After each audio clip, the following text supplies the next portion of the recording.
Atomic Habits by James Clear. Introduction. My story. On the final day of my sophomore year of high school, I was hit in the face with a baseball bat. As my classmate took a full swing, the bat slipped out of his hands and came flying toward me before striking me directly between the eyes. I have no memory of the moment of impact. The bat smashed into my face with such force that it crushed my nose into a distorted U-shape. The collision sent the soft tissue of my brain slamming into the inside of my skull. Immediately, a wave of swelling surged throughout my head. In a fraction of a second, I had a broken nose, multiple skull fractures, and 2 shattered eye sockets. When I opened my eyes, I saw people staring at me and running over to help. I looked down and noticed spots of red on my clothes. One of my classmates took the shirt off his back and handed it to me. I used it to plug the stream of blood rushing from my broken nose. Shocked and confused, I was unaware of how seriously I had been injured. My teacher looped his arm around my shoulder and we began the long walk to the nurse's office, across the field, down the hill, and back into school. Random hands touched my sides, holding me upright. We took our time and walked slowly. Nobody realized that every minute mattered. When we arrived at the nurse's office, she asked me a series of questions. What year is it? 1998, I answered. It was actually 2002. Who is the President of the United States? Bill Clinton, I said. The correct answer was George W. Bush. What is your mom's name? I stalled. 10 seconds passed. Patty, I said casually, ignoring the fact that it had taken me 10 seconds to remember my own mother's name. That is the last question I remember. My body was unable to handle the rapid swelling in my brain, and I lost consciousness before the ambulance arrived. Minutes later, I was carried out of school and taken to the local hospital. Shortly after arriving, my body began shutting down. I struggled with basic functions like swallowing and breathing. I had my first seizure of the day. Then I stopped breathing entirely. As the doctors hurried to supply me with oxygen, they also decided the local hospital was unequipped to handle the situation and ordered a helicopter to fly me to a larger hospital in Cincinnati. I was rolled out of the emergency room doors and toward the helipad across the street. The stretcher rattled on a bumpy sidewalk as one nurse pushed me along while another pumped each breath into me by hand. My mother, who had arrived at the hospital a few moments before, climbed into the helicopter beside me. I remained unconscious and unable to breathe on my own as she held my hand during the flight. While my mother rode with me in the helicopter, my father went home to check on my brother and sister and break the news to them. He choked back tears as he explained to my sister that he would miss her 8th grade graduation ceremony that night. After passing my siblings off to family and friends, he drove to Cincinnati to meet my mother. When my mom and I landed on the roof of the hospital, a team of nearly 20 doctors and nurses sprinted onto the helipad and wheeled me into the trauma unit. By this time, the swelling in my brain had become so severe that I was having repeated post-traumatic seizures. My broken bones needed to be fixed, but I was in no condition to undergo surgery. After yet another seizure, my third of the day, I was put into a medically induced coma and placed on a ventilator. My parents were no strangers to this hospital. 10 years earlier, they had entered the same building on the ground floor after my sister was diagnosed with leukemia at age 3. I was 5 at the time. My brother was just 6 months old. After 2.5 years of chemotherapy treatments, spinal taps, and bone marrow biopsies, my little sister finally walked out of the hospital happy, healthy, and cancer-free. And now, after 10 years of normal life, my parents found themselves back in the same place with a different child. While I slipped into a coma, the hospital sent a priest and a social worker to comfort my parents. It was the same priest who had met with them a decade earlier on the evening they found out my sister had cancer. As day faded into night, a series of machines kept me alive. My parents slept restlessly on a hospital mattress. One moment they would collapse from fatigue, the next they would be wide awake with worry. My mother would tell me later, it was one of the worst nights I've ever had. My recovery. Mercifully, by the next morning my breathing had rebounded to the point where the doctors felt comfortable releasing me from the coma. When I finally regained consciousness, I discovered that I had lost my ability to smell. As a test, a nurse asked me to blow my nose and sniff an apple juice box. My sense of smell returned, but, to everyone's surprise, the act of blowing my nose forced air through the fractures in my eye socket and pushed my left eye outward. My eyeball bulged out of the socket, held precariously in place by my eyelid and the optic nerve attaching my eye to my brain.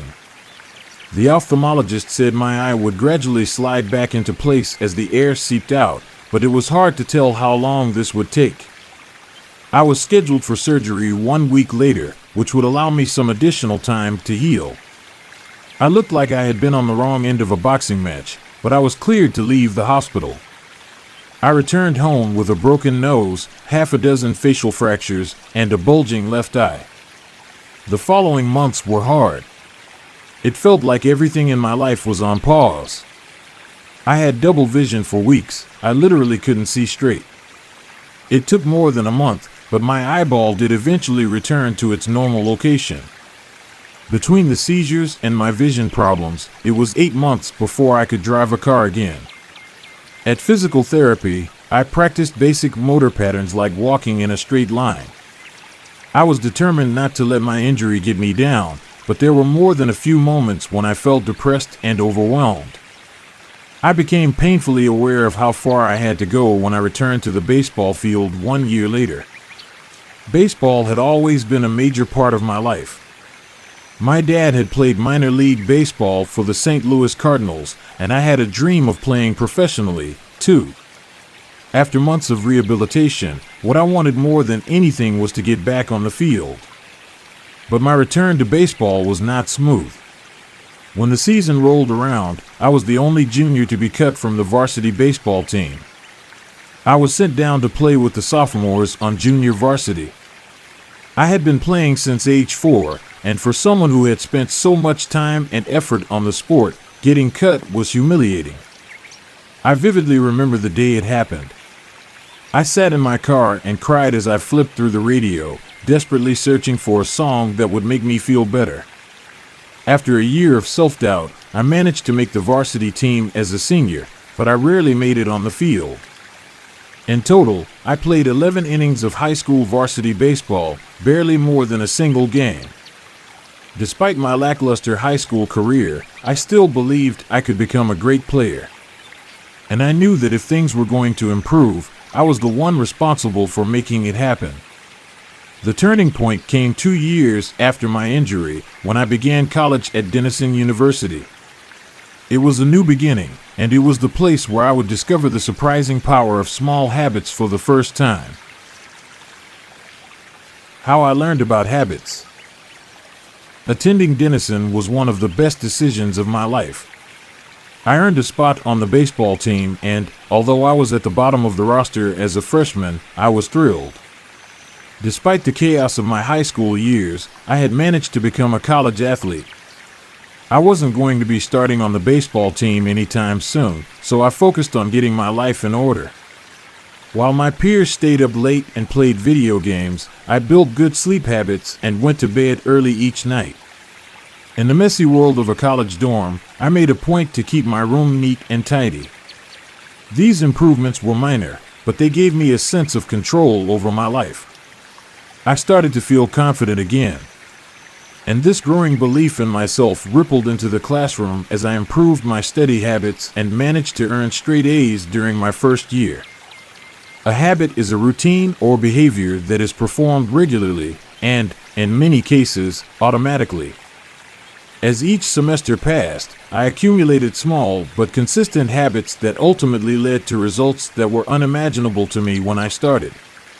For example, for the first time in my life, I made it a habit to lift weights multiple times per week. and in the years that followed, my 6'4" frame bulked up from a featherweight 170 to a lean 200 pounds. When my sophomore season arrived, I earned a starting role on the pitching staff. By my junior year, I was voted team captain, and at the end of the season, I was selected for the all-conference team.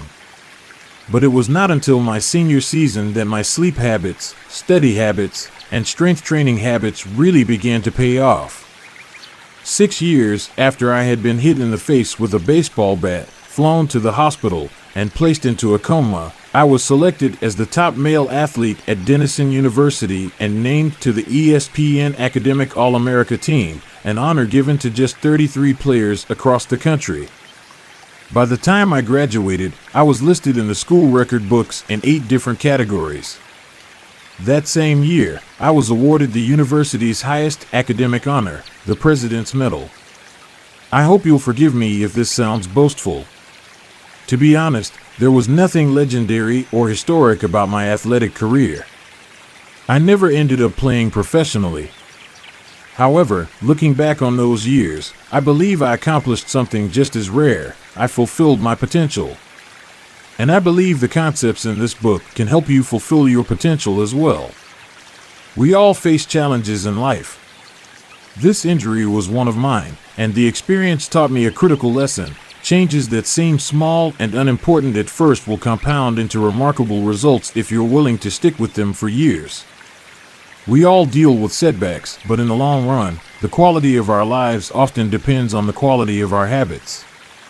With the same habits, you'll end up with the same results. But with better habits, anything is possible. Maybe there are people who can achieve incredible success overnight. I don't know any of them, and I'm certainly not one of them. There wasn't one defining moment on my journey from a medically induced coma to academic All-American. There were many. It was a gradual evolution, a long series of small wins and tiny breakthroughs. The only way I made progress, the only choice I had, was to start small. And I employed this same strategy a few years later when I started my own business and began working on this book. How and why I wrote this book. In November 2012, I began publishing articles at jamesclear.com. For years, I had been keeping notes about my personal experiments with habits, and I was finally ready to share some of them publicly. I began by publishing a new article every Monday and Thursday. Within a few months, this simple writing habit led to my first 1,000 email subscribers, and by the end of 2013, that number had grown to more than 30,000 people. In 2014, my email list expanded to over 100,000 subscribers, which made it one of the fastest-growing newsletters on the internet. I had felt like an imposter when I began writing 2 years earlier, but now I was becoming known as an expert on habits, a new label that excited me but also felt uncomfortable. I had never considered myself a master of the topic, but rather someone who was experimenting alongside my readers. In 2015, I reached 200,000 email subscribers and signed a book deal with Penguin Random House to begin writing the book you are reading now. As my audience grew, so did my business opportunities. I was increasingly asked to speak at top companies about the science of habit formation, behavior change, and continuous improvement. I found myself delivering keynote speeches at conferences in the United States and Europe. In 2016, my articles began to appear regularly in major publications like Time, Entrepreneur, and Forbes. Incredibly, my writing was read by over 8 million people that year. Coaches in the NFL, NBA, and MLB began reading my work and sharing it with their teams. At the start of 2017, I launched the Habits Academy, which became the premier training platform for organizations and individuals interested in building better habits in life and work. Fortune 500 companies and growing startups began to enroll their leaders and train their staff. In total, over 10,000 leaders, managers, coaches, and teachers have graduated from the Habits Academy, and my work with them has taught me an incredible amount about what it takes to make habits work in the real world.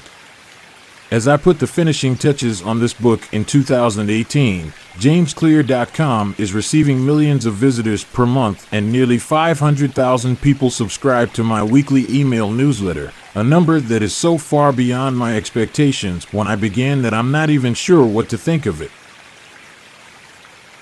How this book will benefit you. The entrepreneur and investor Naval Ravikant has said, to write a great book, you must first become the book. I originally learned about the ideas mentioned here because I had to live them. I had to rely on small habits to rebound from my injury, to get stronger in the gym, to perform at a high level on the field, to become a writer, to build a successful business, and simply to develop into a responsible adult. Small habits helped me fulfill my potential, and since you picked up this book, I'm guessing you'd like to fulfill yours as well. In the pages that follow, I will share a step-by-step plan for building better habits, not for days or weeks, but for a lifetime. While science supports everything I've written, this book is not an academic research paper, it's an operating manual. You'll find wisdom and practical advice front and center as I explain the science of how to create and change your habits in a way that is easy to understand and apply. The fields I draw on, biology, neuroscience, philosophy, psychology, and more, have been around for many years. What I offer you is a synthesis of the best ideas smart people figured out a long time ago, as well as the most compelling discoveries scientists have made recently. My contribution, I hope, is to find the ideas that matter most and connect them in a way that is highly actionable. Anything wise in these pages you should credit to the many experts who preceded me. Anything foolish, assume it is my error. The backbone of this book is my 4-step model of habits: cue, craving, response, and reward, and the 4 laws of behavior change that evolve out of these steps. Readers with a psychology background may recognize some of these terms from operant conditioning, which was first proposed as stimulus, response, reward by B. F. Skinner in the 1930s and has been popularized more recently as cue, routine, reward in The Power of Habit by Charles Duhigg. Behavioral scientists like Skinner realized that if you offered the right reward or punishment, you could get people to act in a certain way. But while Skinner's model did an excellent job of explaining how external stimuli influenced our habits, it lacked a good explanation for how our thoughts, feelings, and beliefs impact our behavior. Internal states, our moods and emotions, matter, too. In recent decades, scientists have begun to determine the connection between our thoughts, feelings, and behavior. This research will also be covered in these pages. In total, the framework I offer is an integrated model of the cognitive and behavioral sciences. I believe it is one of the first models of human behavior to accurately account for both the influence of external stimuli and internal emotions on our habits.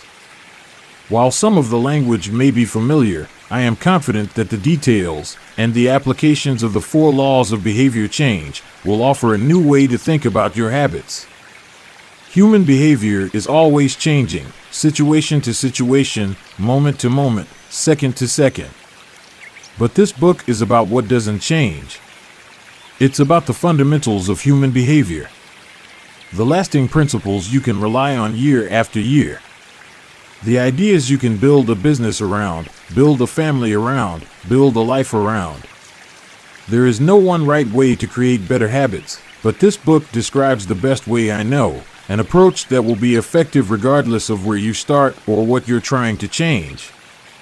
The strategies I cover will be relevant to anyone looking for a step-by-step system for improvement, whether your goals center on health, money, productivity, relationships, or all of the above. As long as human behavior is involved, this book will be your guide. The fundamentals. Why tiny changes make a big difference. Chapter 1. The surprising power of atomic habits. The fate of British cycling changed one day in 2003. The organization, which was the governing body for professional cycling in Great Britain, had recently hired Dave Brailsford as its new performance director. At the time, Professional cyclists in Great Britain had endured nearly 100 years of mediocrity.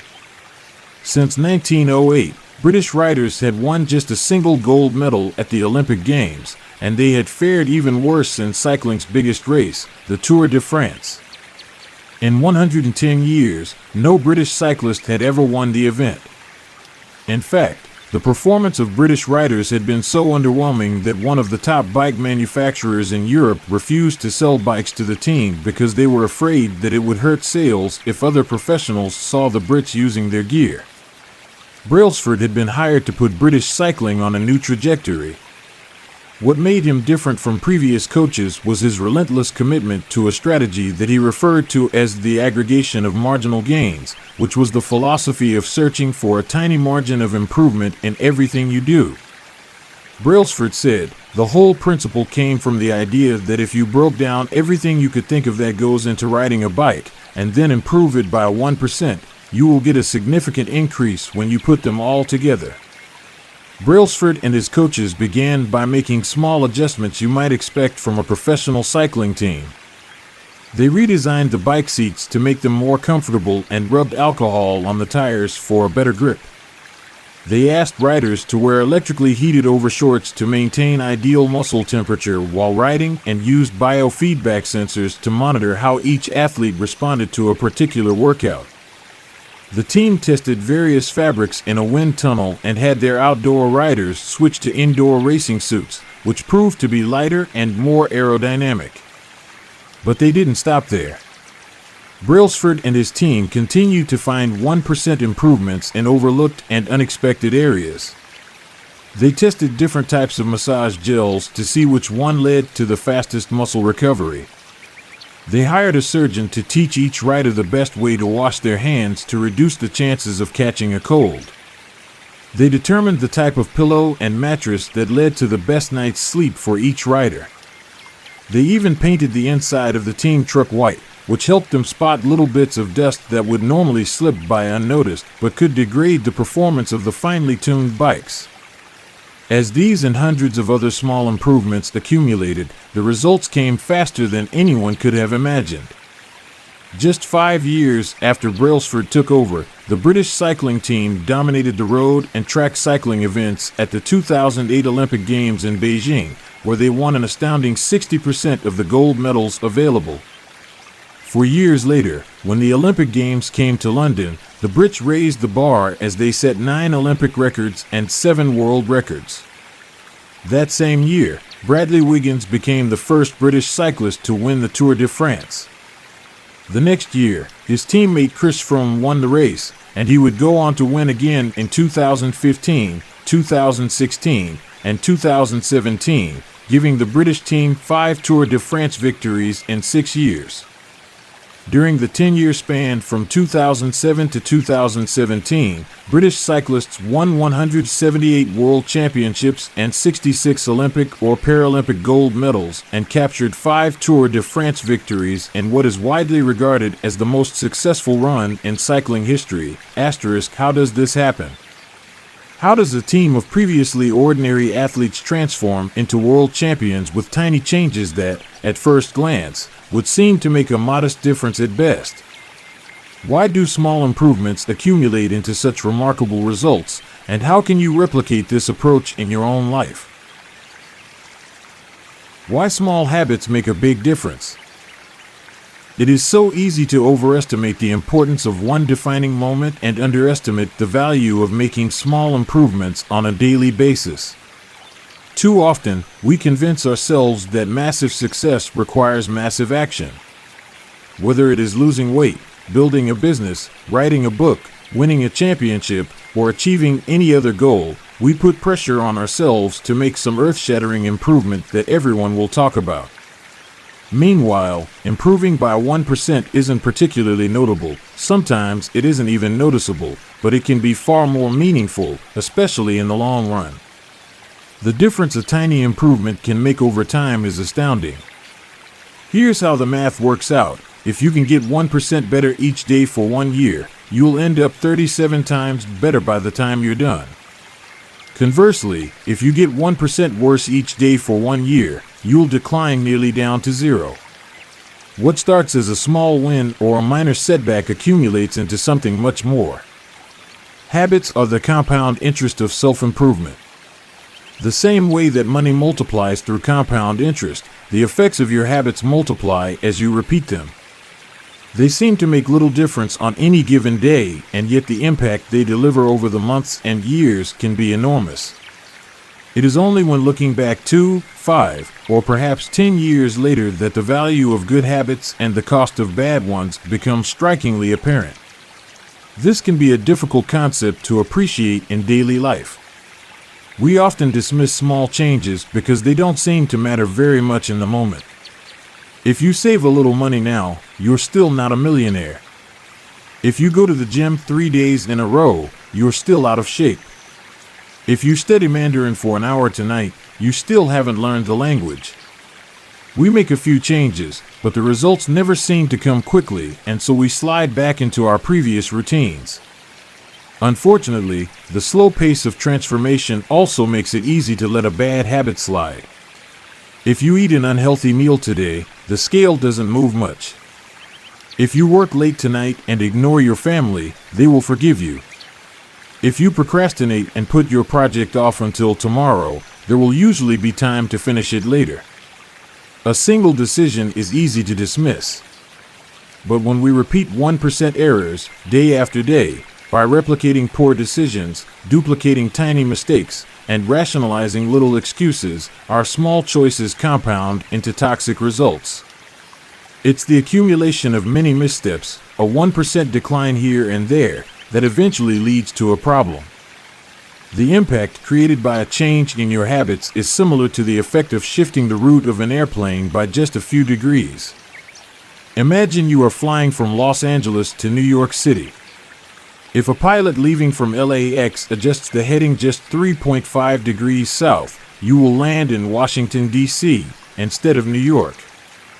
Such a small change is barely noticeable at takeoff. The nose of the airplane moves just a few feet, but when magnified across the entire United States, you end up hundreds of miles apart. Similarly, a slight change in your daily habits can guide your life to a very different destination. Making a choice that is 1% better or 1% worse seems insignificant in the moment, but over the span of moments that make up a lifetime, these choices determine the difference between who you are and who you could be. Success is the product of daily habits, not once-in-a-lifetime transformations. That said, it doesn't matter how successful or unsuccessful you are right now. What matters is whether your habits are putting you on the path toward success. You should be far more concerned with your current trajectory than with your current results. If you're a millionaire but you spend more than you earn each month, then you're on a bad trajectory. If your spending habits don't change, it's not going to end well. Conversely, if you're broke, but you save a little bit every month, then you're on the path toward financial freedom, even if you're moving slower than you'd like. Your outcomes are a lagging measure of your habits. Your net worth is a lagging measure of your financial habits. Your weight is a lagging measure of your eating habits. Your knowledge is a lagging measure of your learning habits. Your clutter is a lagging measure of your cleaning habits. You get what you repeat. If you want to predict where you'll end up in life, all you have to do is follow the curve of tiny gains or tiny losses and see how your daily choices will compound 10 or 20 years down the line. Are you spending less than you earn each month? Are you making it into the gym each week? Are you reading books and learning something new each day? Tiny battles like these are the ones that will define your future self. Time magnifies the margin between success and failure. It will multiply whatever you feed it. Good habits make time your ally. Bad habits make time your enemy. Habits are a double-edged sword. Bad habits can cut you down just as easily as good habits can build you up, which is why understanding the details is crucial.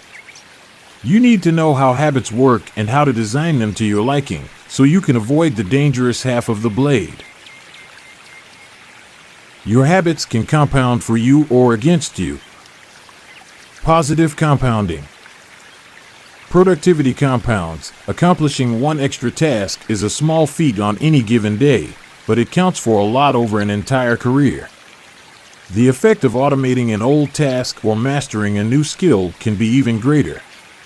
The more tasks you can handle without thinking, the more your brain is free to focus on other areas. Knowledge compounds. Learning one new idea won't make you a genius, but a commitment to lifelong learning can be transformative.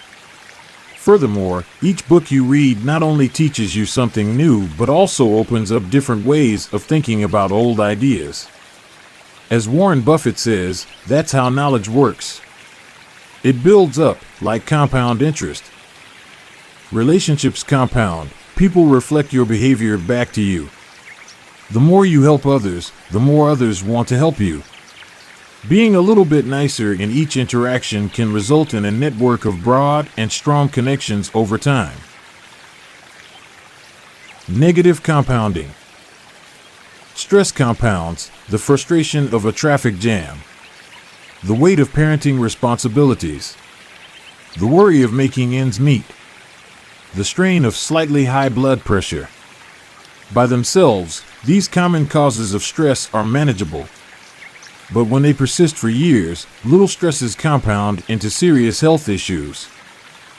Negative thoughts compound. The more you think of yourself as worthless, stupid, or ugly, the more you condition yourself to interpret life that way. You get trapped in a thought loop. The same is true for how you think about others. Once you fall into the habit of seeing people as angry, unjust, or selfish, you see those kind of people everywhere.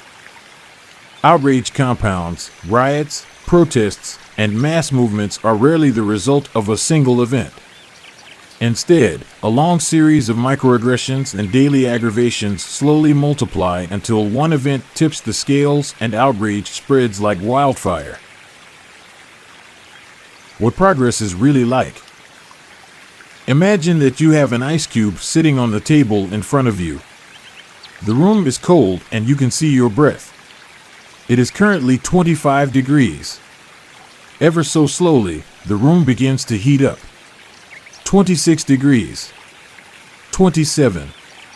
28. The ice cube is still sitting on the table in front of you. 29 degrees. 30. 31. Still, nothing has happened. Then, 32 degrees. The ice begins to melt.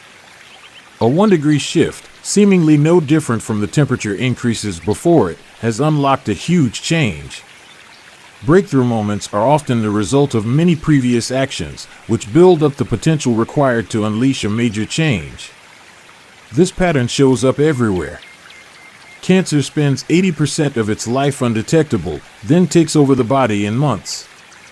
Bamboo can barely be seen for the first 5 years as it builds extensive root systems underground before exploding 90 feet into the air within 6 weeks. Similarly, habits often appear to make no difference until you cross a critical threshold and unlock a new level of performance.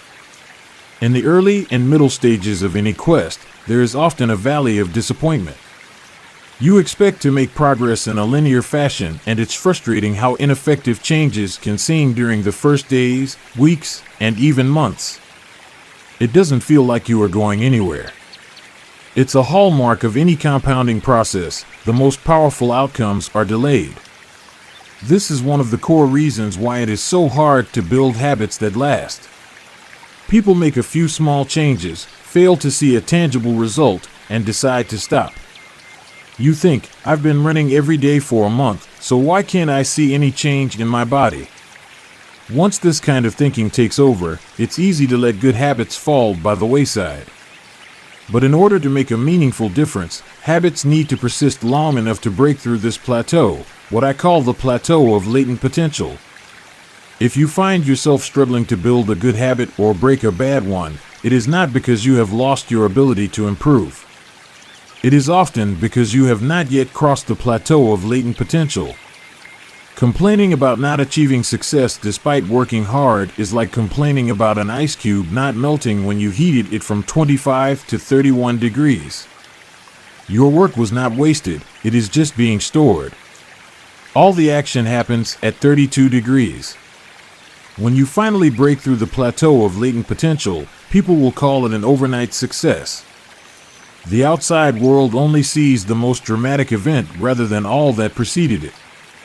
But you know that it's the work you did long ago, when it seemed that you weren't making any progress, that makes the jump today possible.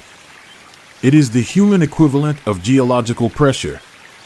Two tectonic plates can grind against one another for millions of years, the tension slowly building all the while. Then, one day, they rub each other once again, in the same fashion they have for ages, but this time the tension is too great. An earthquake erupts. Change can take years before it happens all at once.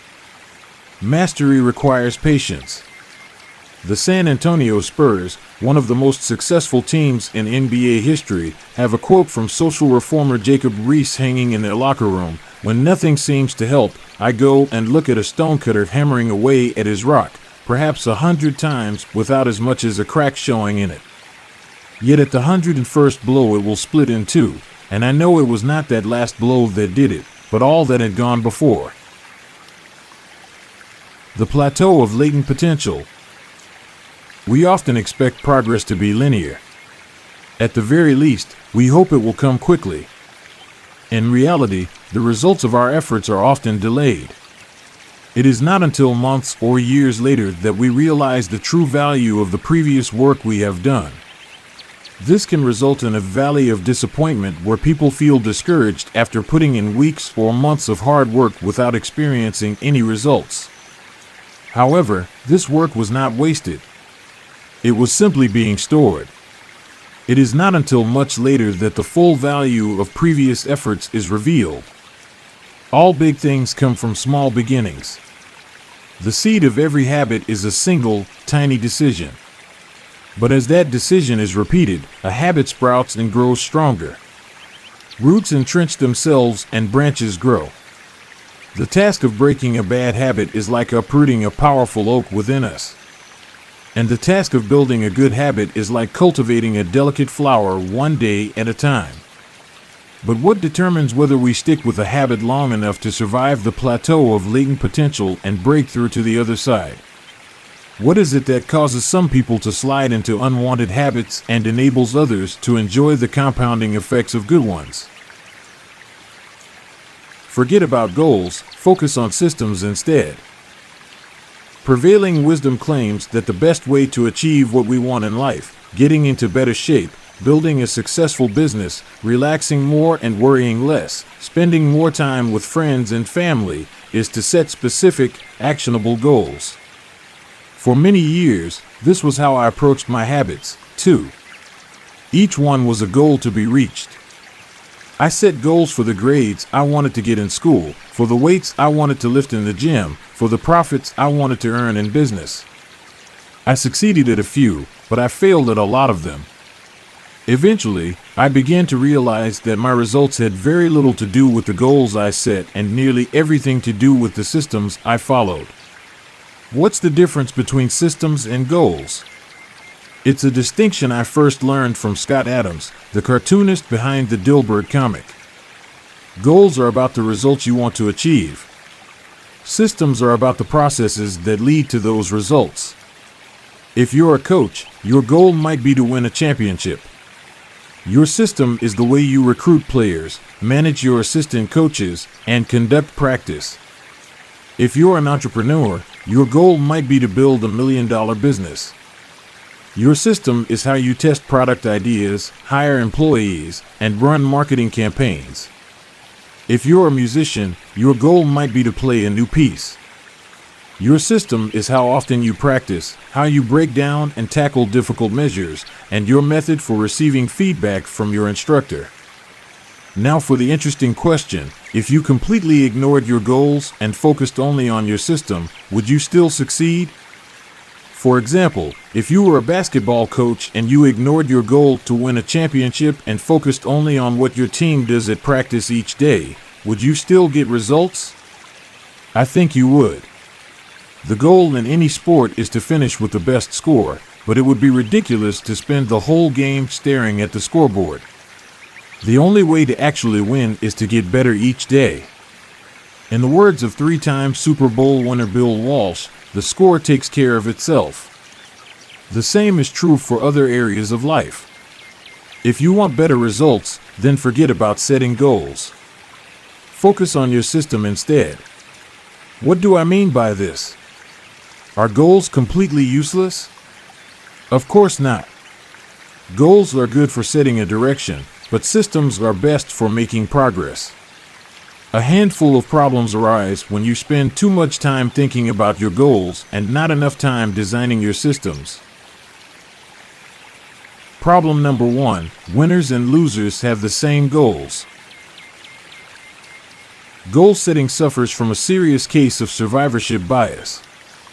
We concentrate on the people who end up winning, the survivors, and mistakenly assume that ambitious goals led to their success while overlooking all of the people who had the same objective but didn't succeed. Every Olympian wants to win a gold medal. Every candidate wants to get the job. And if successful and unsuccessful people share the same goals, then the goal cannot be what differentiates the winners from the losers. It wasn't the goal of winning the Tour de France that propelled the British cyclists to the top of the sport.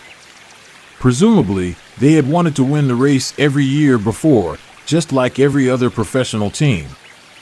The goal had always been there. It was only when they implemented a system of continuous small improvements that they achieved a different outcome.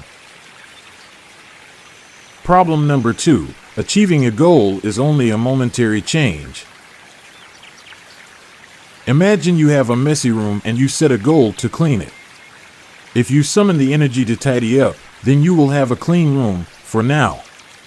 But if you maintain the same sloppy, pack-rat habits that led to a messy room in the first place, soon you'll be looking at a new pile of clutter and hoping for another burst of motivation. You're left chasing the same outcome because you never changed the system behind it. You treated a symptom without addressing the cause. Achieving a goal only changes your life for the moment. That's the counterintuitive thing about improvement. We think we need to change our results, but the results are not the problem. What we really need to change are the systems that cause those results. When you solve problems at the results level, you only solve them temporarily. In order to improve for good, you need to solve problems at the systems level. Fix the inputs and the outputs will fix themselves. Problem number 3: goals restrict your happiness. The implicit assumption behind any goal is this: once I reach my goal, then I'll be happy. The problem with a goals-first mentality is that you're continually putting happiness off until the next milestone. I've slipped into this trap so many times I've lost count. For years, happiness was always something for my future self to enjoy. I promised myself that once I gained 20 pounds of muscle or after my business was featured in the New York Times, then I could finally relax.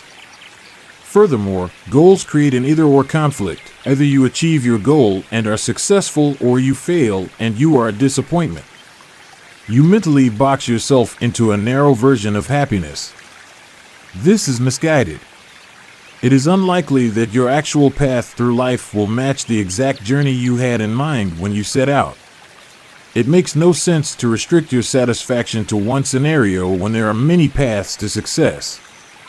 A systems-first mentality provides the antidote. When you fall in love with the process rather than the product, you don't have to wait to give yourself permission to be happy. You can be satisfied anytime your system is running. And a system can be successful in many different forms, not just the one you first envisioned. Problem number 4: goals are at odds with long-term progress. Finally, a goal-oriented mindset can create a yo-yo effect. Many runners work hard for months, but as soon as they cross the finish line, they stop training. The race is no longer there to motivate them. When all of your hard work is focused on a particular goal, what is left to push you forward after you achieve it? This is why many people find themselves reverting to their old habits after accomplishing a goal. The purpose of setting goals is to win the game. The purpose of building systems is to continue playing the game. True long-term thinking is goal-less thinking. It's not about any single accomplishment. It is about the cycle of endless refinement and continuous improvement. Ultimately, it is your commitment to the process that will determine your progress. A system of atomic habits. If you're having trouble changing your habits, the problem isn't you. The problem is your system. Bad habits repeat themselves again and again, not because you don't want to change, but because you have the wrong system for change. You do not rise to the level of your goals. You fall to the level of your systems. Focusing on the overall system, rather than a single goal, is one of the core themes of this book. It is also one of the deeper meanings behind the word atomic. By now, you've probably realized that an atomic habit refers to a tiny change, a marginal gain, a 1% improvement. But atomic habits are not just any old habits, however small. They are little habits that are part of a larger system. Just as atoms are the building blocks of molecules, atomic habits are the building blocks of remarkable results. Habits are like the atoms of our lives. Each one is a fundamental unit that contributes to your overall improvement. At first, these tiny routines seem insignificant, but soon they build on each other and fuel bigger wins that multiply to a degree that far outweighs the cost of their initial investment. They are both small and mighty. This is the meaning of the phrase atomic habits, a regular practice or routine that is not only small and easy to do, but also the source of incredible power, a component of the system of compound growth. Chapter Summary. Habits are the compound interest of self-improvement. Getting 1% better every day counts for a lot in the long run. Habits are a double-edged sword. They can work for you or against you, which is why understanding the details is essential.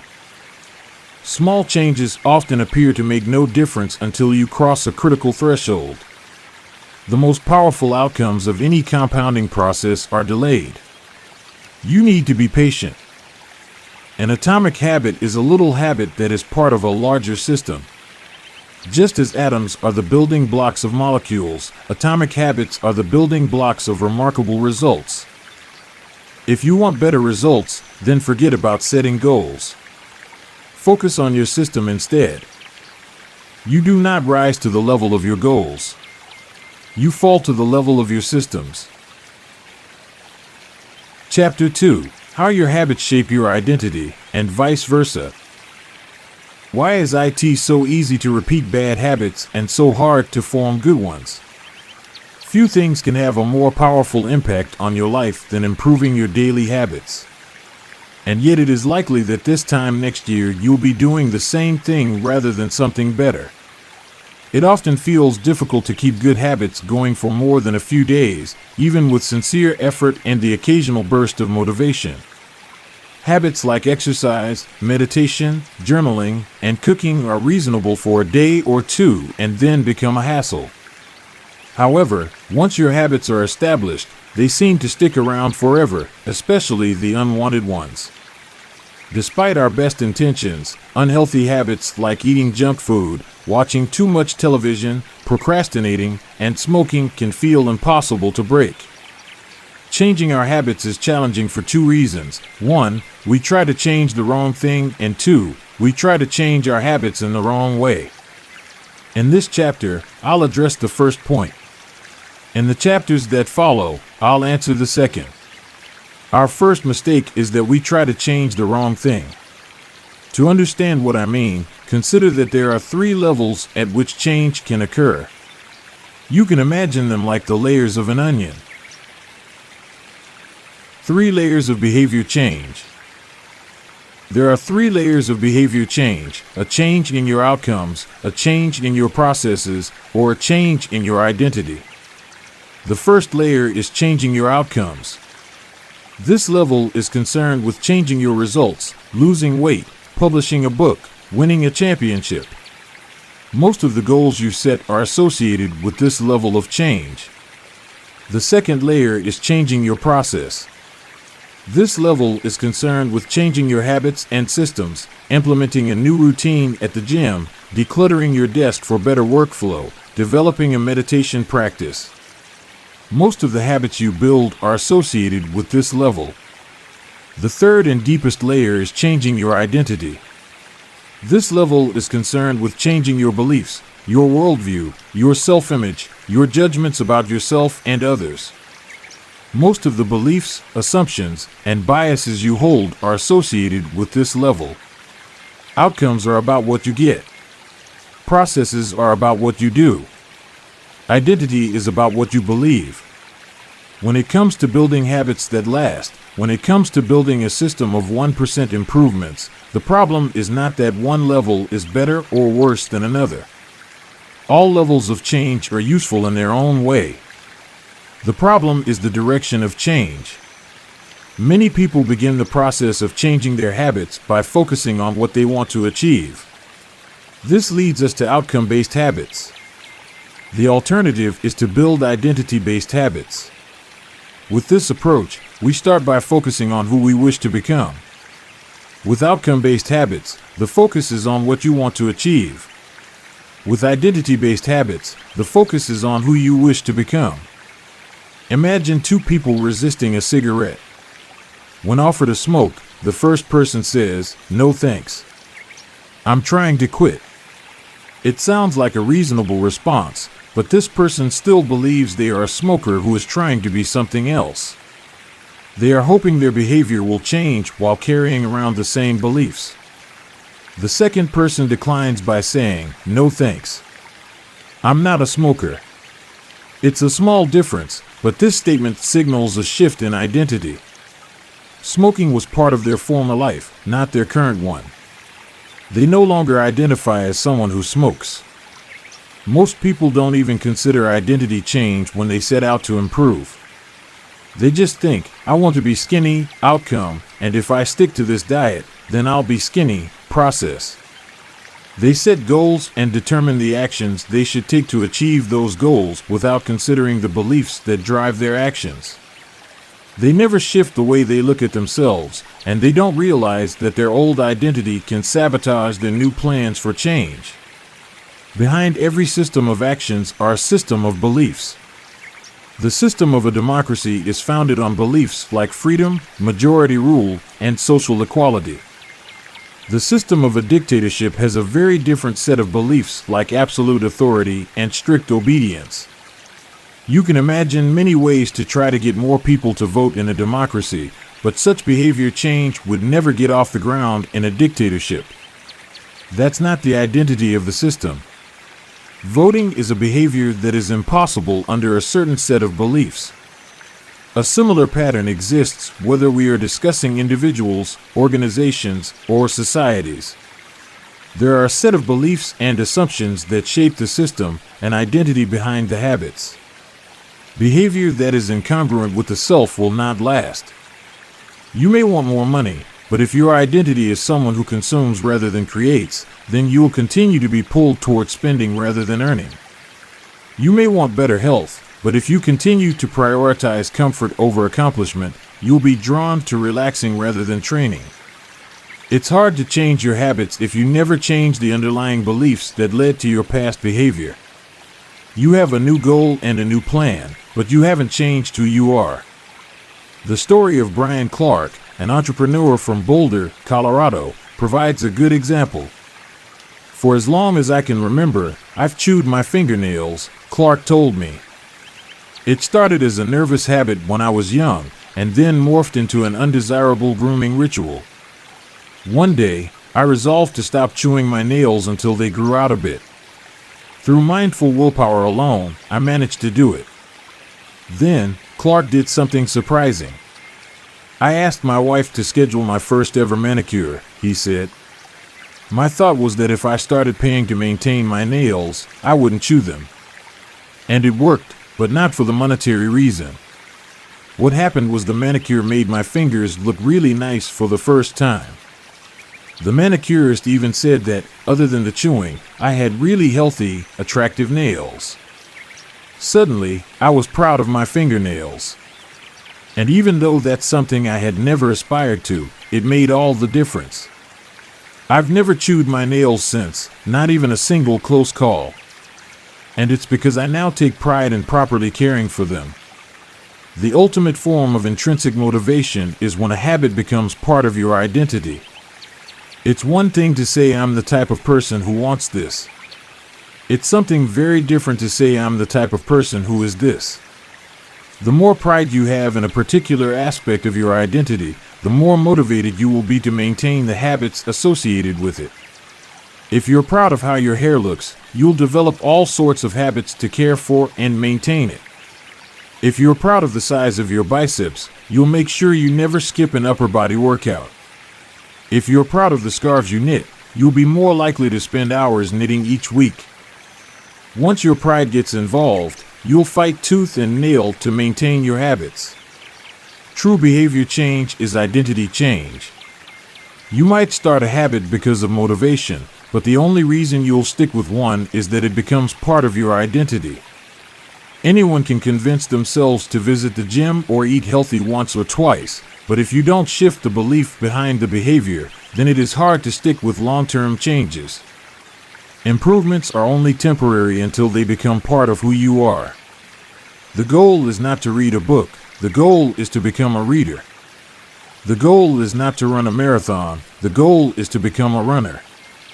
The goal is not to learn an instrument. The goal is to become a musician. Your behaviors are usually a reflection of your identity. What you do is an indication of the type of person you believe that you are, either consciously or non-consciously. Research has shown that once a person believes in a particular aspect of their identity, they are more likely to act in alignment with that belief. For example, people who identified as being a voter were more likely to vote than those who simply claimed voting was an action they wanted to perform.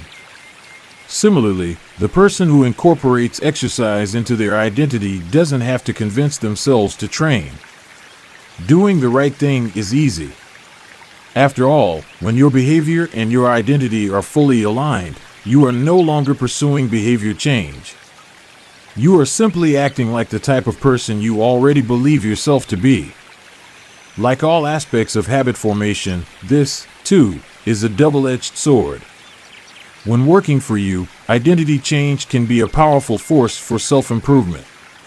When working against you, though, identity change can be a curse.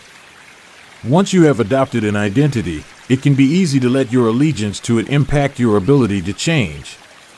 Many people walk through life in a cognitive slumber, blindly following the norms attached to their identity. I'm terrible with directions. I'm not a morning person. I'm bad at remembering people's names. I'm always late. I'm not good with technology. I'm horrible at math, and 1,000 other variations. When you have repeated a story to yourself for years, it is easy to slide into these mental grooves and accept them as a fact. In time, you begin to resist certain actions because that's not who I am. There is internal pressure to maintain your self-image and behave in a way that is consistent with your beliefs. You find whatever way you can to avoid contradicting yourself. The more deeply a thought or action is tied to your identity, the more difficult it is to change it. It can feel comfortable to believe what your culture believes, group identity, or to do what upholds your self-image, personal identity, even if it's wrong. The biggest barrier to positive change at any level, individual, team, society, is identity conflict. Good habits can make rational sense, but if they conflict with your identity, you will fail to put them into action. On any given day, you may struggle with your habits because you're too busy or too tired or too overwhelmed or hundreds of other reasons. Over the long run, however, the real reason you fail to stick with habits is that your self-image gets in the way. This is why you can't get too attached to one version of your identity. Progress requires unlearning. Becoming the best version of yourself requires you to continuously edit your beliefs and to upgrade and expand your identity. This brings us to an important question. If your beliefs and worldview play such an important role in your behavior, where do they come from in the first place? How, exactly, is your identity formed? And how can you emphasize new aspects of your identity that serve you and gradually erase the pieces that hinder you? The two-step process to changing your identity. Your identity emerges out of your habits. You are not born with preset beliefs. Every belief, including those about yourself, is learned and conditioned through experience. More precisely, your habits are how you embody your identity. When you make your bed each day, you embody the identity of an organized person. When you write each day, you embody the identity of a creative person. When you train each day, you embody the identity of an athletic person. The more you repeat a behavior, the more you reinforce the identity associated with that behavior. In fact, the word identity was originally derived from the Latin words essentitas, which means being, and identitum, which means repeatedly. Your identity is literally your repeated beingness. Whatever your identity is right now, you only believe it because you have proof of it. If you go to church every Sunday for 20 years, you have evidence that you are religious. If you study biology for 1 hour every night, you have evidence that you are studious.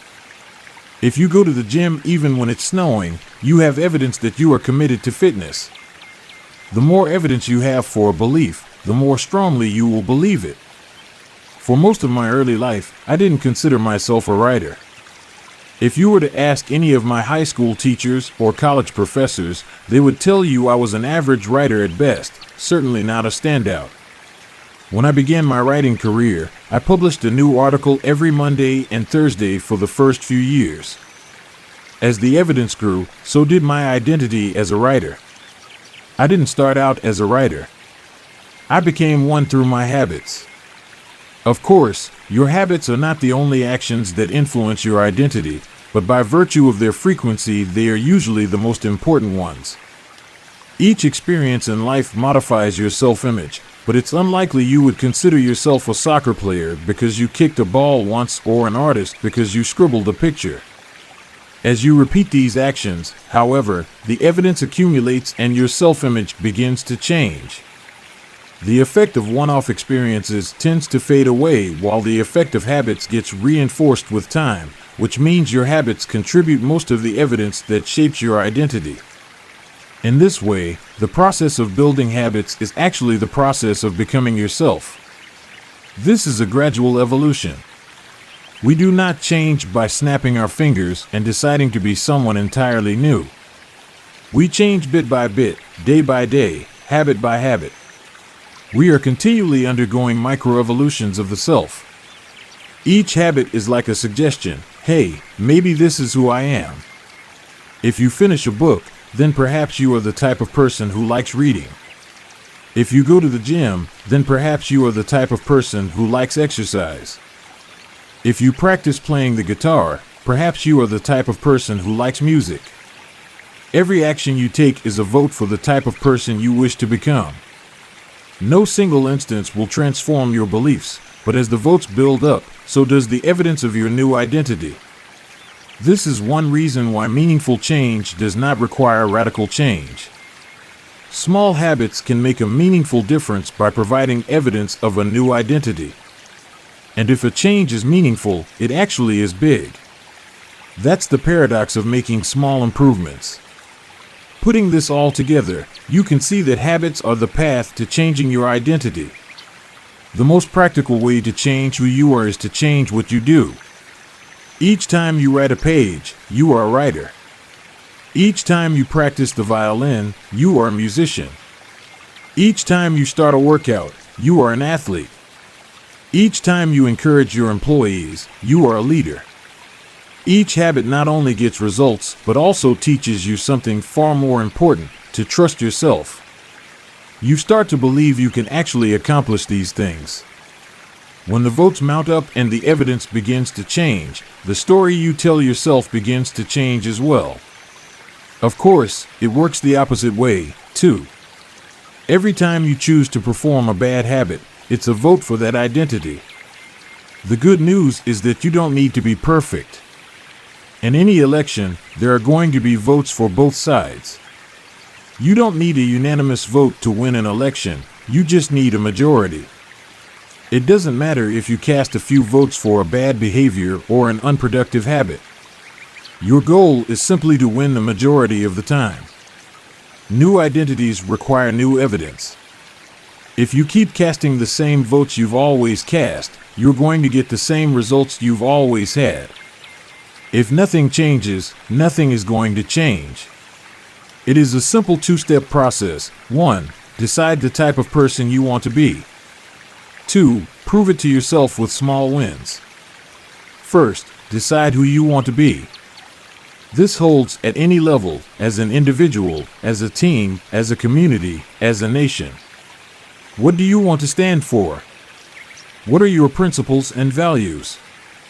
Who do you wish to become? These are big questions, and many people aren't sure where to begin, but they do know what kind of results they want, to get six-pack abs, or to feel less anxious, or to double their salary. That's fine. Start there and work backward from the results you want to the type of person who could get those results. Ask yourself, who is the type of person that could get the outcome I want? Who is the type of person that could lose 40 pounds? Who is the type of person that could learn a new language? Who is the type of person that could run a successful startup? For example, who is the type of person who could write a book? It's probably someone who is consistent and reliable. Now your focus shifts from writing a book, outcome-based, to being the type of person who is consistent and reliable, identity-based. This process can lead to beliefs like, I'm the kind of teacher who stands up for her students. I'm the kind of doctor who gives each patient the time and empathy they need. I'm the kind of manager who advocates for her employees. Once you have a handle on the type of person you want to be, you can begin taking small steps to reinforce your desired identity. I have a friend who lost over 100 pounds by asking herself, what would a healthy person do? All day long, she would use this question as a guide. Would a healthy person walk or take a cab? Would a healthy person order a burrito or a salad? She figured if she acted like a healthy person long enough, eventually she would become that person. She was right. The concept of identity-based habits is our first introduction to another key theme in this book, feedback loops. Your habits shape your identity, and your identity shapes your habits. It's a two-way street. The formation of all habits is a feedback loop, a concept we will explore in depth in the next chapter, but it's important to let your values, principles, and identity drive the loop rather than your results. The focus should always be on becoming that type of person, not getting a particular outcome. The real reason habits matter. Identity change is the North Star of habit change. The remainder of this book will provide you with step-by-step instructions on how to build better habits in yourself, your family, your team, your company, and anywhere else you wish. But the true question is, are you becoming the type of person you want to become? The first step is not what or how, but who. You need to know who you want to be. Otherwise, your quest for change is like a boat without a rudder. And that's why we are starting here. You have the power to change your beliefs about yourself. Your identity is not set in stone. You have a choice in every moment. You can choose the identity you want to reinforce today with the habits you choose today.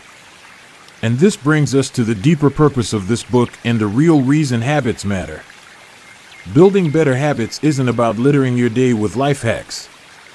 It's not about flossing one tooth each night or taking a cold shower each morning or wearing the same outfit each day. It's not about achieving external measures of success like earning more money, losing weight, or reducing stress. Habits can help you achieve all of these things, but fundamentally they are not about having something. They are about becoming someone. Ultimately, your habits matter because they help you become the type of person you wish to be. They are the channel through which you develop your deepest beliefs about yourself. Quite literally, you become your habits. Chapter Summary. There are 3 levels of change: outcome change, process change, and identity change. The most effective way to change your habits is to focus not on what you want to achieve, but on who you wish to become. Your identity emerges out of your habits. Every action is a vote for the type of person you wish to become. Becoming the best version of yourself requires you to continuously edit your beliefs and to upgrade and expand your identity. The real reason habits matter is not because they can get you better results, although they can do that, but because they can change your beliefs about yourself. Chapter 3: How to Build Better Habits in 4 Simple Steps. In 1898, a psychologist named Edward Thorndike conducted an experiment that would lay the foundation for our understanding of how habits form and the rules that guide our behavior. Thorndike was interested in studying the behavior of animals, and he started by working with cats. He would place each cat inside a device known as a puzzle box. The box was designed so that the cat could escape through a door by some simple act, such as pulling at a loop of cord, pressing a lever, or stepping on a platform. For example, one box contained a lever that, when pressed, would open a door on the side of the box. Once the door had been opened, the cat could dart out and run over to a bowl of food. Most cats wanted to escape as soon as they were placed inside the box. They would poke their nose into the corners, stick their paws through openings, and claw at loose objects. After a few minutes of exploration, the cats would happen to press the magical lever, the door would open, and they would escape. Thorndike tracked the behavior of each cat across many trials. In the beginning, the animals moved around the box at random. But as soon as the lever had been pressed and the door opened, the process of learning began. Gradually, each cat learned to associate the action of pressing the lever with the reward of escaping the box and getting to the food. After 20 to 30 trials, this behavior became so automatic and habitual that the cat could escape within a few seconds. For example, Thorndike noted, Cat 12 took the following times to perform the act: 160 seconds, 30 seconds, 90 seconds, 60, 15, 28, 20, 30, 22, 11, 15, 20, 12, 10, 14, 10, 8, 8, 5, 10, 8, 6, 6, 7.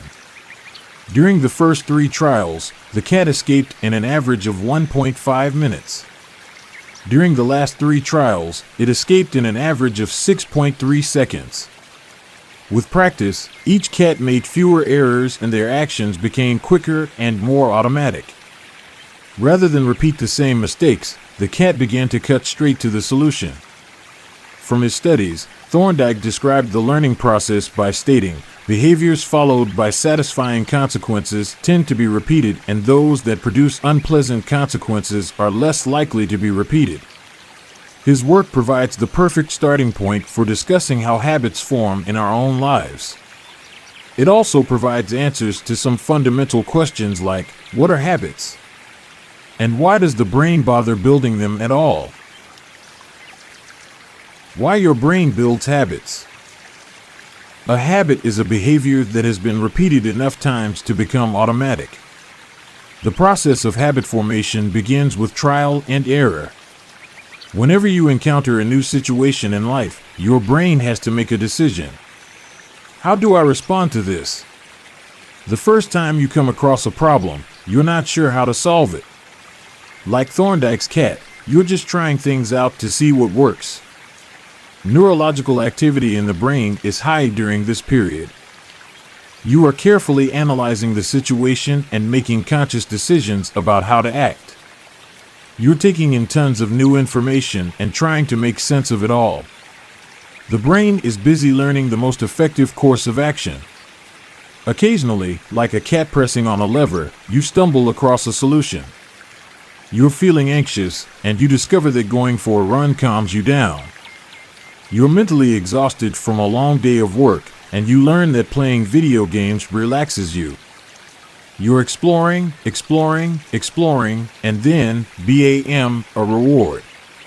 After you stumble upon an unexpected reward, you alter your strategy for next time. Your brain immediately begins to catalog the events that preceded the reward. Wait a minute, that felt good.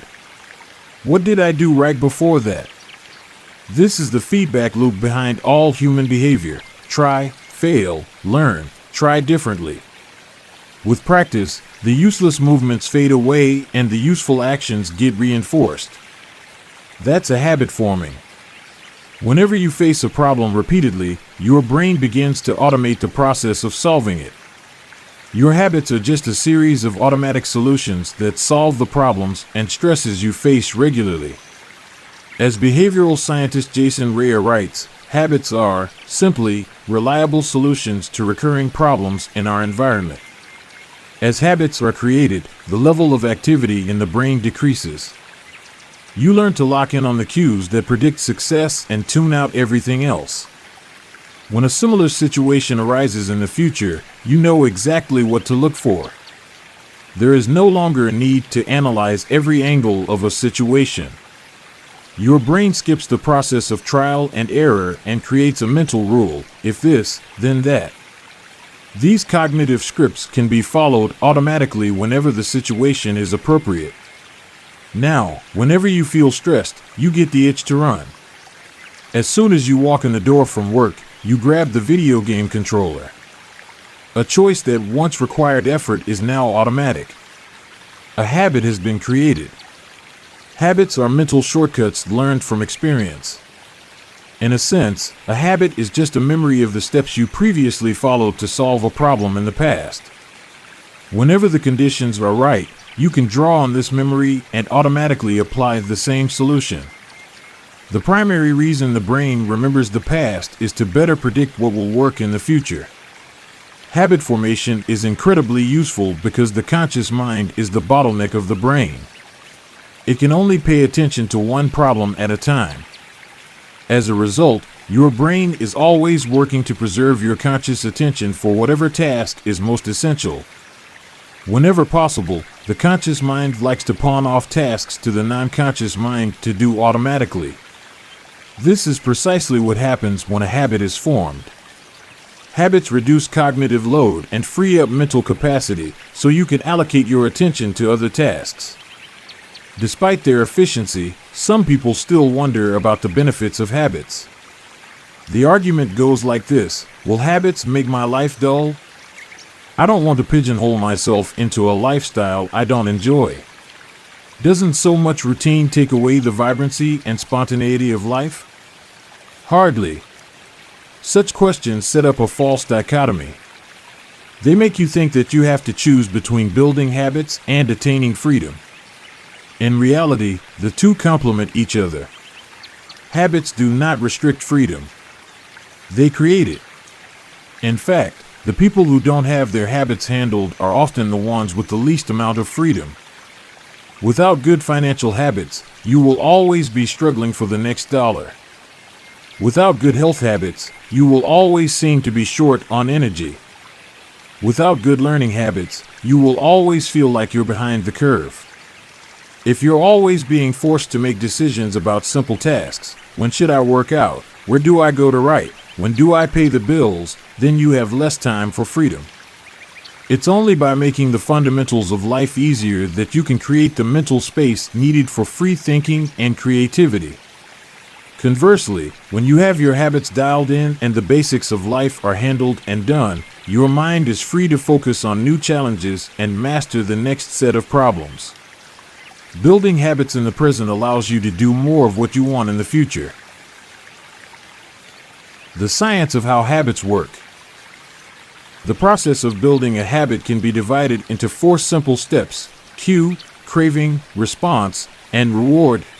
Breaking it down into these fundamental parts can help us understand what a habit is, how it works, and how to improve it. All habits proceed through 4 stages in the same order: cue, craving, response, and reward. This 4-step pattern is the backbone of every habit, and your brain runs through these steps in the same order each time. First, there is the cue. The cue triggers your brain to initiate a behavior. It is a bit of information that predicts a reward. Our prehistoric ancestors were paying attention to cues that signaled the location of primary rewards like food, water, and sex. Today, we spend most of our time learning cues that predict secondary rewards like money and fame, power and status, praise and approval, love and friendship, or a sense of personal satisfaction. Of course, these pursuits also indirectly improve our odds of survival and reproduction, which is the deeper motive behind everything we do. Your mind is continuously analyzing your internal and external environment for hints of where rewards are located. Because the cue is the first indication that we're close to a reward, it naturally leads to a craving. Cravings are the second step, and they are the motivational force behind every habit. Without some level of motivation or desire, without craving a change, we have no reason to act.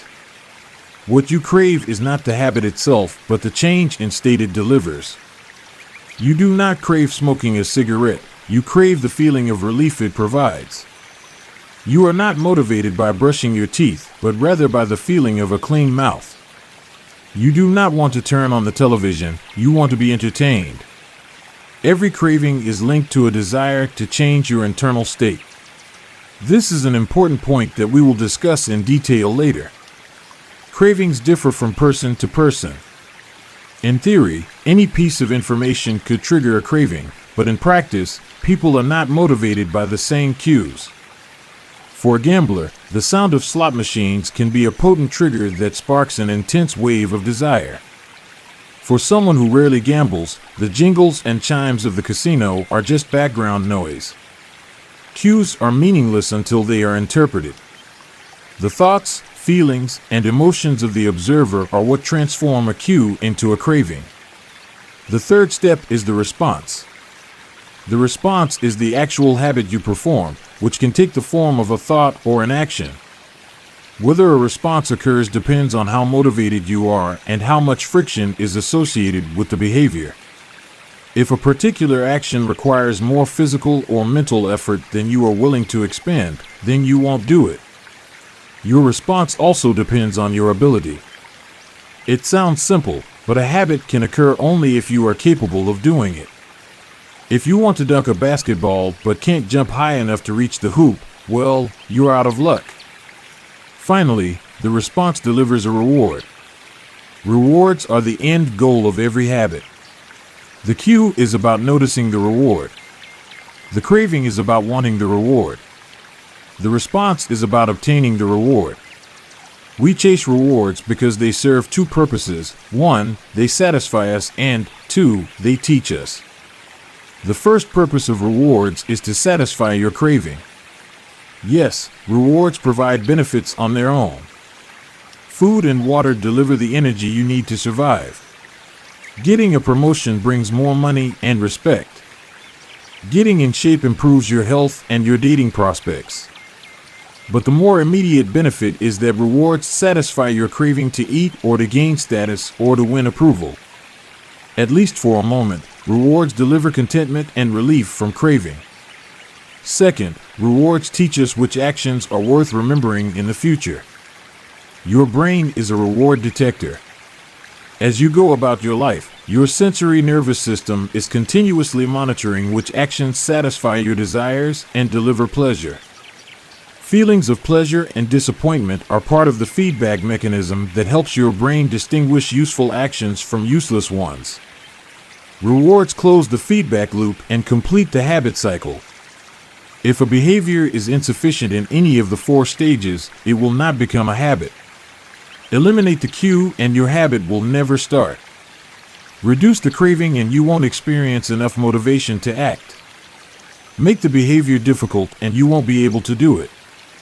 And if the reward fails to satisfy your desire, then you'll have no reason to do it again in the future. Without the first 3 steps, a behavior will not occur. Without all 4, a behavior will not be repeated. The habit loop. The 4 stages of habit are best described as a feedback loop. They form an endless cycle that is running every moment you are alive. This habit loop is continually scanning the environment, predicting what will happen next, trying out different responses, and learning from the results. In summary, the cue triggers a craving, which motivates a response, which provides a reward, which satisfies the craving and, ultimately, becomes associated with the cue. Together, these 4 steps form a neurological feedback loop: cue, craving, response, reward, cue, craving, response, reward, that ultimately allows you to create automatic habits. This cycle is known as the habit loop. This 4-step process is not something that happens occasionally, but rather it is an endless feedback loop that is running and active during every moment you are alive, even now. The brain is continually scanning the environment, predicting what will happen next, trying out different responses, and learning from the results.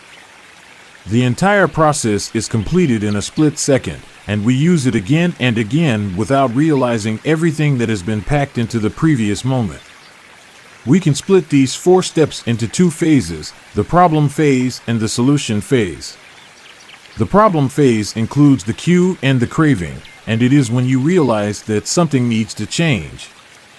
The solution phase includes the response and the reward, and it is when you take action and achieve the change you desire. All behavior is driven by the desire to solve a problem. Sometimes the problem is that you notice something good and you want to obtain it. Sometimes the problem is that you are experiencing pain and you want to relieve it. Either way, the purpose of every habit is to solve the problems you face. In the table on the following page, you can see a few examples of what this looks like in real life. Imagine walking into a dark room and flipping on the light switch. You have performed this simple habit so many times that it occurs without thinking. You proceed through all 4 stages in the fraction of a second. The urge to act strikes you without thinking. Problem phase 1. Cue, your phone buzzes with a new text message. 2. Craving, you want to learn the contents of the message. Solution phase 3. Response, you grab your phone and read the text. 4. Reward, you satisfy your craving to read the message. Grabbing your phone becomes associated with your phone buzzing. Problem phase 1. Cue, you are answering emails. 2. Craving, you begin to feel stressed and overwhelmed by work. You want to feel in control. Solution phase 3. Response, you bite your nails. 4. Reward, you satisfy your craving to reduce stress. Biting your nails becomes associated with answering email. Problem phase 1. Cue, you wake up.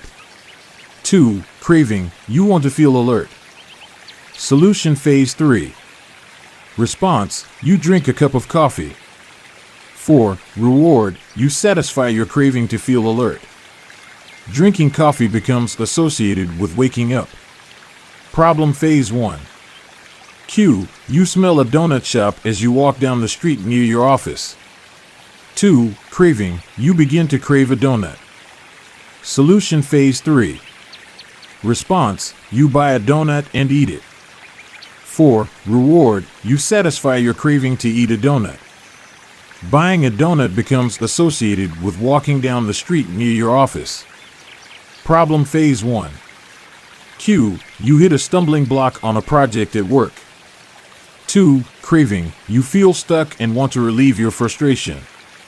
Solution phase 3. Response, you pull out your phone and check social media. 4. Reward, you satisfy your craving to feel relieved. Checking social media becomes associated with feeling stalled at work. Problem phase 1. Cue, you walk into a dark room. 2. Craving, you want to be able to see. Solution phase 3. Response, you flip the light switch. 4. Reward, you satisfy your craving to see. Turning on the light switch becomes associated with being in a dark room. By the time we become adults, we rarely notice the habits that are running our lives. Most of us never give a second thought to the fact that we tie the same shoe first each morning, or unplug the toaster after each use, or always change into comfortable clothes after getting home from work. After decades of mental programming, we automatically slip into these patterns of thinking and acting. The 4 laws of behavior change.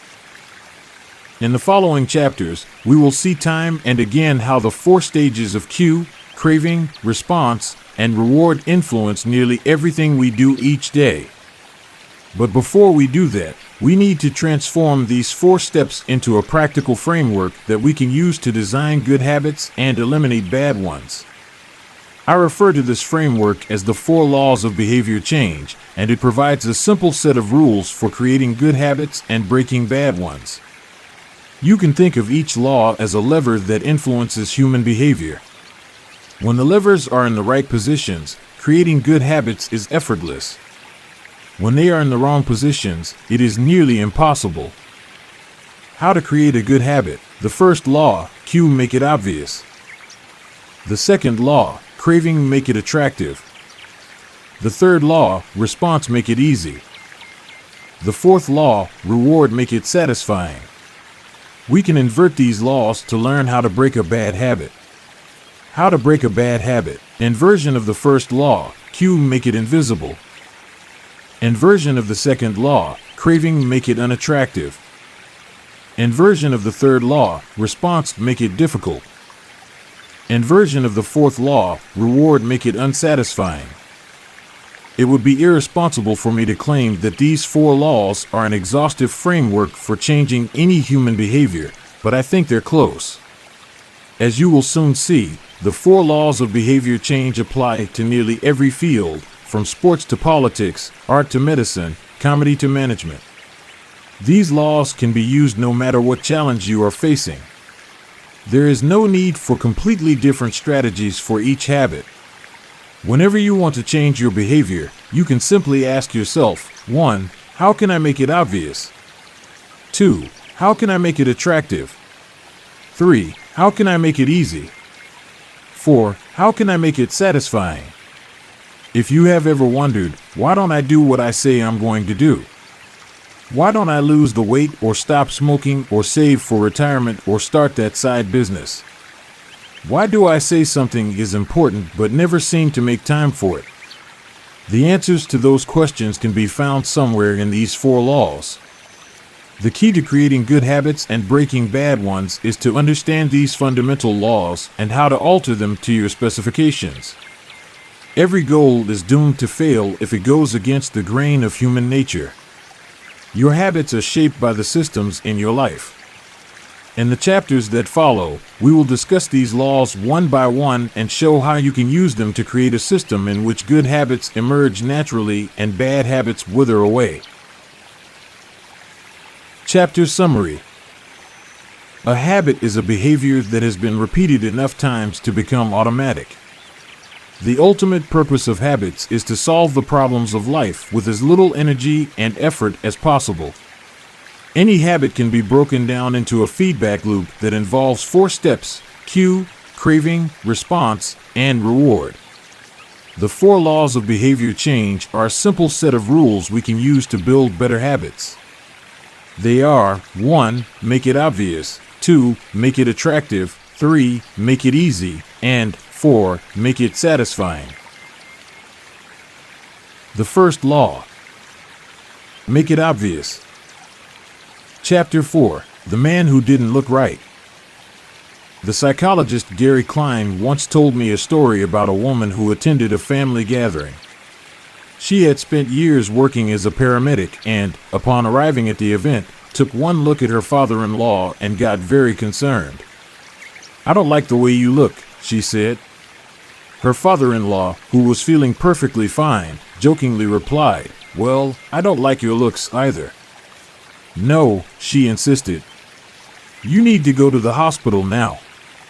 A few hours later, the man was undergoing life-saving surgery after an examination had revealed that he had a blockage to a major artery and was at immediate risk of a heart attack. Without his daughter-in-law's intuition, he could have died. What did the paramedic see? How did she predict his impending heart attack? When major arteries are obstructed, the body focuses on sending blood to critical organs and away from peripheral locations near the surface of the skin. The result is a change in the pattern of distribution of blood in the face. After many years of working with people with heart failure, the woman had unknowingly developed the ability to recognize this pattern on sight. She couldn't explain what it was that she noticed in her father-in-law's face, but she knew something was wrong. Similar stories exist in other fields. For example, military analysts can identify which blip on a radar screen is an enemy missile and which one is a plane from their own fleet, even though they are traveling at the same speed, flying at the same altitude, and look identical on radar in nearly every respect. During the Gulf War, Lieutenant Commander Michael Riley saved an entire battleship when he ordered a missile shot down, despite the fact that it looked exactly like the battleship's own planes on radar. He made the right call, but even his superior officers couldn't explain how he did it. Museum curators have been known to discern the difference between an authentic piece of art and an expertly produced counterfeit, even though they can't tell you precisely which details tipped them off. Experienced radiologists can look at a brain scan and predict the area where a stroke will develop before any obvious signs are visible to the untrained eye. I've even heard of hairdressers noticing whether a client is pregnant based only on the feel of her hair. The human brain is a prediction machine. It is continuously taking in your surroundings and analyzing the information it comes across. Whenever you experience something repeatedly, like a paramedic seeing the face of a heart attack patient or a military analyst seeing a missile on a radar screen, your brain begins noticing what is important, sorting through the details and highlighting the relevant cues, and cataloging that information for future use. With enough practice, you can pick up on the cues that predict certain outcomes without consciously thinking about it. Automatically, your brain encodes the lessons learned through experience. We can't always explain what it is we are learning, but learning is happening all along the way, and your ability to notice the relevant cues in a given situation is the foundation for every habit you have. We underestimate how much our brains and bodies can do without thinking. You do not tell your hair to grow, your heart to pump, your lungs to breathe, or your stomach to digest. And yet your body handles all this and more on autopilot. You are much more than your conscious self. Consider hunger. How do you know when you're hungry? You don't necessarily have to see a cookie on the counter to realize that it is time to eat. Appetite and hunger are governed non-consciously. Your body has a variety of feedback loops that gradually alert you when it is time to eat again and that track what is going on around you and within you. Cravings can arise thanks to hormones and chemicals circulating through your body. Suddenly, you're hungry even though you're not quite sure what tipped you off. This is one of the most surprising insights about our habits. You don't need to be aware of the cue for a habit to begin. You can notice an opportunity and take action without dedicating conscious attention to it. This is what makes habits useful. It's also what makes them dangerous. As habits form, your actions come under the direction of your automatic and non-conscious mind. You fall into old patterns before you realize what's happening. Unless someone points it out, you may not notice that you cover your mouth with your hand whenever you laugh, that you apologize before asking a question, or that you have a habit of finishing other people's sentences. And the more you repeat these patterns, the less likely you become to question what you're doing and why you're doing it. I once heard of a retail clerk who was instructed to cut up empty gift cards after customers had used up the balance on the card. One day, the clerk cashed out a few customers in a row who purchased with gift cards. When the next person walked up, the clerk swiped the customer's actual credit card, picked up the scissors, and then cut it in half, entirely on autopilot, before looking up at the stunned customer and realizing what had just happened. Another woman I came across in my research was a former preschool teacher who had switched to a corporate job.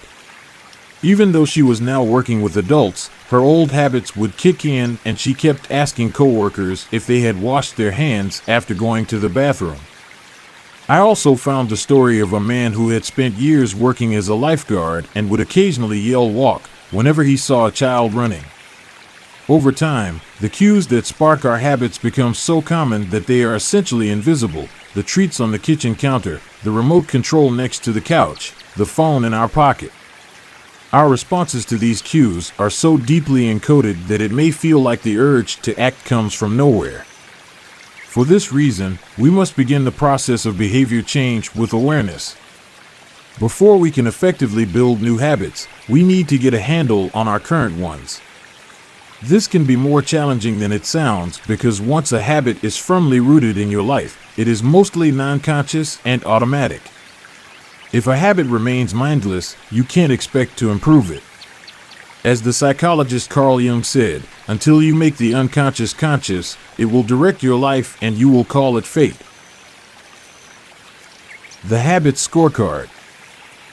The Japanese railway system is regarded as one of the best in the world. If you ever find yourself riding a train in Tokyo, you'll notice that the conductors have a peculiar habit. As each operator runs the train, they proceed through a ritual of pointing at different objects and calling out commands. When the train approaches a signal, the operator will point at it and say, "Signal is green." As the train pulls into and out of each station, the operator will point at the speedometer and call out the exact speed. When it's time to leave, the operator will point at the timetable and state the time. Out on the platform, other employees are performing similar actions. Before each train departs, staff members will point along the edge of the platform and declare, "All clear." Every detail is identified, pointed at, and named aloud. This process, known as pointing and calling, is a safety system designed to reduce mistakes. It seems silly, but it works incredibly well. Pointing and calling reduces errors by up to 85% and cuts accidents by 30%. The MTA subway system in New York City adopted a modified version that is point-only, and within 2 years of implementation, incidents of incorrectly berthed subways fell 57%. Pointing and calling is so effective because it raises the level of awareness from a non-conscious habit to a more conscious level. Because the train operators must use their eyes, hands, mouth, and ears, they are more likely to notice problems before something goes wrong. My wife does something similar. Whenever we are preparing to walk out the door for a trip, she verbally calls out the most essential items in her packing list. I've got my keys. I've got my wallet. I've got my glasses. I've got my husband. The more automatic a behavior becomes, the less likely we are to consciously think about it. And when we've done something 1,000 times before, we begin to overlook things. We assume that the next time will be just like the last. We're so used to doing what we've always done that we don't stop to question whether it's the right thing to do at all. Many of our failures in performance are largely attributable to a lack of self-awareness. One of our greatest challenges in changing habits is maintaining awareness of what we are actually doing. This helps explain why the consequences of bad habits can sneak up on us. We need a point-and-call system for our personal lives. That's the origin of the Habit Scorecard, which is a simple exercise you can use to become more aware of your behavior. To create your own, make a list of your daily habits. Here's a sample of where your list might start. Wake up. Turn off alarm. Check my phone. Go to the bathroom. Weigh myself. Take a shower. Brush my teeth. Floss my teeth. Put on deodorant. Hang up towel to dry. Get dressed. Make a cup of tea. And so on. Once you have a full list, look at each behavior and ask yourself, is this a good habit, a bad habit, or a neutral habit? If it is a good habit, write plus next to it. If it is a bad habit, write. If it is a neutral habit, write equal sign. For example, the list above might look like this: wake up equals turn off alarm equals check my phone, Go to the bathroom equals weigh myself plus take a shower plus brush my teeth plus floss my teeth plus put on deodorant plus hang up towel to dry equals get dressed equals make a cup of tea plus the marks you give to a particular habit will depend on your situation and your goals. For someone who is trying to lose weight, eating a bagel with peanut butter every morning might be a bad habit. For someone who is trying to bulk up and add muscle, the same behavior might be a good habit. It all depends on what you're working toward. Scoring your habits can be a bit more complex for another reason as well. The labels good habit and bad habit are slightly inaccurate. There are no good habits or bad habits. There are only effective habits. That is, effective at solving problems. All habits serve you in some way, even the bad ones, which is why you repeat them. For this exercise, categorize your habits by how they will benefit you in the long run. Generally speaking, good habits will have net positive outcomes. Bad habits have net negative outcomes. Smoking a cigarette may reduce stress right now, that's how it's serving you, but it's not a healthy long-term behavior. If you're still having trouble determining how to rate a particular habit, here is a question I like to use. Does this behavior help me become the type of person I wish to be? Does this habit cast a vote for or against my desired identity? Habits that reinforce your desired identity are usually good. Habits that conflict with your desired identity are usually bad. As you create your habit scorecard, there is no need to change anything at first. The goal is to simply notice what is actually going on. Observe your thoughts and actions without judgment or internal criticism. Don't blame yourself for your faults. Don't praise yourself for your successes.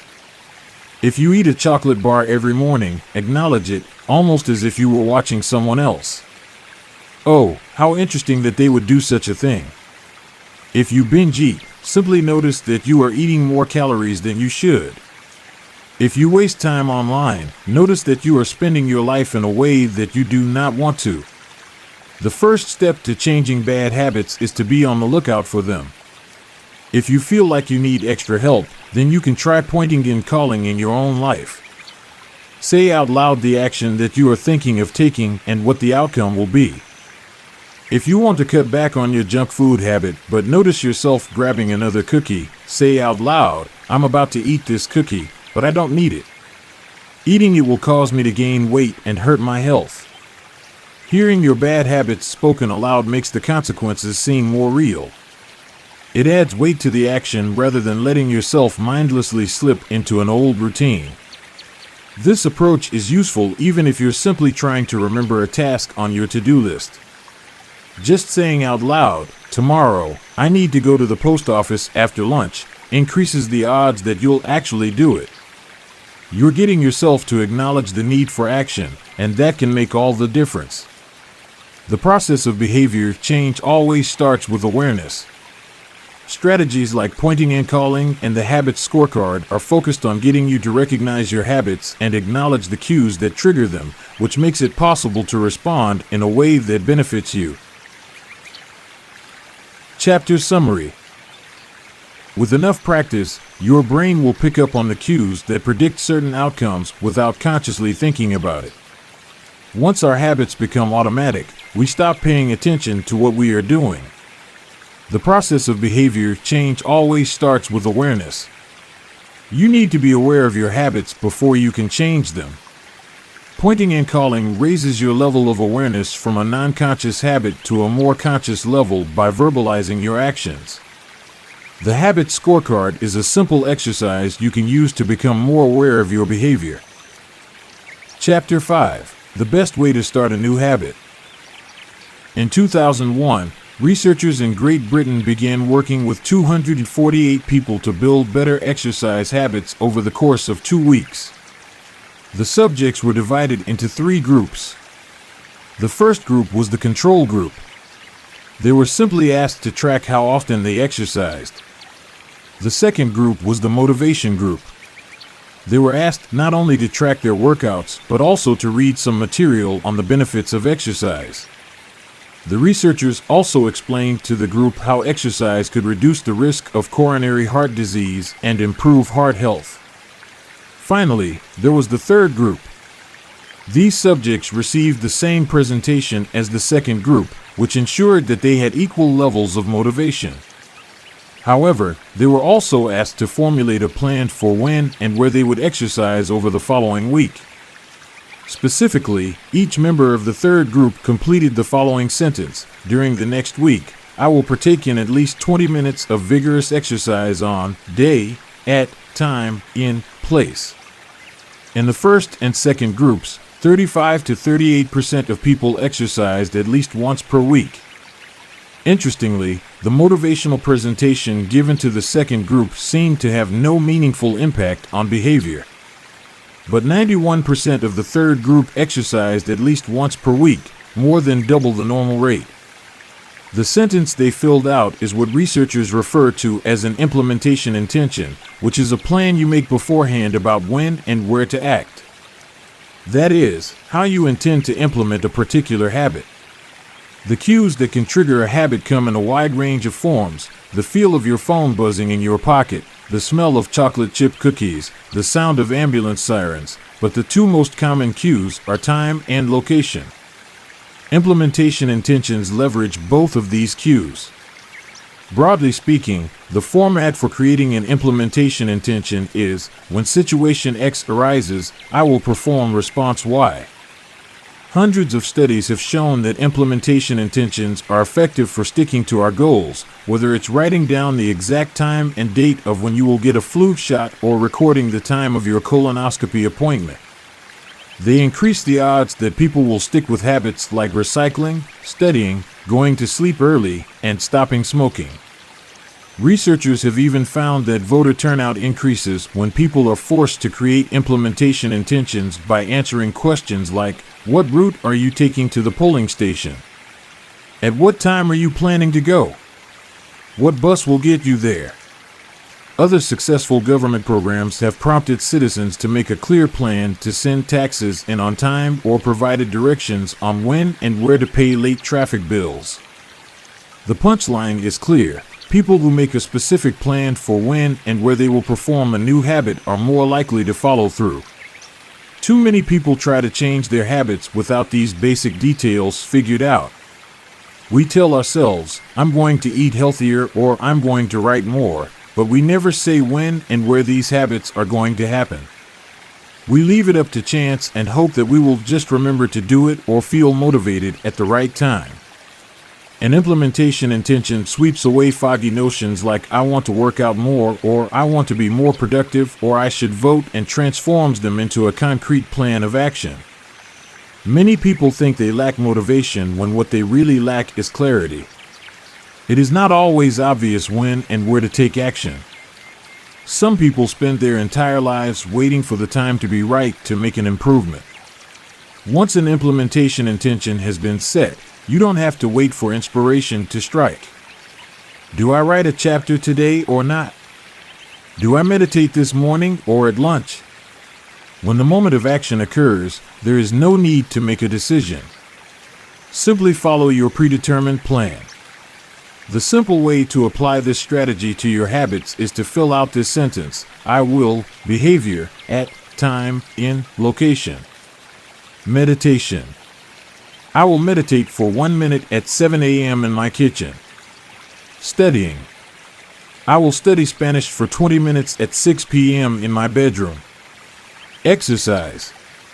I will exercise for 1 hour at 5 p.m. in my local gym. Marriage. I will make my partner a cup of tea at 8 a.m. in the kitchen. If you aren't sure when to start your habit, try the first day of the week, month, or year. People are more likely to take action at those times because hope is usually higher. If we have hope, we have a reason to take action. A fresh start feels motivating. There is another benefit to implementation intentions. Being specific about what you want and how you will achieve it helps you say no to things that derail progress, distract your attention, and pull you off course. We often say yes to little requests because we are not clear enough about what we need to be doing instead. When your dreams are vague, it's easy to rationalize little exceptions all day long and never get around to the specific things you need to do to succeed. Give your habits a time and a space to live in the world. The goal is to make the time and location so obvious that, with enough repetition, you get an urge to do the right thing at the right time, even if you can't say why.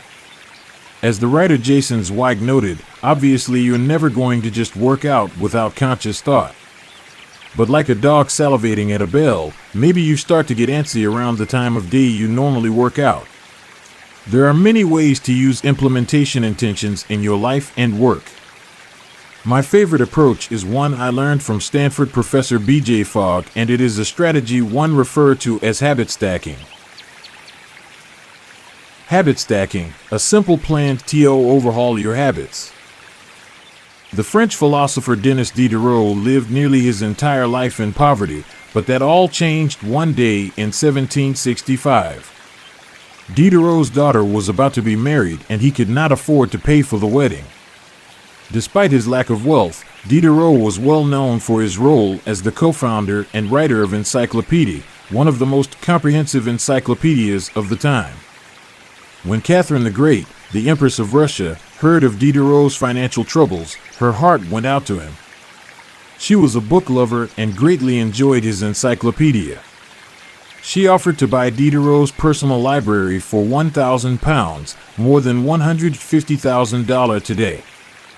Suddenly, Diderot had money to spare. With his new wealth, he not only paid for the wedding but also acquired a scarlet robe for himself. Diderot's scarlet robe was beautiful. So beautiful, in fact, that he immediately noticed how out of place it seemed when surrounded by his more common possessions. He wrote that there was no more coordination, no more unity, no more beauty between his elegant robe and the rest of his stuff. Diderot soon felt the urge to upgrade his possessions. He replaced his rug with one from Damascus. He decorated his home with expensive sculptures. He bought a mirror to place above the mantel and a better kitchen table. He tossed aside his old straw chair for a leather one. Like falling dominoes, one purchase led to the next. Diderot's behavior is not uncommon. In fact, the tendency for one purchase to lead to another one has a name: the Diderot effect. The Diderot effect states that obtaining a new possession often creates a spiral of consumption that leads to additional purchases. You can spot this pattern everywhere. You buy a dress and have to get new shoes and earrings to match. You buy a couch and suddenly question the layout of your entire living room. You buy a toy for your child and soon find yourself purchasing all of the accessories that go with it. It's a chain reaction of purchases.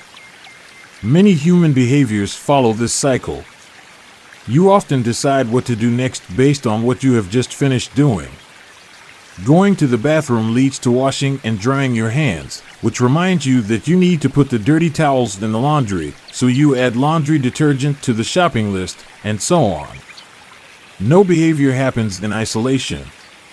Each action becomes a cue that triggers the next behavior. Why is this important? When it comes to building new habits, you can use the connectedness of behavior to your advantage. One of the best ways to build a new habit is to identify a current habit you already do each day and then stack your new behavior on top. This is called habit stacking. Habit stacking is a special form of an implementation intention. Rather than pairing your new habit with a particular time and location, you pair it with a current habit.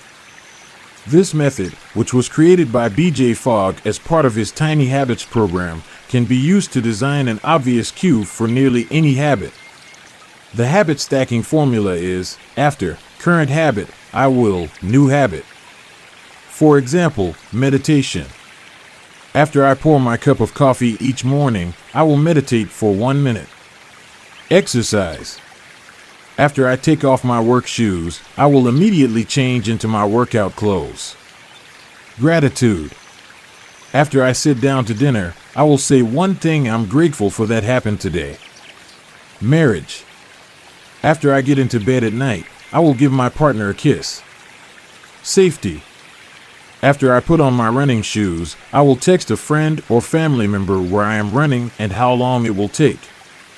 The key is to tie your desired behavior into something you already do each day. Once you have mastered this basic structure, you can begin to create larger stacks by chaining small habits together. This allows you to take advantage of the natural momentum that comes from one behavior leading into the next, a positive version of the Diderot effect. Habit stacking increases the likelihood that you'll stick with a habit by stacking your new behavior on top of an old one. This process can be repeated to chain numerous habits together, each one acting as the cue for the next. Your morning routine habit stack might look like this. 1. After I pour my morning cup of coffee, I will meditate for 60 seconds. 2. After I meditate for 60 seconds, I will write my to-do list for the day. 3. After I write my to-do list for the day, I will immediately begin my first task. Or, consider this habit stack in the evening. 1. After I finish eating dinner, I will put my plate directly into the dishwasher. 2. After I put my dishes away, I will immediately wipe down the counter. 3. After I wipe down the counter, I will set out my coffee mug for tomorrow morning. You can also insert new behaviors into the middle of your current routines. For example, you may already have a morning routine that looks like this: wake up greater than make my bed greater than take a shower. Let's say you want to develop the habit of reading more each night. You can expand your habit stack and try something like, wake up greater than make my bed greater than place a book on my pillow greater than take a shower. Now, when you climb into bed each night, a book will be sitting there waiting for you to enjoy. Overall, habit stacking allows you to create a set of simple rules that guide your future behavior. It's like you always have a game plan for which action should come next. Once you get comfortable with this approach, you can develop general habit stacks to guide you whenever the situation is appropriate. Exercise. When I see a set of stairs, I will take them instead of using the elevator. Social skills. When I walk into a party, I will introduce myself to someone I don't know yet. Finances. When I want to buy something over $100, I will wait 24 hours before purchasing. Healthy eating. When I serve myself a meal, I will always put veggies on my plate first. Minimalism. When I buy a new item, I will give something away. One in, one out. Mood. When the phone rings, I will take one deep breath and smile before answering. Forgetfulness. When I leave a public place, I will check the table and chairs to make sure I don't leave anything behind. No matter how you use this strategy, the secret to creating a successful habit stack is selecting the right cue to kick things off.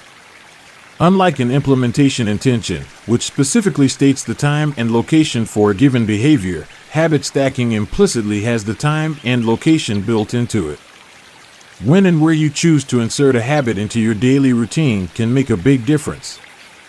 If you're trying to add meditation into your morning routine, but mornings are chaotic and your kids keep running into the room, then that may be the wrong place and time. Consider when you are most likely to be successful. Don't ask yourself to do a habit when you're likely to be occupied with something else.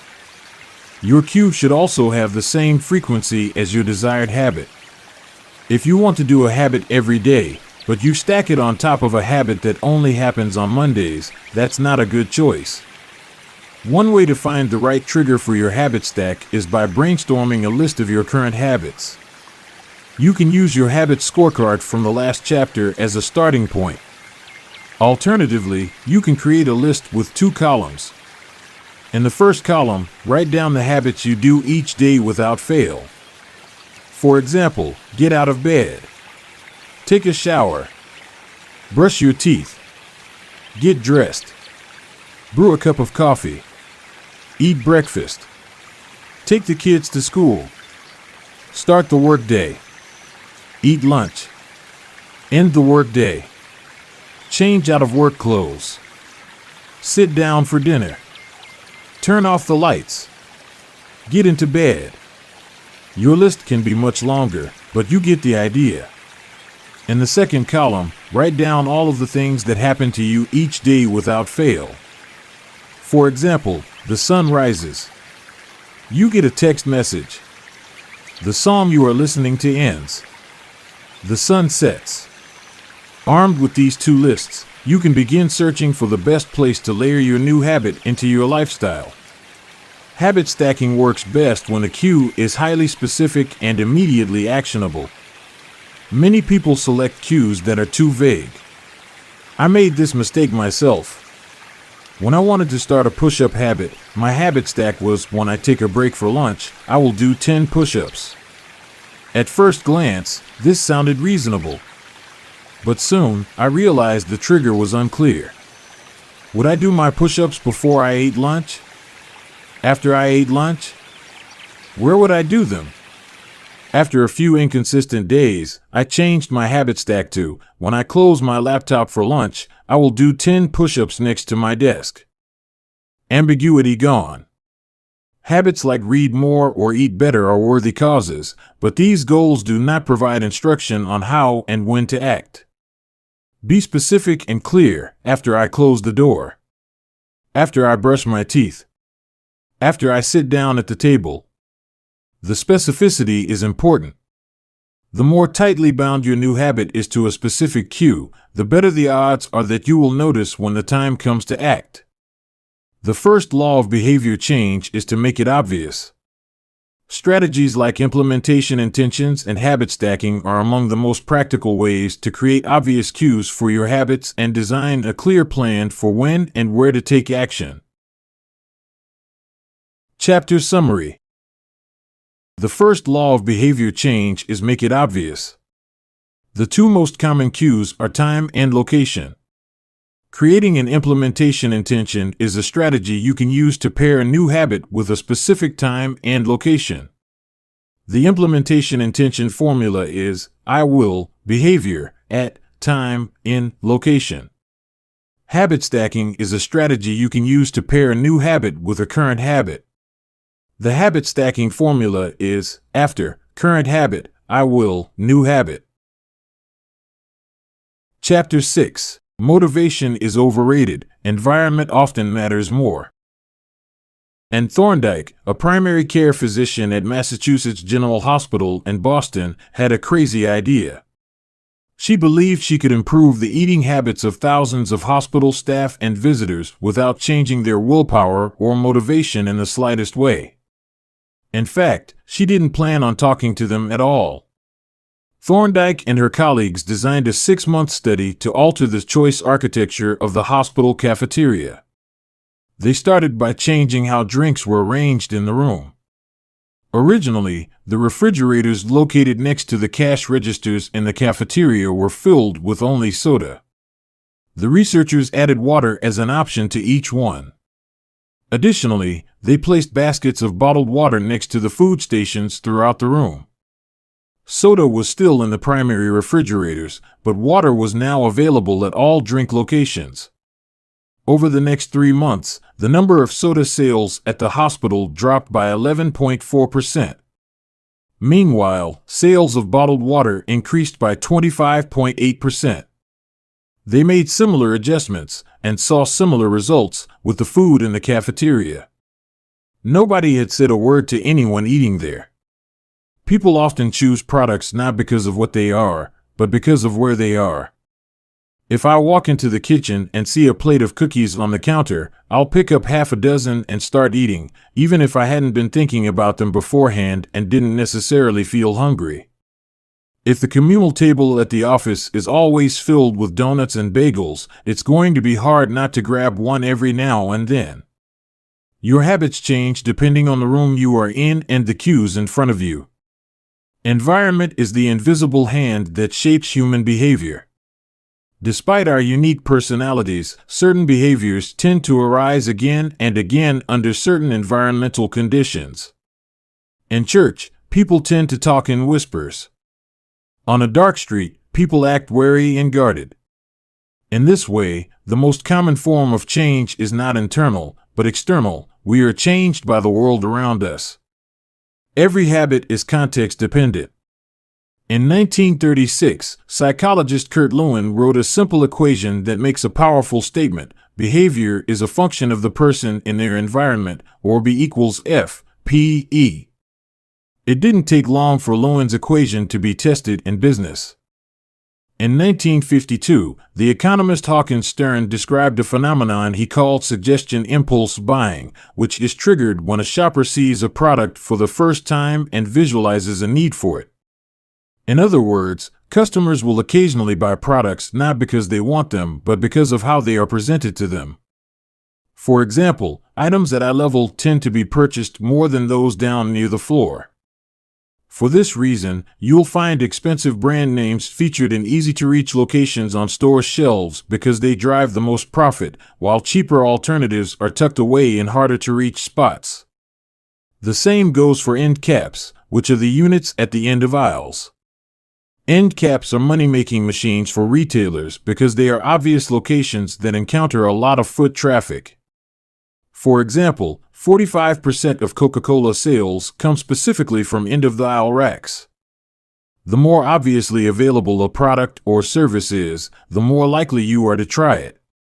People drink Bud Light because it is in every bar and visit Starbucks because it is on every corner. We like to think that we are in control. If we choose water over soda, we assume it is because we wanted to do so. The truth, however, is that many of the actions we take each day are shaped not by purposeful drive and choice, but by the most obvious option. Every living being has its own methods for sensing and understanding the world. Eagles have remarkable long-distance vision. Snakes can smell by tasting the air with their highly sensitive tongues. Sharks can detect small amounts of electricity and vibrations in the water caused by nearby fish. Even bacteria have chemoreceptors, tiny sensory cells that allow them to detect toxic chemicals in their environment. In humans, perception is directed by the sensory nervous system. We perceive the world through sight, sound, smell, touch, and taste. But we also have other ways of sensing stimuli. Some are conscious, but many are non-conscious. For instance, you can notice when the temperature drops before a storm, or when the pain in your gut rises during a stomachache, or when you fall off balance while walking on rocky ground. Receptors in your body pick up on a wide range of internal stimuli, such as the amount of salt in your blood or the need to drink when thirsty. The most powerful of all human sensory abilities, however, is vision. The human body has about 11 million sensory receptors. Approximately 10 million of those are dedicated to sight. Some experts estimate that half of the brain's resources are used on vision. Given that we are more dependent on vision than on any other sense, it should come as no surprise that visual cues are the greatest catalyst of our behavior. For this reason, a small change in what you see can lead to a big shift in what you do. As a result, you can imagine how important it is to live and work in environments that are filled with productive cues and devoid of unproductive ones. Thankfully, there is good news in this respect. You don't have to be the victim of your environment. You can also be the architect of it. How to design your environment for success. During the energy crisis and oil embargo of the 1970s, Dutch researchers began to pay close attention to the country's energy usage. In one suburb near Amsterdam, they found that some homeowners used 30% less energy than their neighbors, despite the homes being of similar size and getting electricity for the same price. It turned out the houses in this neighborhood were nearly identical except for one feature, the location of the electrical meter. Some had one in the basement. Others had the electrical meter upstairs in the main hallway. As you may guess, the homes with the meters located in the main hallway used less electricity. When their energy use was obvious and easy to track, people changed their behavior. Every habit is initiated by a cue, and we are more likely to notice cues that stand out. Unfortunately, the environments where we live and work often make it easy not to do certain actions because there is no obvious cue to trigger the behavior. It's easy not to practice the guitar when it's tucked away in the closet. It's easy not to read a book when the bookshelf is in the corner of the guest room. It's easy not to take your vitamins when they are out of sight in the pantry. When the cues that spark a habit are subtle or hidden, they are easy to ignore. By comparison, creating obvious visual cues can draw your attention toward a desired habit. In the early 1990s, the cleaning staff at Schiphol Airport in Amsterdam installed a small sticker that looked like a flying near the center of each urinal. Apparently, when men stepped up to the urinals, they aimed for what they thought was a bug. The stickers improved their aim and significantly reduced spillage around the urinals. Further analysis determined that the stickers cut bathroom cleaning costs by 8% per year. I've experienced the power of obvious cues in my own life. I used to buy apples from the store, put them in the crisper in the bottom of the refrigerator, and forget all about them. By the time I remembered, the apples would have gone bad. I never saw them, so I never ate them. Eventually, I took my own advice and redesigned my environment. I bought a large display bowl and placed it in the middle of the kitchen counter. The next time I bought apples, that was where they went, out in the open where I could see them. Almost like magic, I began eating a few apples each day simply because they were obvious rather than out of sight. Here are a few ways you can redesign your environment and make the cues for your preferred habits more obvious. If you want to remember to take your medication each night, put your pill bottle directly next to the faucet on the bathroom counter. If you want to practice guitar more frequently, place your guitar stand in the middle of the living room. If you want to remember to send more thank you notes, keep a stack of stationery on your desk. If you want to drink more water, fill up a few water bottles each morning and place them in common locations around the house. If you want to make a habit a big part of your life, make the cue a big part of your environment. The most persistent behaviors usually have multiple cues.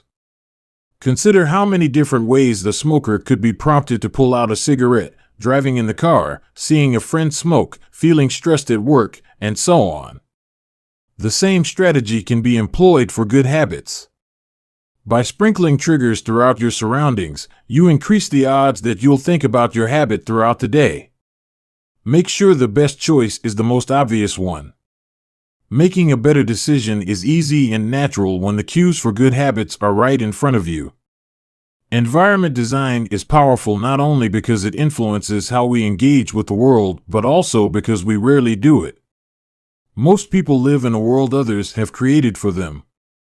But you can alter the spaces where you live and work to increase your exposure to positive cues and reduce your exposure to negative ones. Environment design allows you to take back control and become the architect of your life. Be the designer of your world and not merely the consumer of it. The context is the CUE.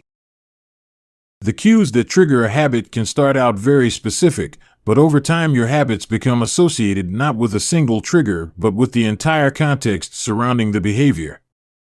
For example, many people drink more in social situations than they would ever drink alone.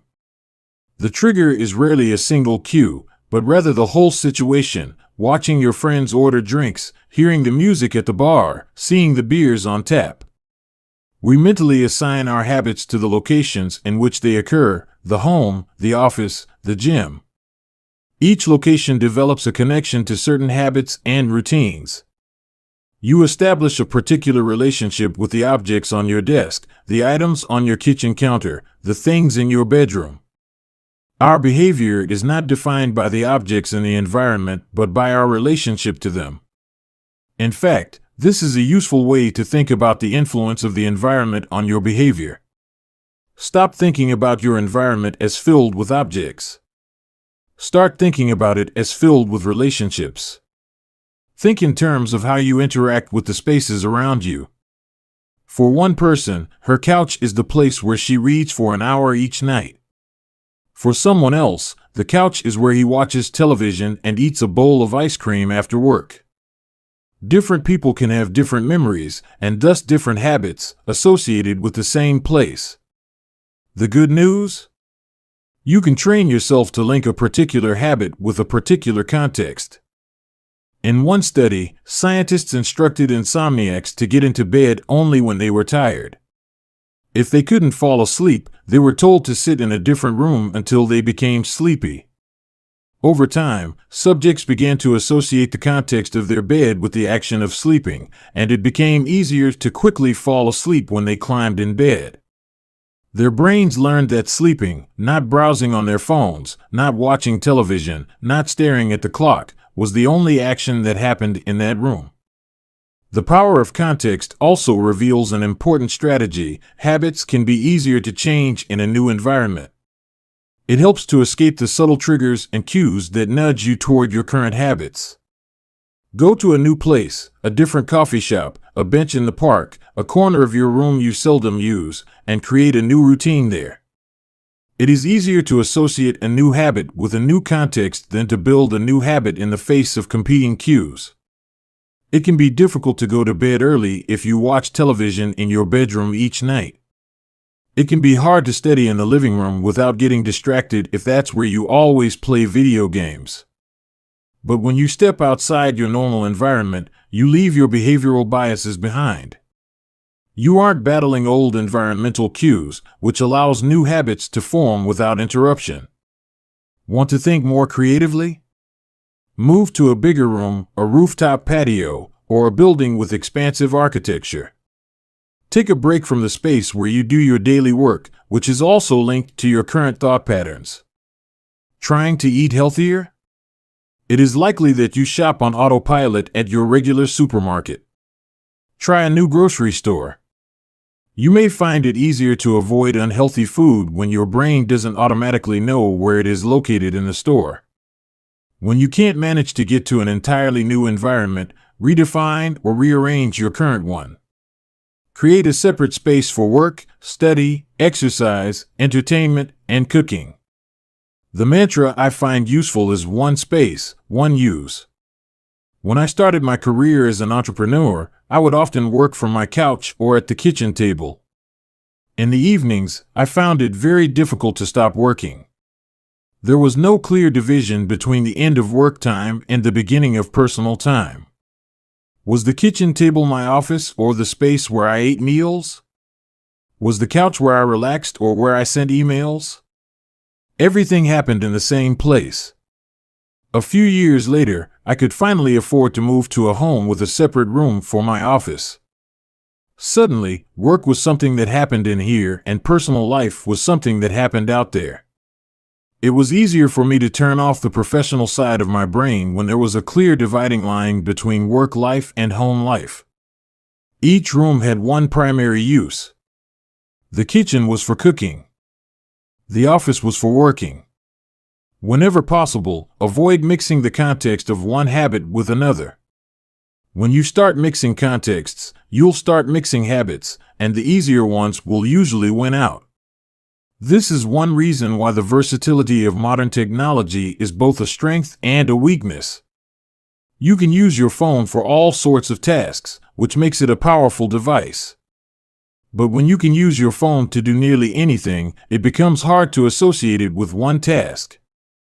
You want to be productive, but you're also conditioned to browse social media, check email, and play video games whenever you open your phone. It's a mishmash of cues. You may be thinking, you don't understand. I live in New York City. My apartment is the size of a smartphone. I need each room to play multiple roles. Fair enough. If your space is limited, divide your room into activity zones, a chair for reading, a desk for writing, a table for eating. You can do the same with your digital spaces. I know a writer who uses his computer only for writing, his tablet only for reading, and his phone only for social media and texting. Every habit should have a home. If you can manage to stick with this strategy, each context will become associated with a particular habit and mode of thought. Habits thrive under predictable circumstances like these. Focus comes automatically when you are sitting at your work desk. Relaxation is easier when you are in a space designed for that purpose. Sleep comes quickly when it is the only thing that happens in your bedroom. If you want behaviors that are stable and predictable, you need an environment that is stable and predictable. A stable environment where everything has a place and a purpose is an environment where habits can easily form. Chapter Summary. Small changes in context can lead to large changes in behavior over time. Every habit is initiated by a cue. We are more likely to notice cues that stand out. Make the cues of good habits obvious in your environment. Gradually, your habits become associated not with a single trigger, but with the entire context surrounding the behavior. The context becomes the cue. It is easier to build new habits in a new environment because you are not fighting against old cues. Chapter 7. The Secret to Self-Control. In 1971, as the Vietnam War was heading into its 16th year, Congressman Robert Steele from Connecticut and Morgan Murphy from Illinois made a discovery that stunned the American public. While visiting the troops, they had learned that over 15% of U.S. soldiers stationed there were heroin addicts. Follow-up research revealed that 35% of service members in Vietnam had tried heroin and as many as 20% were addicted. The problem was even worse than they had initially thought. The discovery led to a flurry of activity in Washington, including the creation of the Special Action Office of Drug Abuse Prevention under President Nixon to promote prevention and rehabilitation and to track addicted service members when they returned home. Lee Robbins was one of the researchers in charge. In a finding that completely upended the accepted beliefs about addiction, Robbins found that when soldiers who had been heroin users returned home, only 5% of them became re-addicted within a year, and just 12% relapsed within 3 years. In other words, approximately 9 out of 10 soldiers who used heroin in Vietnam eliminated their addiction nearly overnight. This finding contradicted the prevailing view at the time, which considered heroin addiction to be a permanent and irreversible condition. Instead, Robbins revealed that addictions could spontaneously dissolve if there was a radical change in the environment.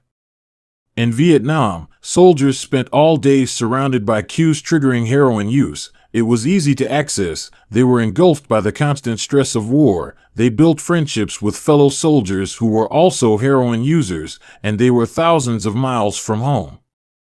Once a soldier returned to the United States, though, he found himself in an environment devoid of those triggers. When the context changed, so did the habit. Compare this situation to that of a typical drug user.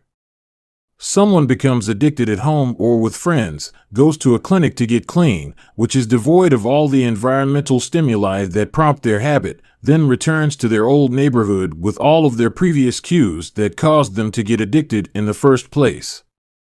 It's no wonder that usually you see numbers that are the exact opposite of those in the Vietnam study. Typically, 90% of heroin users become re-addicted once they return home from rehab. The Vietnam studies ran counter to many of our cultural beliefs about bad habits because it challenged the conventional association of unhealthy behavior as a moral weakness.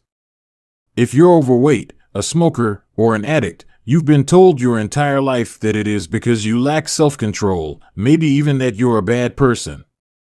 The idea that a little bit of discipline would solve all our problems is deeply embedded in our culture.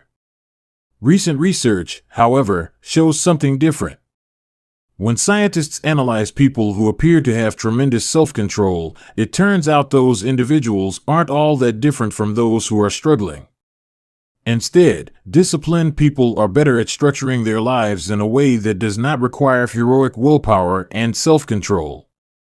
In other words, they spend less time in tempting situations. The people with the best self-control are typically the ones who need to use it the least. It's easier to practice self-restraint when you don't have to use it very often. So, yes, perseverance, grit, and willpower are essential to success, but the way to improve these qualities is not by wishing you were a more disciplined person, but by creating a more disciplined environment. This counterintuitive idea makes even more sense once you understand what happens when a habit is formed in the brain. A habit that has been encoded in the mind is ready to be used whenever the relevant situation arises. When Patty Olwell, a therapist from Austin, Texas, started smoking, she would often light up while riding horses with a friend. Eventually, she quit smoking and avoided it for years. She had also stopped riding. Decades later, she hopped on a horse again and found herself craving a cigarette for the first time in forever. The cues were still internalized, she just hadn't been exposed to them in a long time. Once a habit has been encoded, the urge to act follows whenever the environmental cues reappear. This is one reason behavior change techniques can backfire. Shaming obese people with weight loss presentations can make them feel stressed, and as a result many people return to their favorite coping strategy, overeating. Showing pictures of blackened lungs to smokers leads to higher levels of anxiety, which drives many people to reach for a cigarette. If you're not careful about cues, you can cause the very behavior you want to stop. Bad habits are autocatalytic, the process feeds itself. They foster the feelings they try to numb. You feel bad, so you eat junk food. Because you eat junk food, you feel bad. Watching television makes you feel sluggish, so you watch more television because you don't have the energy to do anything else. Worrying about your health makes you feel anxious, which causes you to smoke to ease your anxiety, which makes your health even worse and soon you're feeling more anxious. It's a downward spiral, a runaway train of bad habits. Researchers refer to this phenomenon as cue-induced wanting. An external trigger causes a compulsive craving to repeat a bad habit. Once you notice something, you begin to want it. This process is happening all the time, often without us realizing it. Scientists have found that showing addicts a picture of cocaine for just 33 milliseconds stimulates the reward pathway in the brain and sparks desire. This speed is too fast for the brain to consciously register. The addicts couldn't even tell you what they had seen, but they craved the drug all the same. Here's the punchline: you can break a habit, but you're unlikely to forget it. Once the mental grooves of habit have been carved into your brain, they are nearly impossible to remove entirely, even if they go unused for quite a while. And that means that simply resisting temptation is an ineffective strategy. It is hard to maintain a Zen attitude in a life filled with interruptions. It takes too much energy. In the short run, you can choose to overpower temptation. In the long run, we become a product of the environment that we live in. To put it bluntly, I have never seen someone consistently stick to positive habits in a negative environment. A more reliable approach is to cut bad habits off at the source. One of the most practical ways to eliminate a bad habit is to reduce exposure to the cue that causes it. If you can't seem to get any work done, leave your phone in another room for a few hours. If you're continually feeling like you're not enough, stop following social media accounts that trigger jealousy and envy. If you're wasting too much time watching television, move the TV out of the bedroom. If you're spending too much money on electronics, quit reading reviews of the latest tech gear. If you're playing too many video games, unplug the console and put it in a closet after each use. This practice is an inversion of the first law of behavior change. Rather than make it obvious, you can make it invisible. I'm often surprised by how effective simple changes like these can be. Remove a single cue and the entire habit often fades away. Self-control is a short-term strategy, not a long-term one. You may be able to resist temptation once or twice, but it's unlikely you can muster the willpower to override your desires every time. Instead of summoning a new dose of willpower whenever you want to do the right thing, your energy would be better spent optimizing your environment. This is the secret to self-control. Make the cues of your good habits obvious and the cues of your bad habits invisible. Chapter Summary. The inversion of the first law of behavior change is make it invisible. Once a habit is formed, it is unlikely to be forgotten. People with high self-control tend to spend less time in tempting situations. It's easier to avoid temptation than resist it. One of the most practical ways to eliminate a bad habit is to reduce exposure to the cue that causes it. Self-control is a short-term strategy, not a long-term one. The second law: make it attractive. Chapter 8: How to make a habit irresistible. In the 1940s, a Dutch scientist named Nico Tinbergen performed a series of experiments that transformed our understanding of what motivates us. Tinbergen, who eventually won a Nobel Prize for his work, was investigating herring gulls, the gray and white birds often seen flying along the seashores of North America. Adult herring gulls have a small red on their beak, and Tinbergen noticed that newly hatched chicks would peck this spot whenever they wanted food. To begin one experiment, he created a collection of fake cardboard beaks, just a head without a body. When the parents had flown away, he went over to the nest and offered these dummy beaks to the chicks. The beaks were obvious fakes, and he assumed the baby birds would reject them altogether. However, when the tiny gulls saw the red spot on the cardboard beak, they pecked away just as if it were attached to their own mother. They had a clear preference for those red spots, as if they had been genetically programmed at birth. Soon Tinbergen discovered that the bigger the red spot, the faster the chicks pecked. Eventually, he created a beak with 3 large red dots on it. When he placed it over the nest, the baby birds went crazy with delight. They pecked at the little red patches as if it was the greatest beak they had ever seen. Tinbergen and his colleagues discovered similar behavior in other animals. For example, the greylag goose is a ground-nesting bird. Occasionally, as the mother moves around on the nest, one of the eggs will roll out and settle on the grass nearby. Whenever this happens, the goose will waddle over to the egg and use its beak and neck to pull it back into the nest. Tinbergen discovered that the goose will pull any nearby round object, such as a billiard ball or a light bulb, back into the nest. The bigger the object, the greater their response. One goose even made a tremendous effort to roll a volleyball back and sit on top. Like the baby gulls automatically pecking at red dots, the greylag goose was following an instinctive rule: when I see a round object nearby, I must roll it back into the nest. The bigger the round object, the harder I should try to get it. It's like the brain of each animal is preloaded with certain rules for behavior, and when it comes across an exaggerated version of that rule, it lights up like a Christmas tree.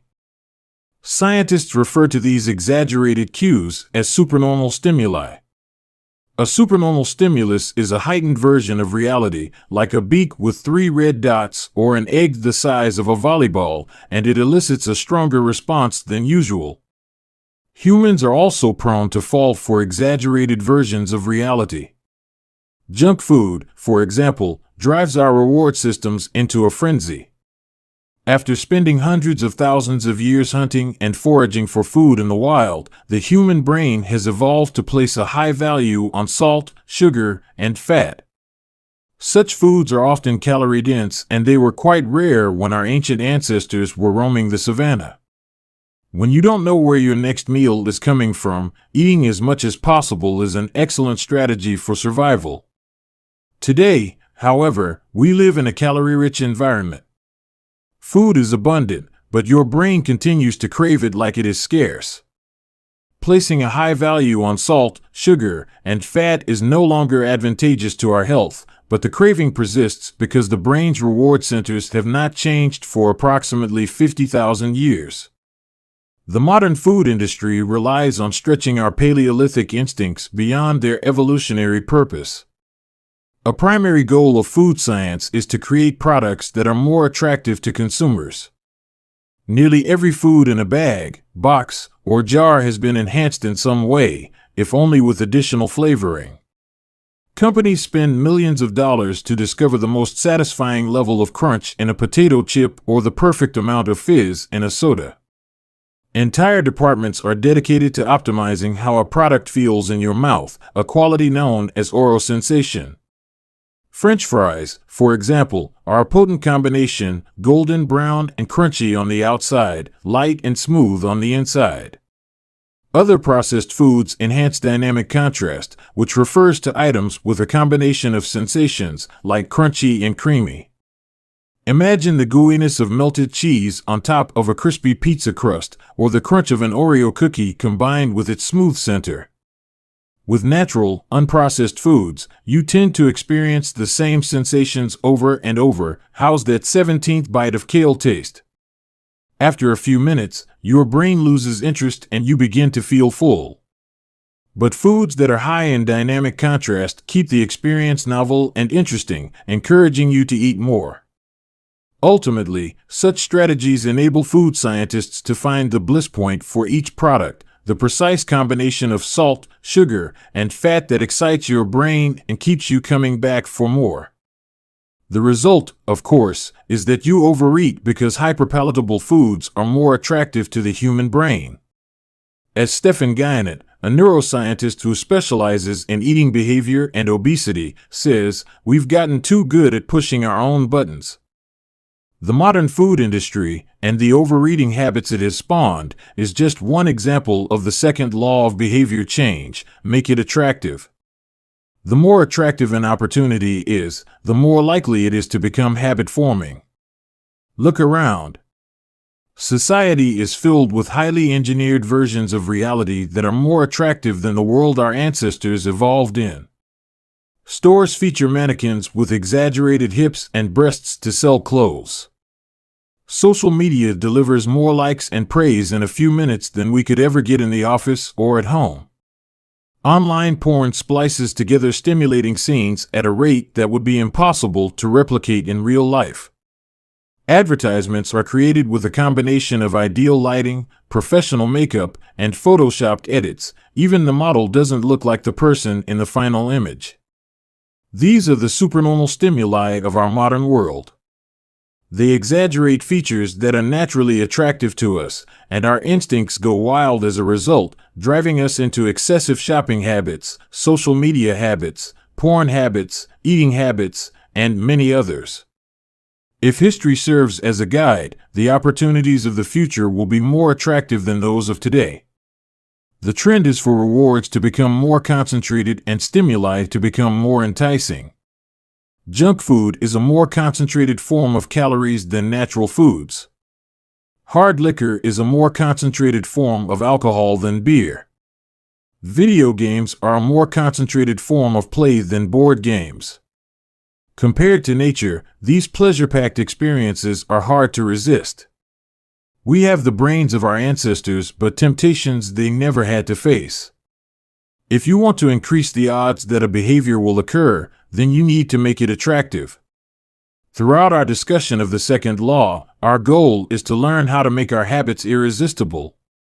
While it is not possible to transform every habit into a supernormal stimulus, we can make any habit more enticing. To do this, we must start by understanding what a craving is and how it works. We begin by examining a biological signature that all habits share: the dopamine spike. The dopamine-driven feedback loop. Scientists can track the precise moment a craving occurs by measuring a neurotransmitter called dopamine. The importance of dopamine became apparent in 1954 when the neuroscientists James Olds and Peter Milner ran an experiment that revealed the neurological processes behind craving and desire. By implanting electrodes in the brains of rats, the researchers blocked the release of dopamine. To the surprise of the scientists, the rats lost all will to live. They wouldn't eat. They wouldn't have sex. They didn't crave anything. Within a few days, the animals died of thirst. In follow-up studies, other scientists also inhibited the dopamine-releasing parts of the brain, but this time, they squirted little droplets of sugar into the mouths of the dopamine-depleted rats. Their little rat faces lit up with pleasurable grins from the tasty substance. Even though dopamine was blocked, they liked the sugar just as much as before, they just didn't want it anymore. The ability to experience pleasure remained, but without dopamine, desire died. And without desire, action stopped.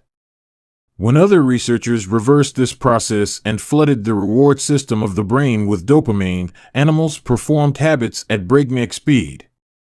In one study, mice received a powerful hit of dopamine each time they poked their nose in a box. Within minutes, the mice developed a craving so strong they began poking their nose into the box 800 times per hour. Humans are not so different. The average slot machine player will spin the wheel 600 times per hour. Habits are a dopamine-driven feedback loop. Every behavior that is highly habit-forming, taking drugs, eating junk food, playing video games, browsing social media, is associated with higher levels of dopamine. The same can be said for our most basic habitual behaviors like eating food, drinking water, having sex, and interacting socially. For years, scientists assumed dopamine was all about pleasure, but now we know it plays a central role in many neurological processes, including motivation, learning and memory, punishment and aversion, and voluntary movement. When it comes to habits, the key takeaway is this: dopamine is released not only when you experience pleasure, but also when you anticipate it. Gambling addicts have a dopamine spike right before they place a bet, not after they win. Cocaine addicts get a surge of dopamine when they see the powder, not after they take it. Whenever you predict that an opportunity will be rewarding, your levels of dopamine spike in anticipation. And whenever dopamine rises, so does your motivation to act.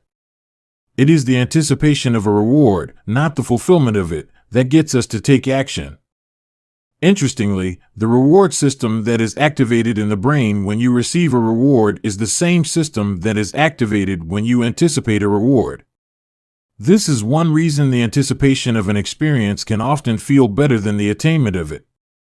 As a child, thinking about Christmas morning can be better than opening the gifts. As an adult, daydreaming about an upcoming vacation can be more enjoyable than actually being on vacation. Scientists refer to this as the difference between wanting and liking. The dopamine spike. Your brain has far more neural circuitry allocated for wanting rewards than for liking them. The wanting centers in the brain are large: the brain stem, the nucleus accumbens, the ventral tegmental area, the dorsal striatum, the amygdala, and portions of the prefrontal cortex. By comparison, the liking centers of the brain are much smaller. They are often referred to as hedonic hotspots and are distributed like tiny islands throughout the brain. For instance, researchers have found that 100% of the nucleus accumbens is activated during wanting. Meanwhile, only 10% of the structure is activated during liking. The fact that the brain allocates so much precious space to the regions responsible for craving and desire provides further evidence of the crucial role these processes play. Desire is the engine that drives behavior. Every action is taken because of the anticipation that precedes it. It is the craving that leads to the response. These insights reveal the importance of the second law of behavior change. We need to make our habits attractive because it is the expectation of a rewarding experience that motivates us to act in the first place. This is where a strategy known as temptation bundling comes into play. How to use temptation bundling to make your habits more attractive. Ronan Byrne, an electrical engineering student in Dublin, Ireland, enjoyed watching Netflix, but he also knew that he should exercise more often than he did. Putting his engineering skills to use, Byrne hacked his stationary bike and connected it to his laptop and television. Then he wrote a computer program that would allow Netflix to run only if he was cycling at a certain speed. If he slowed down for too long, whatever show he was watching would pause until he started pedaling again. He was, in the words of one fan, eliminating obesity one Netflix binge at a time. He was also employing temptation bundling to make his exercise habit more attractive. Temptation bundling works by linking an action you want to do with an action you need to do. In Byrne's case, he bundled watching Netflix, the thing he wanted to do, with riding his stationary bike, the thing he needed to do. Businesses are masters at temptation bundling. For instance, when the American Broadcasting Company, more commonly known as ABC, launched its Thursday night television lineup for the 2014 to 2015 season, they promoted temptation bundling on a massive scale. Every Thursday, the company would air 3 shows created by screenwriter Shonda Rhimes: Grey's Anatomy, Scandal, and How to Get Away with Murder. They branded it as TGIT on ABC. TGIT stands for Thank God It's Thursday. In addition to promoting the shows, ABC encouraged viewers to make popcorn, drink red wine, and enjoy the evening. Andrew Kubitz, head of scheduling for ABC, described the idea behind the campaign. We see Thursday night as a viewership opportunity, with either couples or women by themselves who want to sit down and escape and have fun and drink their red wine and have some popcorn. The brilliance of this strategy is that ABC was associating the thing they needed viewers to do, watch their shows, with activities their viewers already wanted to do: relax, drink wine, and eat popcorn. Over time, people began to connect watching ABC with feeling relaxed and entertained. If you drink red wine and eat popcorn at 8 p.m. every Thursday, then eventually 8 p.m. on Thursday means relaxation and entertainment. The reward gets associated with the cue, and the habit of turning on the television becomes more attractive. You're more likely to find a behavior attractive if you get to do one of your favorite things at the same time.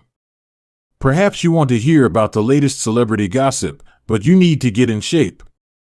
Using temptation bundling, you could only read the tabloids and watch reality shows at the gym.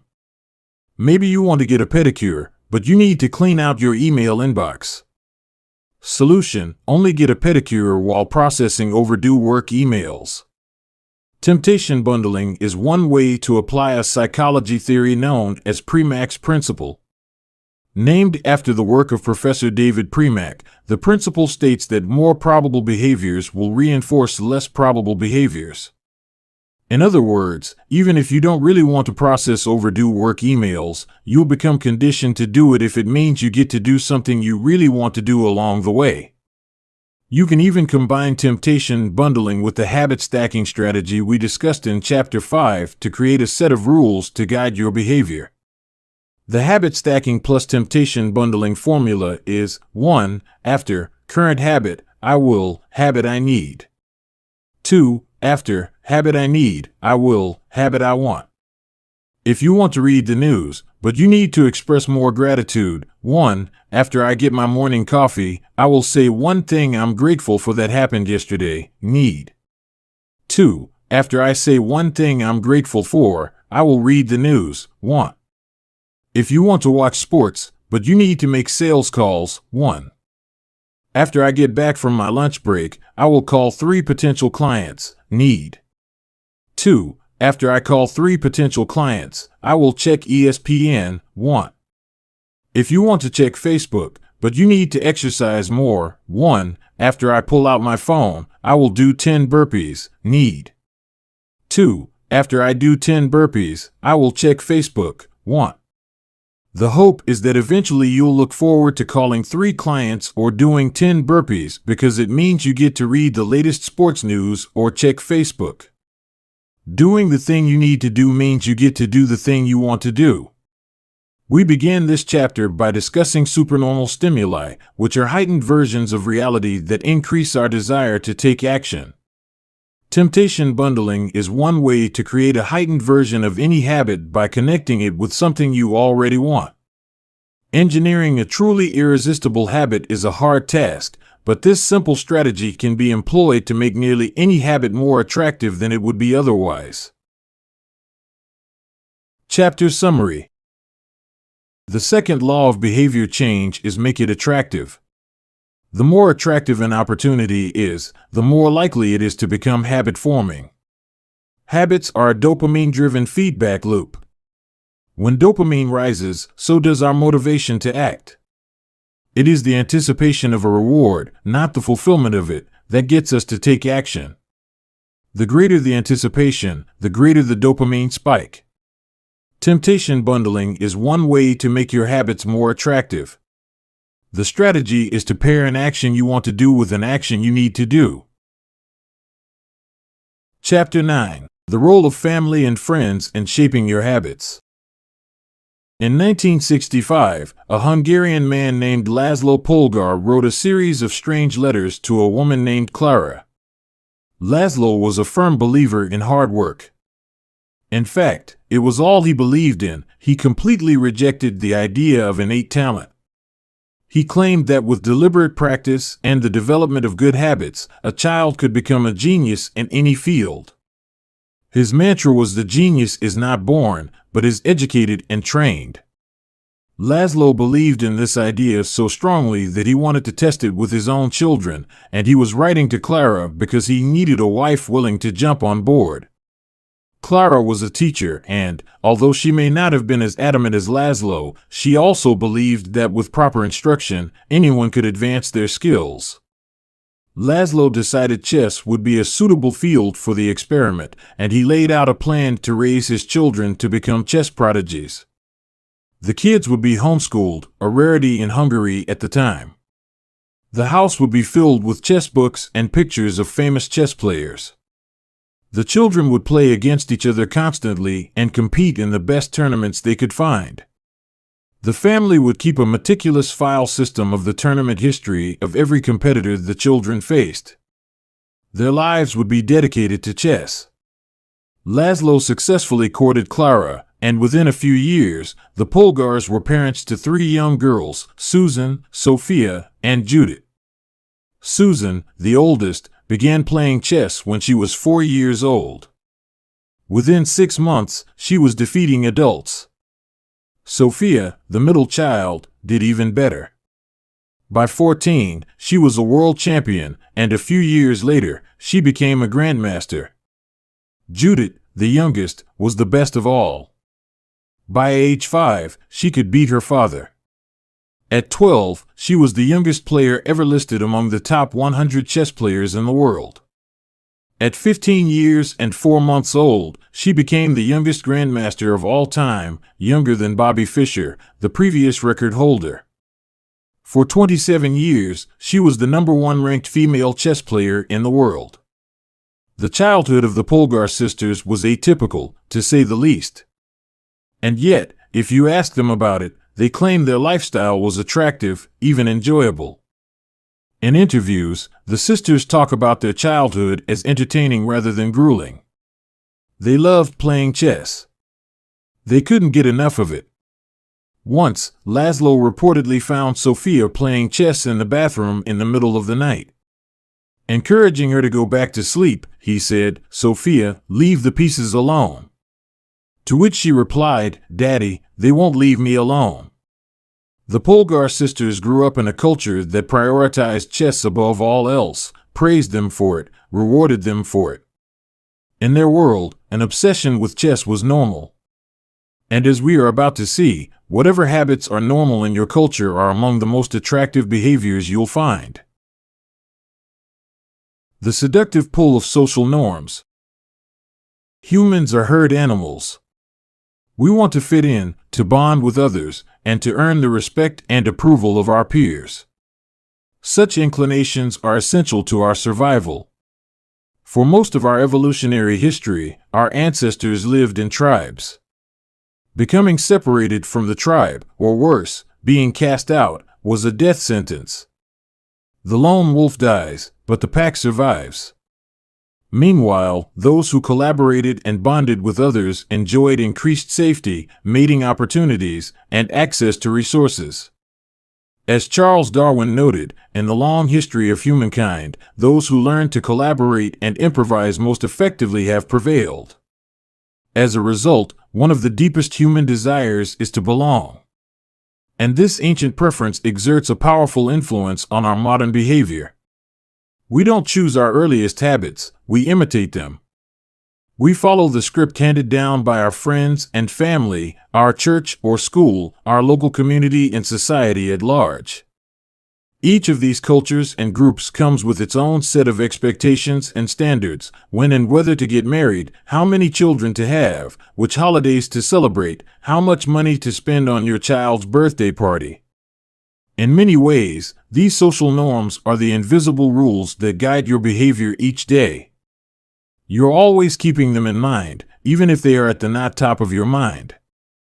Often, you follow the habits of your culture without thinking, without questioning, and sometimes without remembering. As the French philosopher Michel de Montaigne wrote, the customs and practices of life and society sweep us along. Most of the time, going along with the group does not feel like a burden.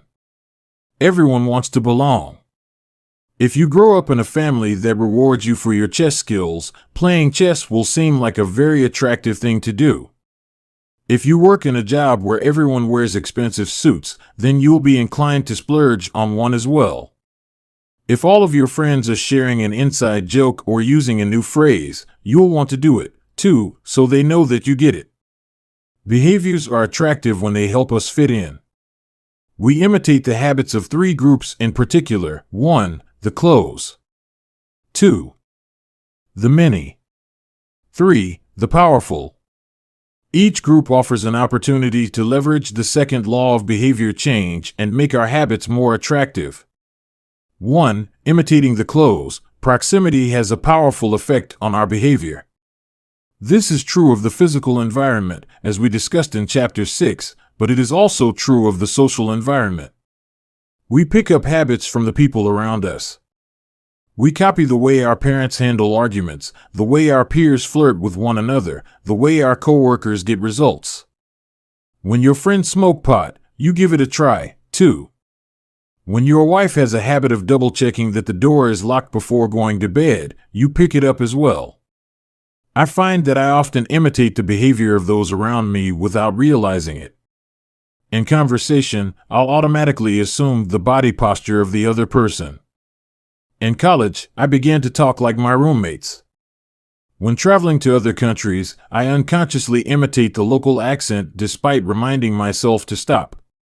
As a general rule, the closer we are to someone, the more likely we are to imitate some of their habits. One groundbreaking study tracked 12,000 people for 32 years and found that a person's chances of becoming obese increased by 57% if he or she had a friend who became obese. It works the other way, too. Another study found that if one person in a relationship lost weight, the other partner would also slim down about 1/3 of the time. Our friends and family provide a sort of invisible peer pressure that pulls us in their direction. Of course, peer pressure is bad only if you're surrounded by bad influences. When astronaut Mike Massimino was a graduate student at MIT, he took a small robotics class. Of the 10 people in the class, 4 became astronauts. If your goal was to make it into space, then that room was about the best culture you could ask for. Similarly, one study found that the higher your best friend's IQ at age 11 or 12, the higher your IQ would be at age 15, even after controlling for natural levels of intelligence. We soak up the qualities and practices of those around us. One of the most effective things you can do to build better habits is to join a culture where your desired behavior is the normal behavior. New habits seem achievable when you see others doing them every day. If you are surrounded by fit people, you are more likely to consider working out to be a common habit. If you're surrounded by jazz lovers, you are more likely to believe it's reasonable to play jazz every day. Your culture sets your expectation for what is normal. Surround yourself with people who have the habits you want to have yourself. You'll rise together. To make your habits even more attractive, you can take this strategy one step further.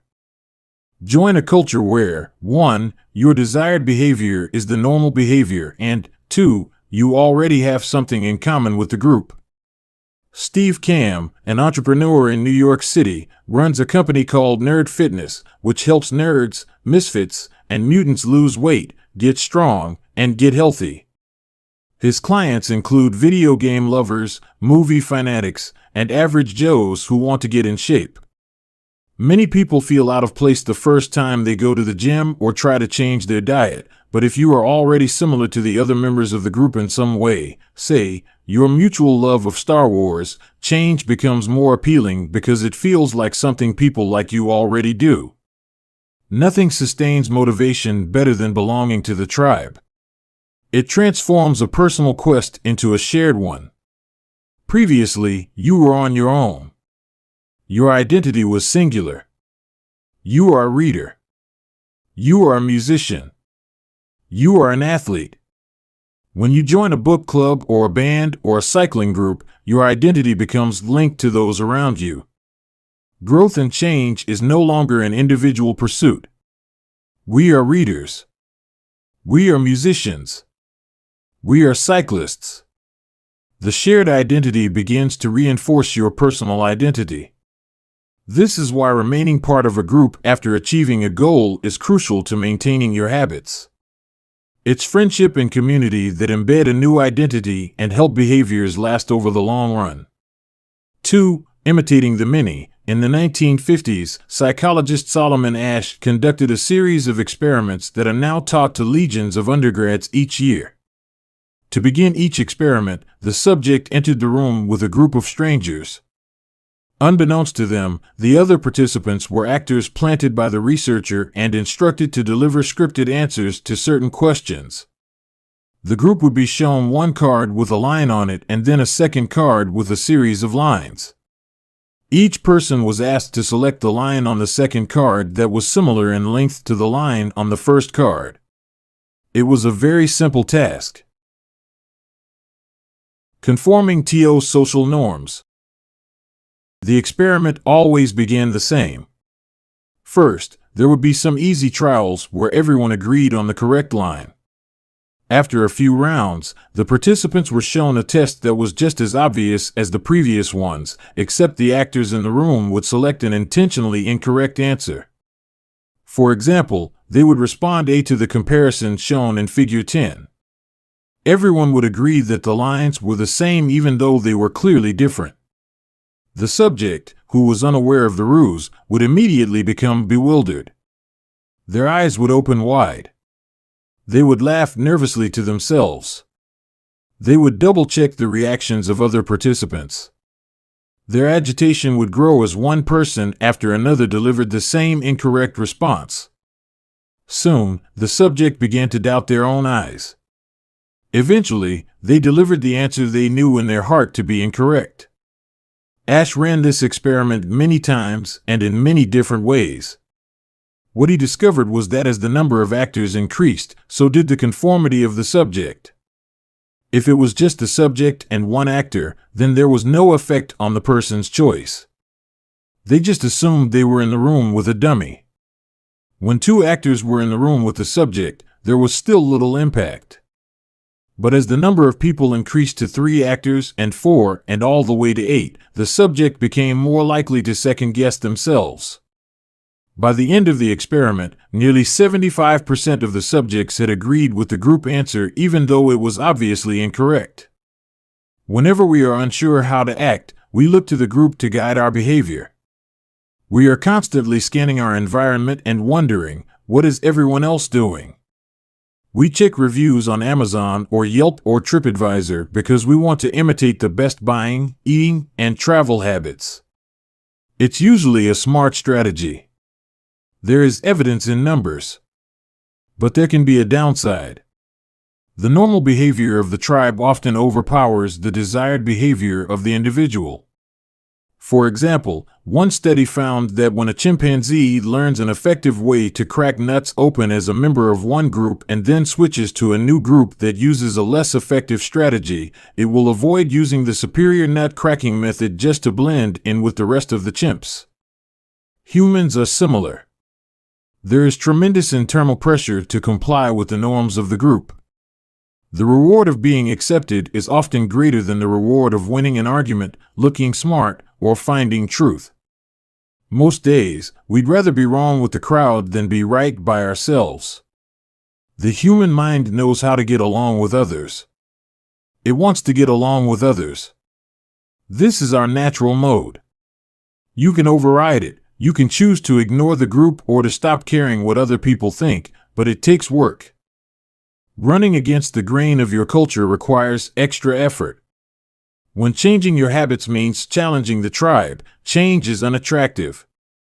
When changing your habits means fitting in with the tribe, change is very attractive.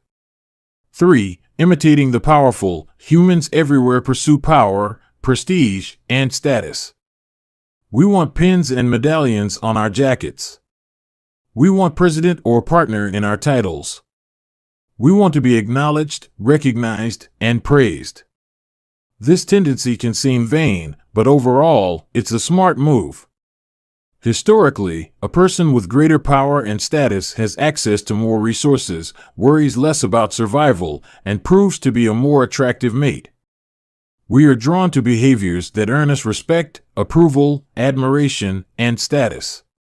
We want to be the one in the gym who can do muscle-ups, or the musician who can play the hardest chord progressions, or the parent with the most accomplished children, because these things separate us from the crowd. Once we fit in, we start looking for ways to stand out. This is one reason we care so much about the habits of highly effective people. We try to copy the behavior of successful people because we desire success ourselves. Many of our daily habits are imitations of people we admire. You replicate the marketing strategies of the most successful firms in your industry. You make a recipe from your favorite baker. You borrow the storytelling strategies of your favorite writer. You mimic the communication style of your boss. We imitate people we envy. High-status people enjoy the approval, respect, and praise of others. And that means if a behavior can get us approval, respect, and praise, we find it attractive. We are also motivated to avoid behaviors that would lower our status. We trim our hedges and mow our lawn because we don't want to be the slob of the neighborhood. When our mother comes to visit, we clean up the house because we don't want to be judged. We are continually wondering what will others think of me and altering our behavior based on the answer. The Polgar sisters, the chess prodigies mentioned at the beginning of this chapter, are evidence of the powerful and lasting impact social influences can have on our behavior. The sisters practiced chess for many hours each day and continued this remarkable effort for decades. But these habits and behaviors maintained their attractiveness, in part, because they were valued by their culture. From the praise of their parents to the achievement of different status markers like becoming a grandmaster, they had many reasons to continue their effort. Chapter Summary. The culture we live in determines which behaviors are attractive to us. We tend to adopt habits that are praised and approved of by our culture because we have a strong desire to fit in and belong to the tribe. We tend to imitate the habits of three social groups: the close, family and friends; the many, the tribe; and the powerful, those with status and prestige. One of the most effective things you can do to build better habits is to join a culture where 1. Your desired behavior is the normal behavior, and 2. You already have something in common with the group. The normal behavior of the tribe often overpowers the desired behavior of the individual. Most days, we'd rather be wrong with the crowd than be right by ourselves. If a behavior can get us approval, respect, and praise, we find it attractive. Chapter 10. How to find and fix the causes of your bad habits. In late 2012, I was sitting in an old apartment just a few blocks from Istanbul's most famous street, Istiklal Caddesi. I was in the middle of a 4-day trip to Turkey, and my guide, Mike, was relaxing in a worn-out armchair a few feet away. Mike wasn't really a guide. He was just a guy from Maine who had been living in Turkey for 5 years, but he offered to show me around while I was visiting the country, and I took him up on it. On this particular night, I had been invited to dinner with him and a handful of his Turkish friends. There were 7 of us, and I was the only one who hadn't, at some point, smoked at least 1 pack of cigarettes per day. I asked one of the Turks how he got started. "Friends," he said. "It always starts with your friends. One friend smokes, then you try it." What was truly fascinating was that half of the people in the room had managed to quit smoking. Mike had been smoke-free for a few years at that point, and he swore up and down that he broke the habit because of a book called Alan Carr's Easy Way to Stop Smoking. It frees you from the mental burden of smoking, he said. It tells you, stop lying to yourself. You know you don't actually want to smoke. You know you don't really enjoy this. It helps you feel like you're not the victim anymore. You start to realize that you don't need to smoke. I had never tried a cigarette, but I took a look at the book afterward out of curiosity. The author employs an interesting strategy to help smokers eliminate their cravings. He systematically reframes each cue associated with smoking and gives it a new meaning. He says things like, you think you are quitting something, but you're not quitting anything because cigarettes do nothing for you. You think smoking is something you need to do to be social, but it's not. You can be social without smoking at all. You think smoking is about relieving stress, but it's not. Smoking does not relieve your nerves, it destroys them. Over and over, he repeats these phrases and others like them. Get it clearly into your mind, he says. You are losing nothing and you are making marvelous positive gains not only in health, energy, and money, but also in confidence, self-respect, freedom, and, most important of all, in the length and quality of your future life. By the time you get to the end of the book, smoking seems like the most ridiculous thing in the world to do. And if you no longer expect smoking to bring you any benefits, you have no reason to smoke. It is an inversion of the second law of behavior change, make it unattractive. Now, I know this idea might sound overly simplistic. Just change your mind and you can quit smoking. But stick with me for a minute. Where cravings come from. Every behavior has a surface-level craving and a deeper, underlying motive. I often have a craving that goes something like this: I want to eat tacos. If you were to ask me why I want to eat tacos, I wouldn't say, because I need food to survive. But the truth is, somewhere deep down, I am motivated to eat tacos because I have to eat to survive. The underlying motive is to obtain food and water even if my specific craving is for a taco. Some of our underlying motives include: conserve energy, obtain food and water, find love and reproduce, connect and bond with others, win social acceptance and approval, reduce uncertainty, achieve status and prestige. A craving is just a specific manifestation of a deeper underlying motive. Your brain did not evolve with a desire to smoke cigarettes or to check Instagram or to play video games. At a deep level, you simply want to reduce uncertainty and relieve anxiety, to win social acceptance and approval, or to achieve status. Look at nearly any product that is habit-forming and you'll see that it does not create a new motivation, but rather latches onto the underlying motives of human nature. Find love and reproduce equals using Tinder. Connect and bond with others equals browsing Facebook. Win social acceptance and approval equals posting on Instagram. Reduce uncertainty equals searching on Google. Achieve status and prestige equals playing video games. Your habits are modern-day solutions to ancient desires. New versions of old vices. The underlying motives behind human behavior remain the same. The specific habits we perform differ based on the period of history. Here's the powerful part: there are many different ways to address the same underlying motive. One person might learn to reduce stress by smoking a cigarette. Another person learns to ease their anxiety by going for a run. Your current habits are not necessarily the best way to solve the problems you face, they are just the methods you learn to use. Once you associate a solution with the problem you need to solve, you keep coming back to it. Habits are all about associations. These associations determine whether we predict a habit to be worth repeating or not. As we covered in our discussion of the first law, your brain is continually absorbing information and noticing cues in the environment. Every time you perceive a cue, your brain runs a simulation and makes a prediction about what to do in the next moment. Cue: you notice that the stove is hot. Prediction: if I touch it, I'll get burned, so I should avoid touching it. Cue: you see that the traffic light turned green. Prediction: if I step on the gas, I'll make it safely through the intersection and get closer to my destination, so I should step on the gas. You see a cue, categorize it based on past experience, and determine the appropriate response.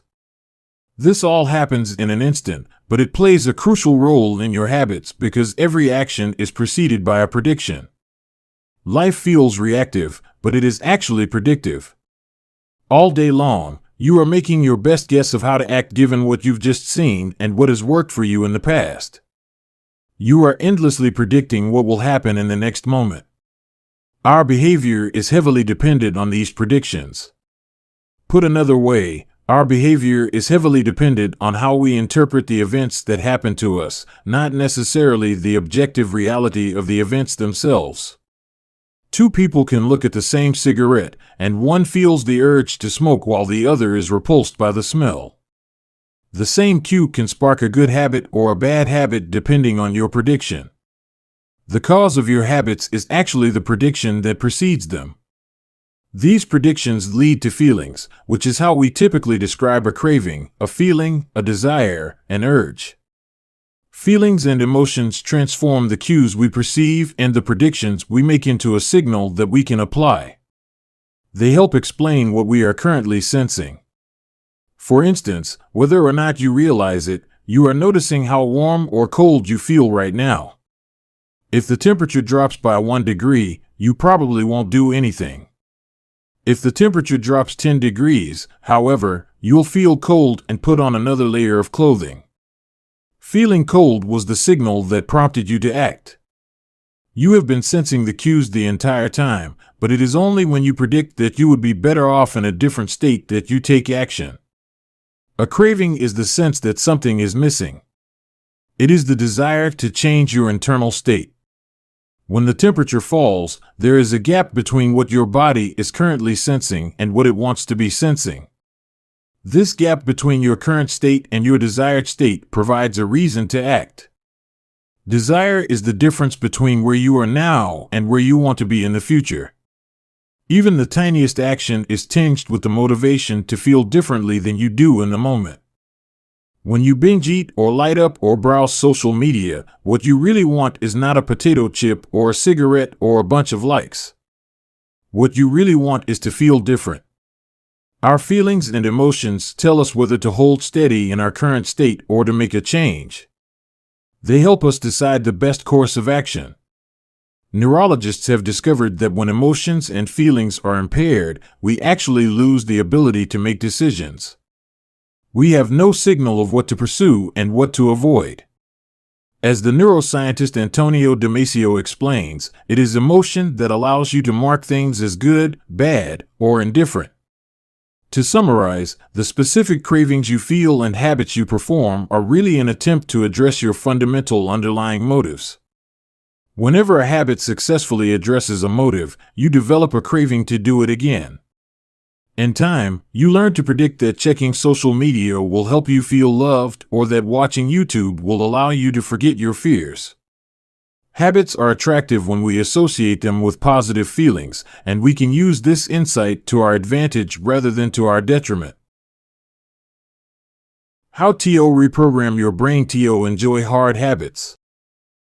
You can make hard habits more attractive if you can learn to associate them with a positive experience. Sometimes, all you need is a slight mindset shift. For instance, we often talk about everything we have to do in a given day. You have to wake up early for work. You have to make another sales call for your business.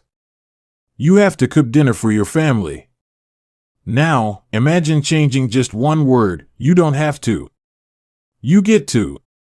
You get to wake up early for work. You get to make another sales call for your business. You get to cook dinner for your family. By simply changing one word, you shift the way you view each event. You transition from seeing these behaviors as burdens and turn them into opportunities. The key point is that both versions of reality are true. You have to do those things, and you also get to do them. We can find evidence for whatever mindset we choose. I once heard a story about a man who uses a wheelchair. When asked if it was difficult being confined, he responded, "I'm not confined to my wheelchair, I am liberated by it. If it wasn't for my wheelchair, I would be bedbound and never able to leave my house." This shift in perspective completely transformed how he lived each day. Reframing your habits to highlight their benefits rather than their drawbacks is a fast and lightweight way to reprogram your mind and make a habit seem more attractive. Exercise. Many people associate exercise with being a challenging task that drains energy and wears you down. You can just as easily view it as a way to develop skills and build you up. Instead of telling yourself, "I need to go run in the morning," say, "It's time to build endurance and get fast." Finance. Saving money is often associated with sacrifice. However, you can associate it with freedom rather than limitation if you realize one simple truth: living below your current means increases your future means. The money you save this month increases your purchasing power next month. Meditation. Anyone who has tried meditation for more than 3 seconds knows how frustrating it can be when the next distraction inevitably pops into your mind. You can transform frustration into delight when you realize that each interruption gives you a chance to practice returning to your breath. Distraction is a good thing because you need distractions to practice meditation. Pre-game jitters. Many people feel anxious before delivering a big presentation or competing in an important event. They experience quicker breathing, a faster heart rate, heightened arousal. If we interpret these feelings negatively, then we feel threatened and tense up. If we interpret these feelings positively, then we can respond with fluidity and grace. You can reframe "I am nervous" to "I am excited and I'm getting an adrenaline rush to help me concentrate." These little mindset shifts aren't magic, but they can help change the feelings you associate with a particular habit or situation. If you want to take it a step further, you can create a motivation ritual. You simply practice associating your habits with something you enjoy, then you can use that cue whenever you need a bit of motivation. For instance, if you always play the same song before having sex, then you'll begin to link the music with the act. Whenever you want to get in the mood, just press play. Ed Lattimore, a boxer and writer from Pittsburgh, benefited from a similar strategy without knowing it. "Odd realization," he wrote. "My focus and concentration goes up just by putting my headphones on while writing. I don't even have to play any music."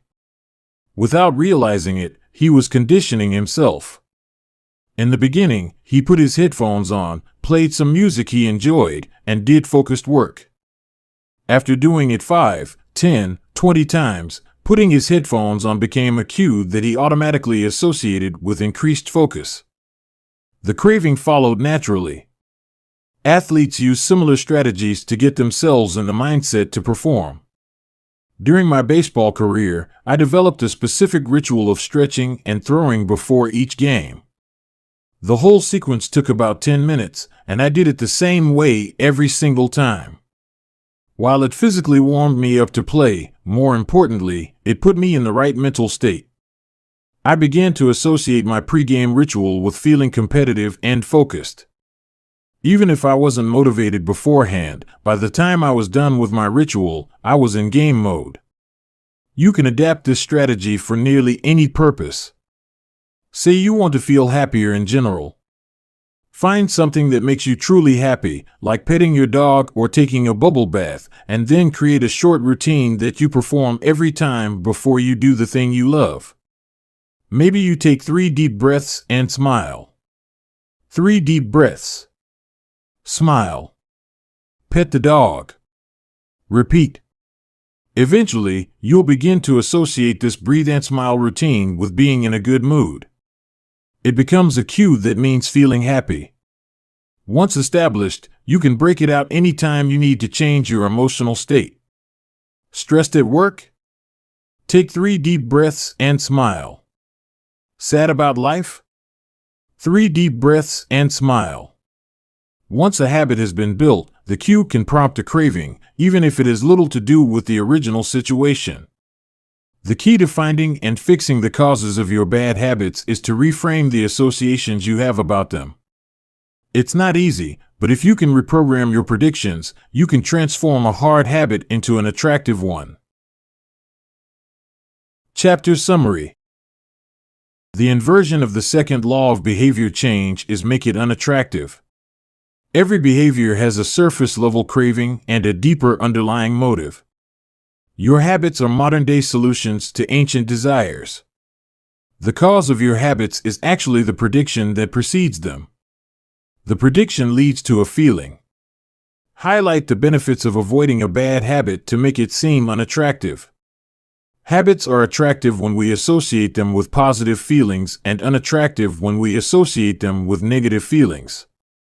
Create a motivation ritual by doing something you enjoy immediately before a difficult habit. The third law, make it easy. Chapter 11, walk slowly, but never backward. On the first day of class, Jerry Yulesman, a professor at the University of Florida, divided his film photography students into two groups. Everyone on the left side of the classroom, he explained, would be in the quantity group. They would be graded solely on the amount of work they produced. On the final day of class, he would tally the number of photos submitted by each student. 100 photos would rate an A, 90 photos a B, 80 photos a C, and so on. Meanwhile, everyone on the right side of the room would be in the quality group. They would be graded only on the excellence of their work. They would only need to produce one photo during the semester, but to get an A, it had to be a nearly perfect image. At the end of the term, he was surprised to find that all the best photos were produced by the quantity group. During the semester, these students were busy taking photos, experimenting with composition and lighting, testing out various methods in the darkroom, and learning from their mistakes. In the process of creating hundreds of photos, they honed their skills. Meanwhile, the quality group sat around speculating about perfection.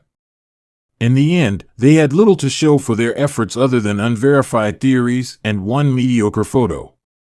It is easy to get bogged down trying to find the optimal plan for change, the fastest way to lose weight, the best program to build muscle, the perfect idea for a side hustle. We are so focused on figuring out the best approach that we never get around to taking action. As Voltaire once wrote, the best is the enemy of the good. I refer to this as the difference between being in motion and taking action. The two ideas sound similar, but they're not the same. When you're in motion, you're planning and strategizing and learning. Those are all good things, but they don't produce a result. Action, on the other hand, is the type of behavior that will deliver an outcome. If I outline 20 ideas for articles I want to write, that's motion. If I actually sit down and write an article, that's action. If I search for a better diet plan and read a few books on the topic, that's motion. If I actually eat a healthy meal, that's action. Sometimes motion is useful, but it will never produce an outcome by itself. It doesn't matter how many times you go talk to the personal trainer, that motion will never get you in shape. Only the action of working out will get the result you're looking to achieve. If motion doesn't lead to results, why do we do it? Sometimes we do it because we actually need to plan or learn more. But more often than not, we do it because motion allows us to feel like we're making progress without running the risk of failure. Most of us are experts at avoiding criticism.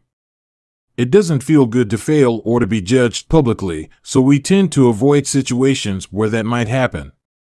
And that's the biggest reason why you slip into motion rather than taking action. You want to delay failure. It's easy to be in motion and convince yourself that you're still making progress. You think, I've got conversations going with 4 potential clients right now. This is good. We're moving in the right direction. Or, I brainstormed some ideas for that book I want to write. This is coming together. Motion makes you feel like you're getting things done. But really, you're just preparing to get something done. When preparation becomes a form of procrastination, you need to change something. You don't want to merely be planning. You want to be practicing.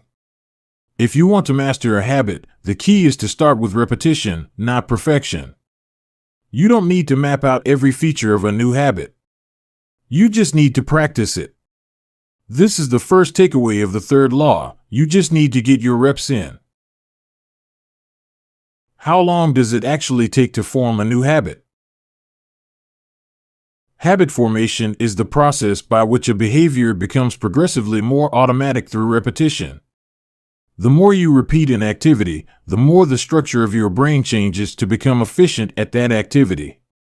Neuroscientists call this long-term potentiation, which refers to the strengthening of connections between neurons in the brain based on recent patterns of activity.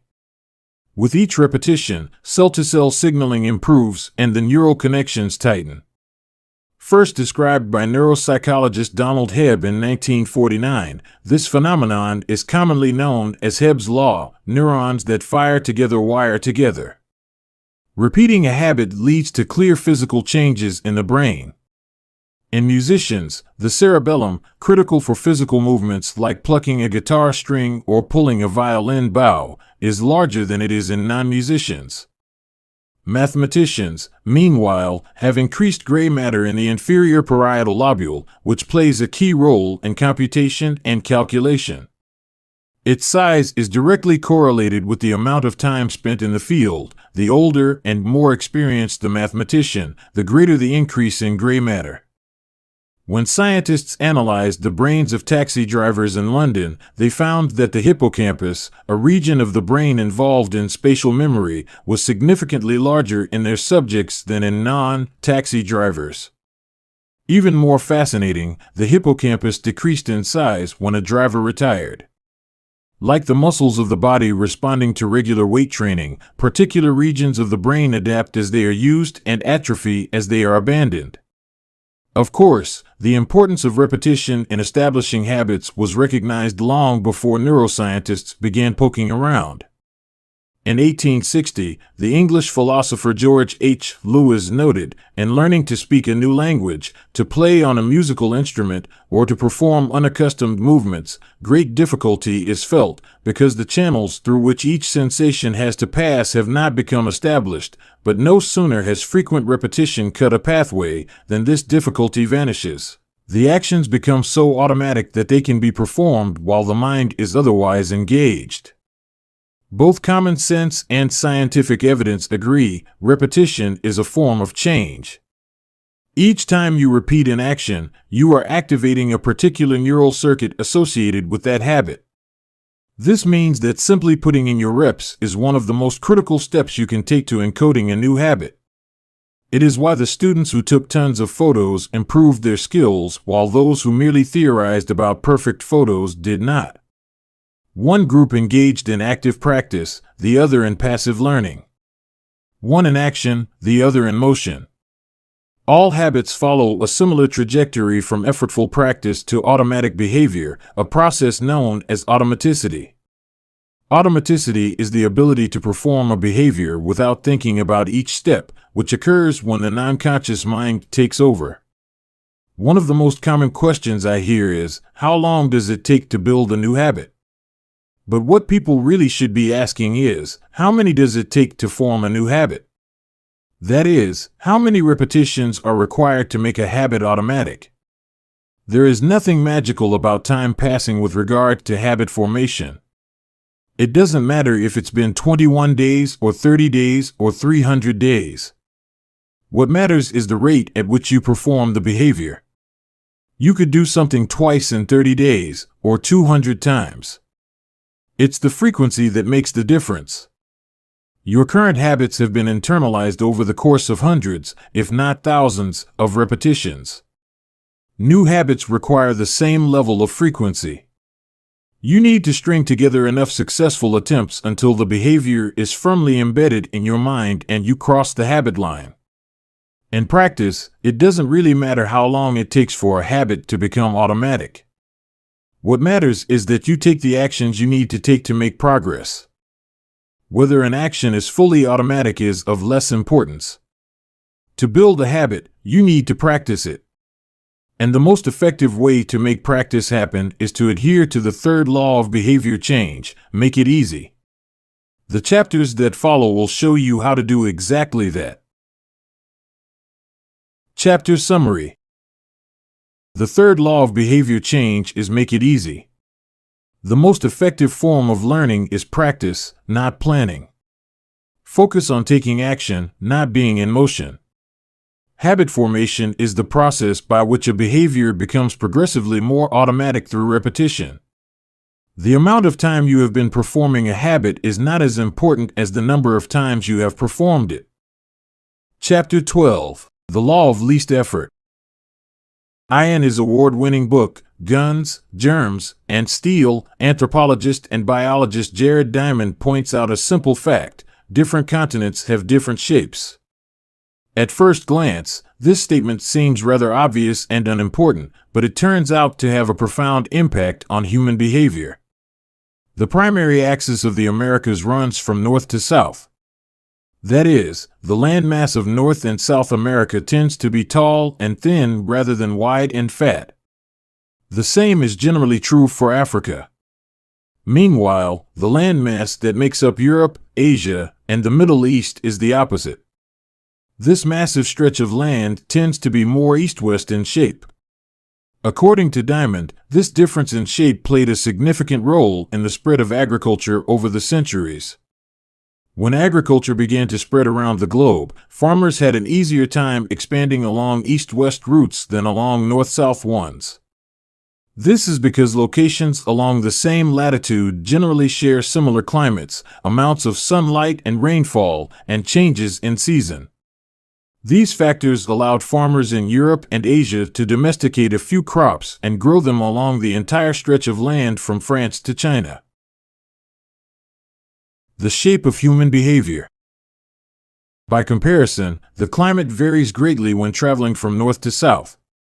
Just imagine how different the weather is in Florida compared to Canada. You can be the most talented farmer in the world, but it won't help you grow Florida oranges in the Canadian winter. Snow is a poor substitute for soil. In order to spread crops along north-south routes, farmers would need to find and domesticate new plants whenever the climate changed. As a result, agriculture spread 2 to 3 times faster across Asia and Europe than it did up and down the Americas. Over the span of centuries, this small difference had a very big impact. Increased food production allowed for more rapid population growth. With more people, these cultures were able to build stronger armies and were better equipped to develop new technologies. The changes started out small: a crop that spread slightly farther, a population that grew slightly faster, but compounded into substantial differences over time. The spread of agriculture provides an example of the third law of behavior change on a global scale. Conventional wisdom holds that motivation is the key to habit change. Maybe if you really wanted it, you'd actually do it. But the truth is, our real motivation is to be lazy and to do what is convenient. And despite what the latest productivity bestseller will tell you, this is a smart strategy, not a dumb one. Energy is precious, and the brain is wired to conserve it whenever possible. It is human nature to follow the law of least effort, which states that when deciding between two similar options, people will naturally gravitate toward the option that requires the least amount of work.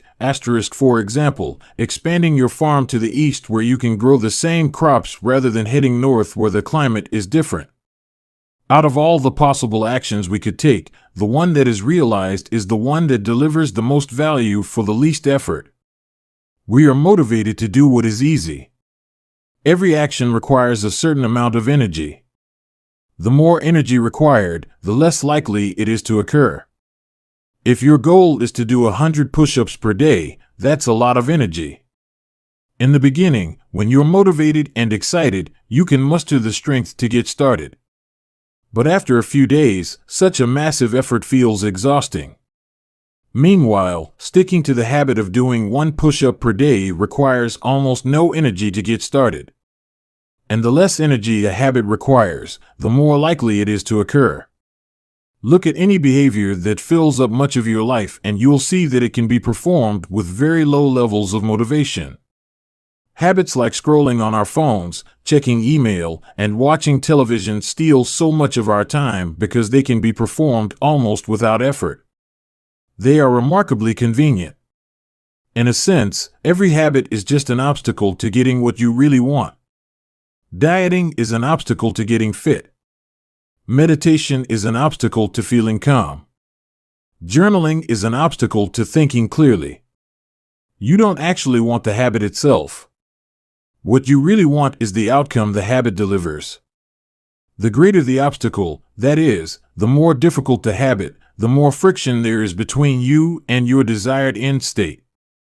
This is why it is crucial to make your habits so easy that you'll do them even when you don't feel like it. If you can make your good habits more convenient, you'll be more likely to follow through on them. But what about all the moments when we seem to do the opposite? If we're all so lazy, then how do you explain people accomplishing hard things like raising a child or starting a business or climbing Mount Everest? Certainly, you are capable of doing very hard things. The problem is that some days you feel like doing the hard work and some days you feel like giving in. On the tough days, it's crucial to have as many things working in your favor as possible so that you can overcome the challenges life naturally throws your way. The less friction you face, the easier it is for your stronger self to emerge. The idea behind Make It Easy is not to only do easy things. The idea is to make it as easy as possible in the moment to do things that pay off in the long run. How to achieve more with less effort. Imagine you are holding a garden hose that is bent in the middle. Some water can flow through, but not very much. If you want to increase the rate at which water passes through the hose, you have two options. The first option is to crank up the valve and force more water out. The second option is to simply remove the bend in the hose and let water flow through naturally. Trying to pump up your motivation to stick with a hard habit is like trying to force water through a bent hose. You can do it, but it requires a lot of effort and increases the tension in your life.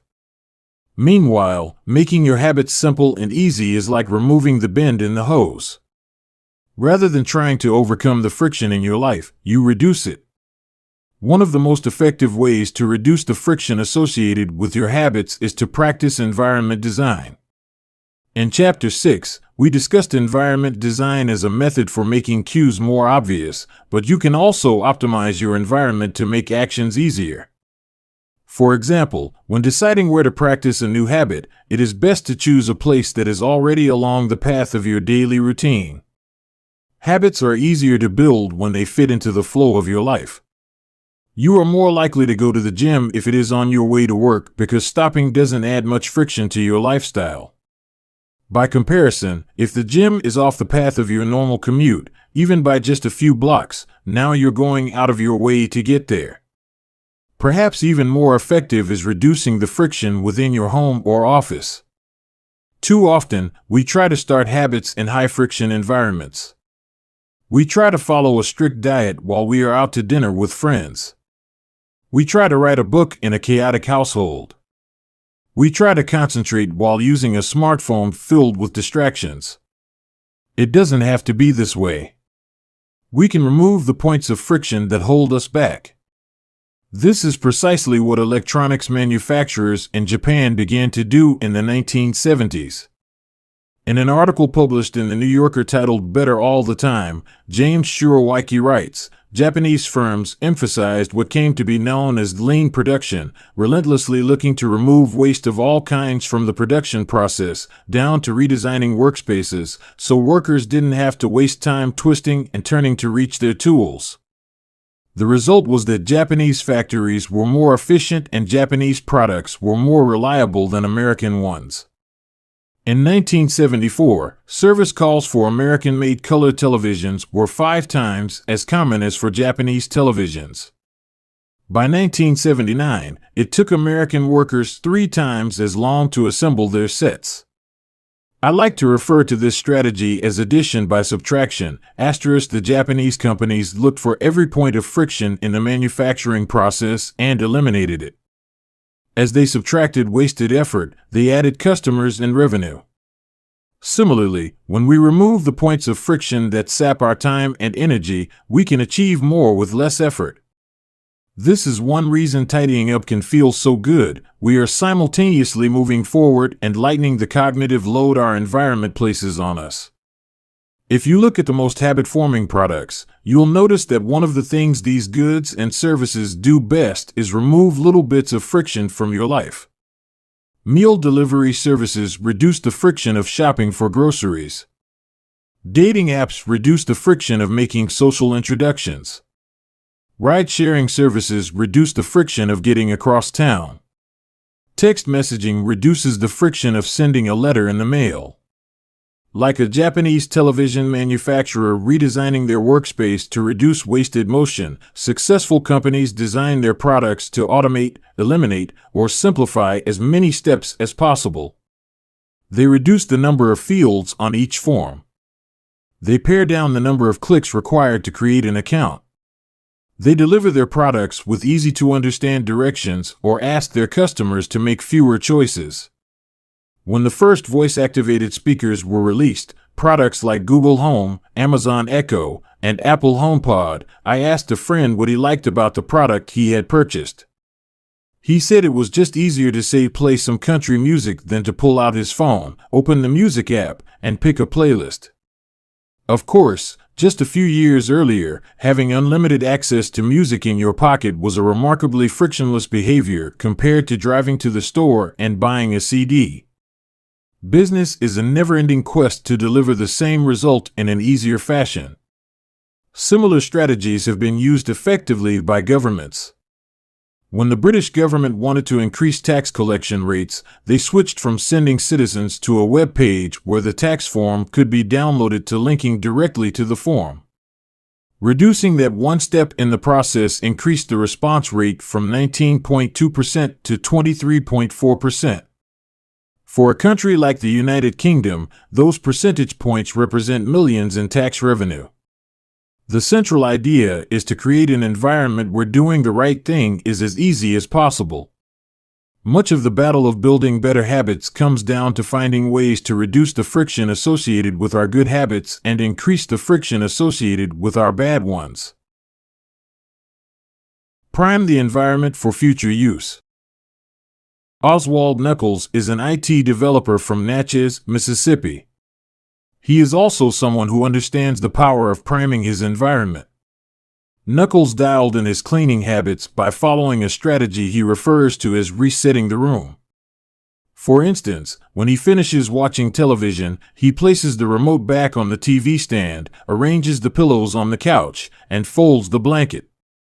When he leaves his car, he throws any trash away. Whenever he takes a shower, he wipes down the toilet while the shower is warming up. As he notes, the perfect time to clean the toilet is right before you wash yourself in the shower anyway.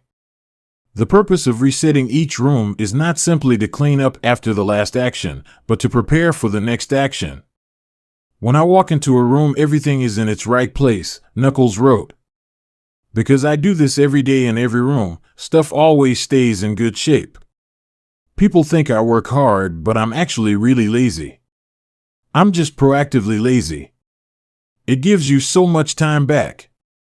Whenever you organize a space for its intended purpose, you are priming it to make the next action easy. For instance, my wife keeps a box of greeting cards that are pre-sorted by occasion, birthday, sympathy, wedding, graduation, and more. Whenever necessary, she grabs an appropriate card and sends it off. She is incredibly good at remembering to send cards because she has reduced the friction of doing so. For years, I was the opposite. Someone would have a baby and I would think I should send a card. But then weeks would pass and by the time I remembered to pick one up at the store, it was too late. The habit wasn't easy. There are many ways to prime your environment so it's ready for immediate use. If you want to cook a healthy breakfast, place the skillet on the stove, set the cooking spray on the counter, and lay out any plates and utensils you'll need the night before. When you wake up, making breakfast will be easy. Want to draw more? Put your pencils, pens, notebooks, and drawing tools on top of your desk, within easy reach. Want to exercise? Set out your workout clothes, shoes, gym bag, and water bottle ahead of time. Want to improve your diet? Chop up a ton of fruits and vegetables on weekends and pack them in containers so you have easy access to healthy, ready-to-eat options during the week. These are simple ways to make the good habit the path of least resistance. You can also invert this principle and prime the environment to make bad behaviors difficult. If you find yourself watching too much television, for example, then unplug it after each use. Only plug it back in if you can say out loud the name of the show you want to watch. This setup creates just enough friction to prevent mindless viewing. If that doesn't do it, you can take it a step further. Unplug the television and take the batteries out of the remote after each use, so it takes an extra 10 seconds to turn it back on. And if you're really hardcore, move the television out of the living room and into a closet after each use. You can be sure you'll only take it out when you really want to watch something. The greater the friction, the less likely the habit. Whenever possible, I leave my phone in a different room until lunch. When it's right next to me, I'll check it all morning for no reason at all. But when it is in another room, I rarely think about it. And the friction is high enough that I won't go get it without a reason. As a result, I get 3 to 4 hours each morning when I can work without interruption. If sticking your phone in another room doesn't seem like enough, tell a friend or family member to hide it from you for a few hours. Ask a coworker to keep it at their desk in the morning and give it back to you at lunch. It is remarkable how little friction is required to prevent unwanted behavior. When I hide beer in the back of the fridge where I can't see it, I drink less. When I delete social media apps from my phone, it can be weeks before I download them again and log in. These tricks are unlikely to curb a true addiction, but for many of us, a little bit of friction can be the difference between sticking with a good habit or sliding into a bad one. Imagine the cumulative impact of making dozens of these changes and living in an environment designed to make the good behaviors easier and the bad behaviors harder. Whether we are approaching behavior change as an individual, a parent, a coach, or a leader, we should ask ourselves the same question: how can we design a world where it's easy to do what's right? Redesign your life so the actions that matter most are also the actions that are easiest to do. Chapter Summary. Human behavior follows the law of least effort. We will naturally gravitate toward the option that requires the least amount of work. Create an environment where doing the right thing is as easy as possible. Reduce the friction associated with good behaviors. When friction is low, habits are easy. Increase the friction associated with bad behaviors. When friction is high, habits are difficult. Prime your environment to make future actions easier. Chapter 13. How to stop procrastinating by using the 2-minute rule. Twyla Tharp is widely regarded as one of the greatest dancers and choreographers of the modern era.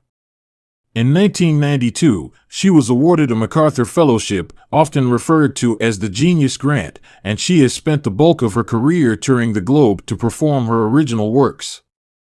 She also credits much of her success to simple daily habits. I begin each day of my life with a ritual, she writes. I wake up at 5:30 a.m., put on my workout clothes, my leg warmers, my sweatshirt, and my hat. I walk outside my Manhattan home, hail a taxi, and tell the driver to take me to the Pumping Iron Gym at 91st Street and 1st Avenue, where I work out for 2 hours. The ritual is not the stretching and weight training I put my body through each morning at the gym. The ritual is the cab. The moment I tell the driver where to go, I have completed the ritual. It's a simple act, but doing it the same way each morning habitualizes it, makes it repeatable, easy to do. It reduces the chance that I would skip it or do it differently. It is one more item in my arsenal of routines, and one less thing to think about. Hailing a cab each morning may be a tiny action, but it is a splendid example of the third law of behavior change. Researchers estimate that 40 to 50% of our actions on any given day are done out of habit. This is already a substantial percentage, but the true influence of your habits is even greater than these numbers suggest. Habits are automatic choices that influence the conscious decisions that follow. Yes, a habit can be completed in just a few seconds, but it can also shape the actions that you take for minutes or hours afterward. Habits are like the entrance ramp to a highway. They lead you down a path and, before you know it, you're speeding toward the next behavior. It seems to be easier to continue what you are already doing than to start doing something different. You sit through a bad movie for 2 hours. You keep snacking even when you're already full. You check your phone for just a second and soon you have spent 20 minutes staring at the screen. In this way, the habits you follow without thinking often determine the choices you make when you are thinking. Each evening, there is a tiny moment, usually around 5:15 p.m., that shapes the rest of my night. My wife walks in the door from work and either we change into our workout clothes and head to the gym or we crash onto the couch, order Indian food, and watch the advice, similar to Twyla Tharp hailing the cab. The ritual is changing into my workout clothes. If I change clothes, I know the workout will happen. Everything that follows, driving to the gym, deciding which exercises to do, stepping under the bar, is easy once I've taken the first step. Every day, there are a handful of moments that deliver an outsized impact. I refer to these little choices as decisive moments. The moment you decide between ordering takeout or cooking dinner. The moment you choose between driving your car or riding your bike. The moment you decide between starting your homework or grabbing the video game controller. These choices are a fork in the road. Decisive moments. Decisive moments set the options available to your future self. For instance, walking into a restaurant is a decisive moment because it determines what you'll be eating for lunch. Technically, you are in control of what you order, but in a larger sense, you can only order an item if it is on the menu. If you walk into a steakhouse, you can get a sirloin or a ribeye, but not sushi. Your options are constrained by what's available. They are shaped by the first choice. We are limited by where our habits lead us. This is why mastering the decisive moments throughout your day is so important. Each day is made up of many moments, but it is really a few habitual choices that determine the path you take. These little choices stack up, each one setting the trajectory for how you spend the next chunk of time. Habits are the entry point, not the end point. They are the cab, not the gym. The 2-minute rule. Even when you know you should start small, it's easy to start too big. When you dream about making a change, excitement inevitably takes over and you end up trying to do too much too soon.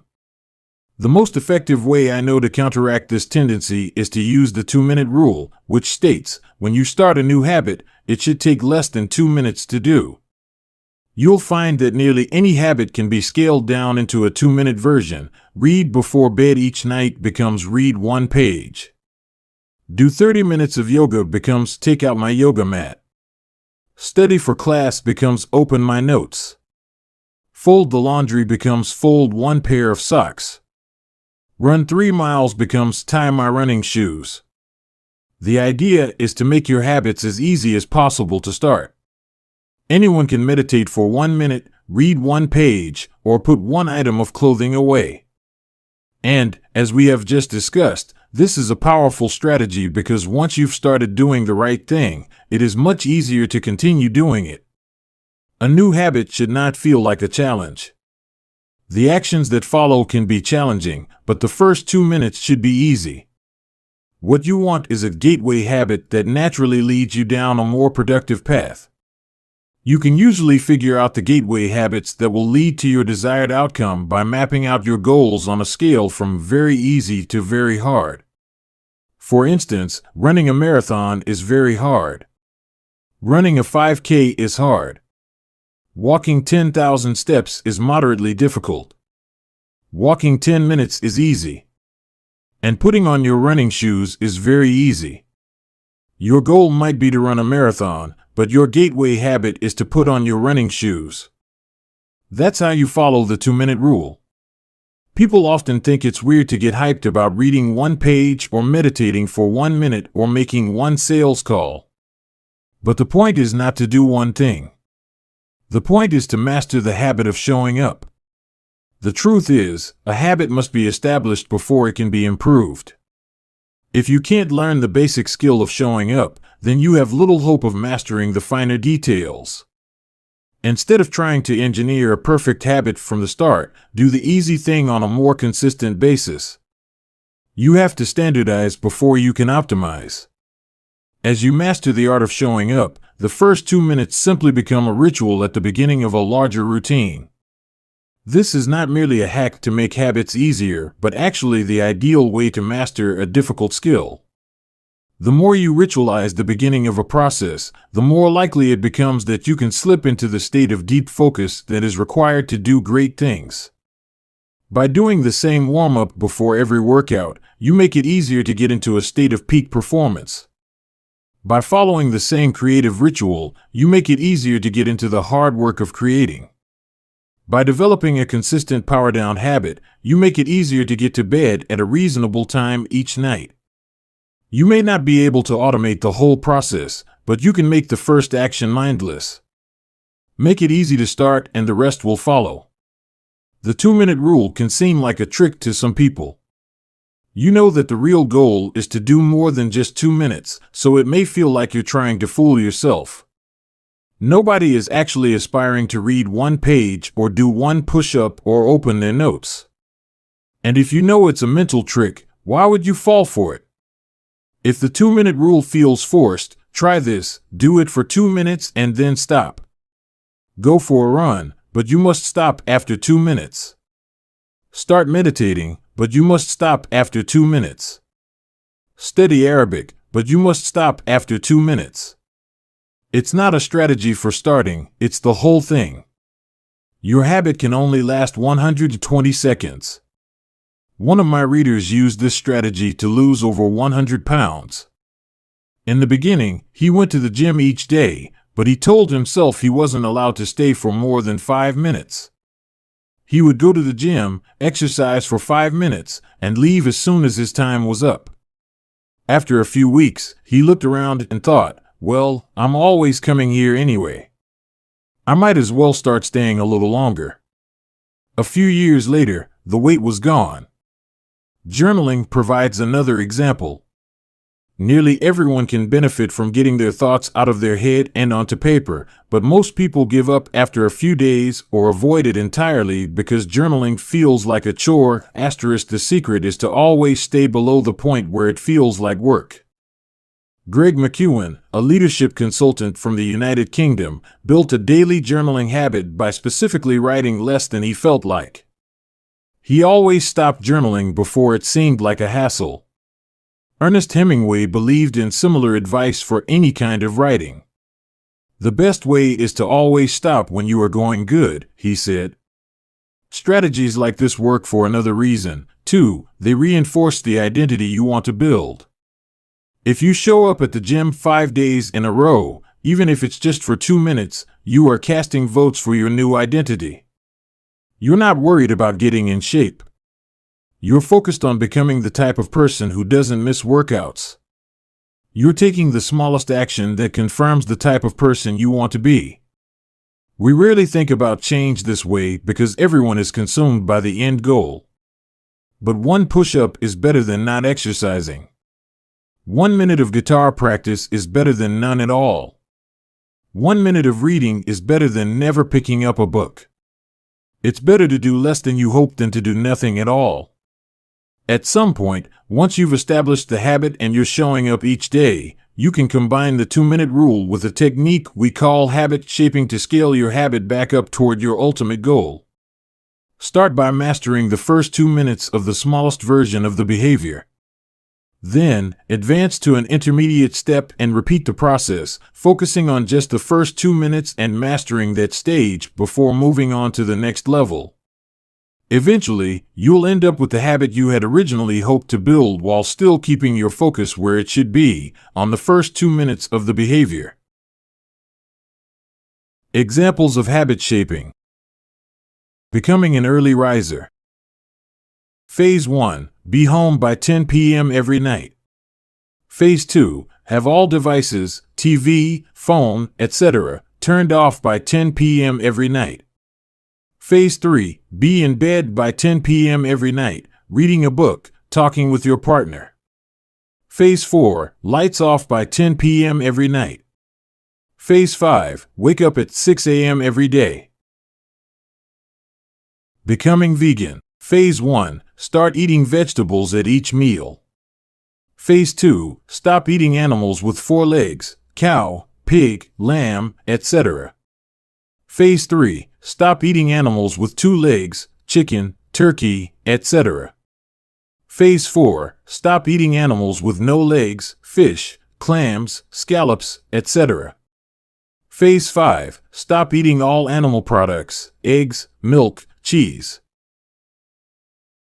Starting to exercise. Phase 1. Change into workout clothes. Phase 2. Step out the door, try taking a walk. Phase 3. Drive to the gym, exercise for 5 minutes, and leave. Phase 4. Exercise for 15 minutes at least once per week. Phase 5. Exercise 3 times per week. Nearly any larger life goal can be transformed into a 2-minute behavior.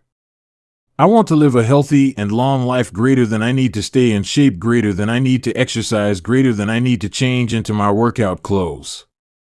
I want to have a happy marriage, greater than I need to be a good partner, greater than I should do something each day to make my partner's life easier, greater than I should meal plan for next week. Whenever you are struggling to stick with a habit, you can employ the 2-minute rule. It's a simple way to make your habits easy. Chapter Summary. Habits can be completed in a few seconds, but continue to impact your behavior for minutes or hours afterward. Many habits occur at decisive moments, choices that are like a fork in the road, and either send you in the direction of a productive day or an unproductive one.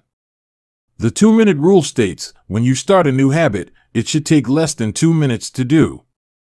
The more you ritualize the beginning of a process, the more likely it becomes that you can slip into the state of deep focus that is required to do great things. Standardize before you optimize. You can't improve a habit that doesn't exist.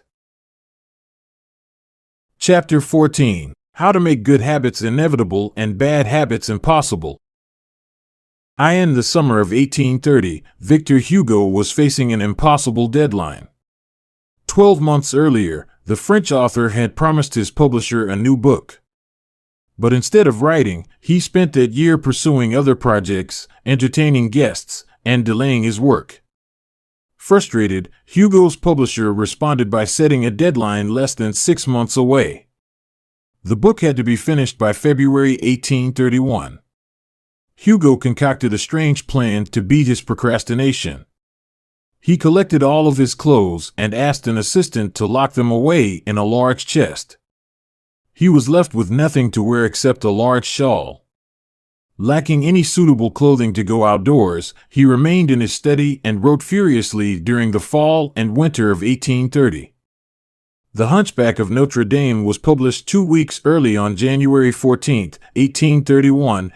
Sometimes success is less about making good habits easy and more about making bad habits hard. This is an inversion of the third law of behavior change: make it difficult. If you find yourself continually struggling to follow through on your plans, then you can take a page from Victor Hugo and make your bad habits more difficult by creating what psychologists call a commitment device. A commitment device is a choice you make in the present that controls your actions in the future. It is a way to lock in future behavior, bind you to good habits, and restrict you from bad ones. When Victor Hugo shut his clothes away so he could focus on writing, he was creating a commitment device. There are many ways to create a commitment device. You can reduce overeating by purchasing food in individual packages rather than in bulk size. You can voluntarily ask to be added to the banned list at casinos and online poker sites to prevent future gambling sprees. I've even heard of athletes who have to make weight for a competition choosing to leave their wallets at home during the week before weigh-in so they won't be tempted to buy fast food. As another example, my friend and fellow habits expert Nir Eyal purchased an outlet timer, which is an adapter that he plugged in between his internet router and the power outlet. At 10 p.m. each night, the outlet timer cuts off the power to the router. When the internet goes off, everyone knows it is time to go to bed. Commitment devices are useful because they enable you to take advantage of good intentions before you can fall victim to temptation. Whenever I'm looking to cut calories, for example, I will ask the waiter to split my meal and box half of it to go before the meal is served. If I waited until the meal came out and told myself I'll just eat half, it would never work. The key is to change the task such that it requires more work to get out of the good habit than to get started on it. If you're feeling motivated to get in shape, schedule a yoga session and pay ahead of time. If you're excited about the business you want to start, email an entrepreneur you respect and set up a consulting call. When the time comes to act, the only way to bail is to cancel the meeting, which requires effort and may cost money.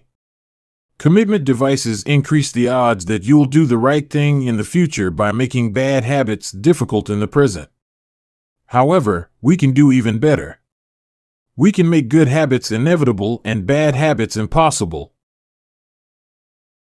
How to automate a habit and never think about it again. John Henry Patterson was born in Dayton, Ohio, in 1844. He spent his childhood doing chores on the family farm and working shifts at his father's sawmill. After attending college at Dartmouth, Patterson returned to Ohio and opened a small supply store for coal miners. It seemed like a good opportunity. The store faced little competition and enjoyed a steady stream of customers, but still struggled to make money. That was when Patterson discovered his employees were stealing from him. In the mid-1800s, employee theft was a common problem.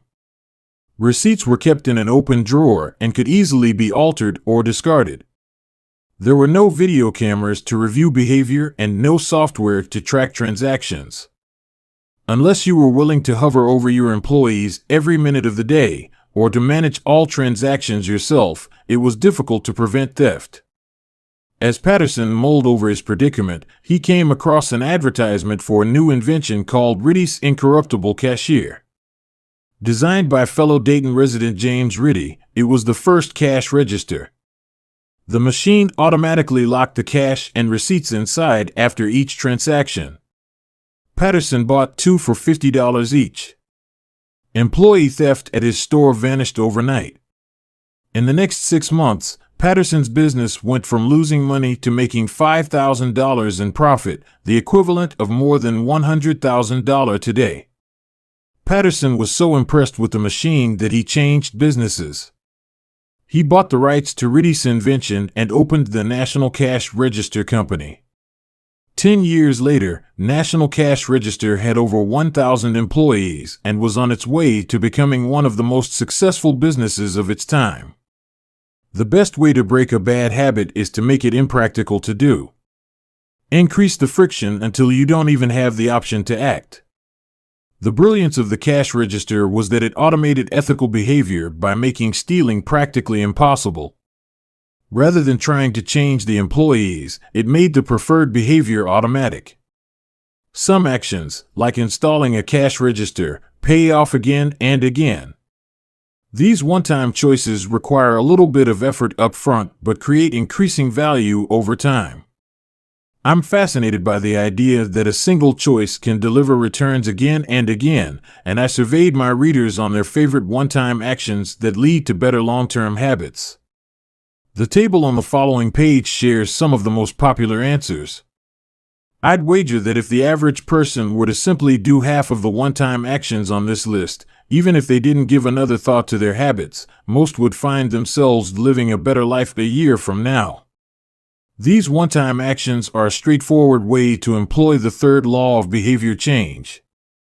They make it easier to sleep well, eat healthy, be productive, save money, and generally live better. One-time actions that lock in good habits. Nutrition. Buy a water filter to clean your drinking water. Use smaller plates to reduce caloric intake. Sleep. Buy a good mattress. Get blackout curtains. Remove your television from your bedroom. Productivity. Unsubscribe from emails. Turn off notifications and mute group chats. Set your phone to silent. Use email filters to clear up your inbox. Delete games and social media apps on your phone. Happiness. Get a dog. Move to a friendly, social neighborhood. General health. Get vaccinated. Buy good shoes to avoid back pain. Buy a supportive chair or standing desk. Finance. Enroll in an automatic savings plan. Set up automatic bill pay. Cut cable service. Ask service providers to lower your bills. Of course, there are many ways to automate good habits and eliminate bad ones. Typically, they involve putting technology to work for you. Technology can transform actions that were once hard, annoying, and complicated into behaviors that are easy, painless, and simple. It is the most reliable and effective way to guarantee the right behavior. This is particularly useful for behaviors that happen too infrequently to become habitual. Things you have to do monthly or yearly, like rebalancing your investment portfolio, are never repeated frequently enough to become a habit, so they benefit in particular from technology remembering to do them for you. Other examples include medicine. Prescriptions can be automatically refilled. Personal finance. Employees can save for retirement with an automatic wage deduction. Cooking. Meal delivery services can do your grocery shopping. Productivity. Social media browsing can be cut off with a website blocker. When you automate as much of your life as possible, you can spend your effort on the tasks machines cannot do yet. Each habit that we hand over to the authority of technology frees up time and energy to pour into the next stage of growth. As mathematician and philosopher Alfred North Whitehead wrote, civilization advances by extending the number of operations we can perform without thinking about them. Of course, the power of technology can work against us as well. Binge watching becomes a habit because you have to put more effort in to stop looking at the screen than to continue doing so. Instead of pressing a button to advance to the next episode, Netflix or YouTube will autoplay it for you. All you have to do is keep your eyes open. Technology creates a level of convenience that enables you to act on your smallest whims and desires. At the mere suggestion of hunger, you can have food delivered to your door. At the slightest hint of boredom, you can get lost in the vast expanse of social media. When the effort required to act on your desires becomes effectively zero, you can find yourself slipping into whatever impulse arises at the moment. The downside of automation is that we can find ourselves jumping from easy task to easy task without making time for more difficult, but ultimately more rewarding, work. I often find myself gravitating toward social media during any downtime. If I feel bored for just a fraction of a second, I reach for my phone. It's easy to write off these minor distractions as just taking a break, but over time they can accumulate into a serious issue. The constant tug of just one more minute can prevent me from doing anything of consequence. I'm not the only one. The average person spends over 2 hours per day on social media. What could you do with an extra 600 hours per year? During the year I was writing this book, I experimented with a new time management strategy. Every Monday, my assistant would reset the passwords on all my social media accounts, which logged me out on each device. All week I worked without distraction. On Friday, she would send me the new passwords. I had the entire weekend to enjoy what social media had to offer until Monday morning when she would do it again. If you don't have an assistant, team up with a friend or family member and reset each other's passwords each week. One of the biggest surprises was how quickly I adapted. Within the first week of locking myself out of social media, I realized that I didn't need to check it nearly as often as I had been, and I certainly didn't need it each day. It had simply been so easy that it had become the default. Once my bad habit became impossible, I discovered that I did actually have the motivation to work on more meaningful tasks. After I removed the mental candy from my environment, it became much easier to eat the healthy stuff. When working in your favor, automation can make your good habits inevitable and your bad habits impossible.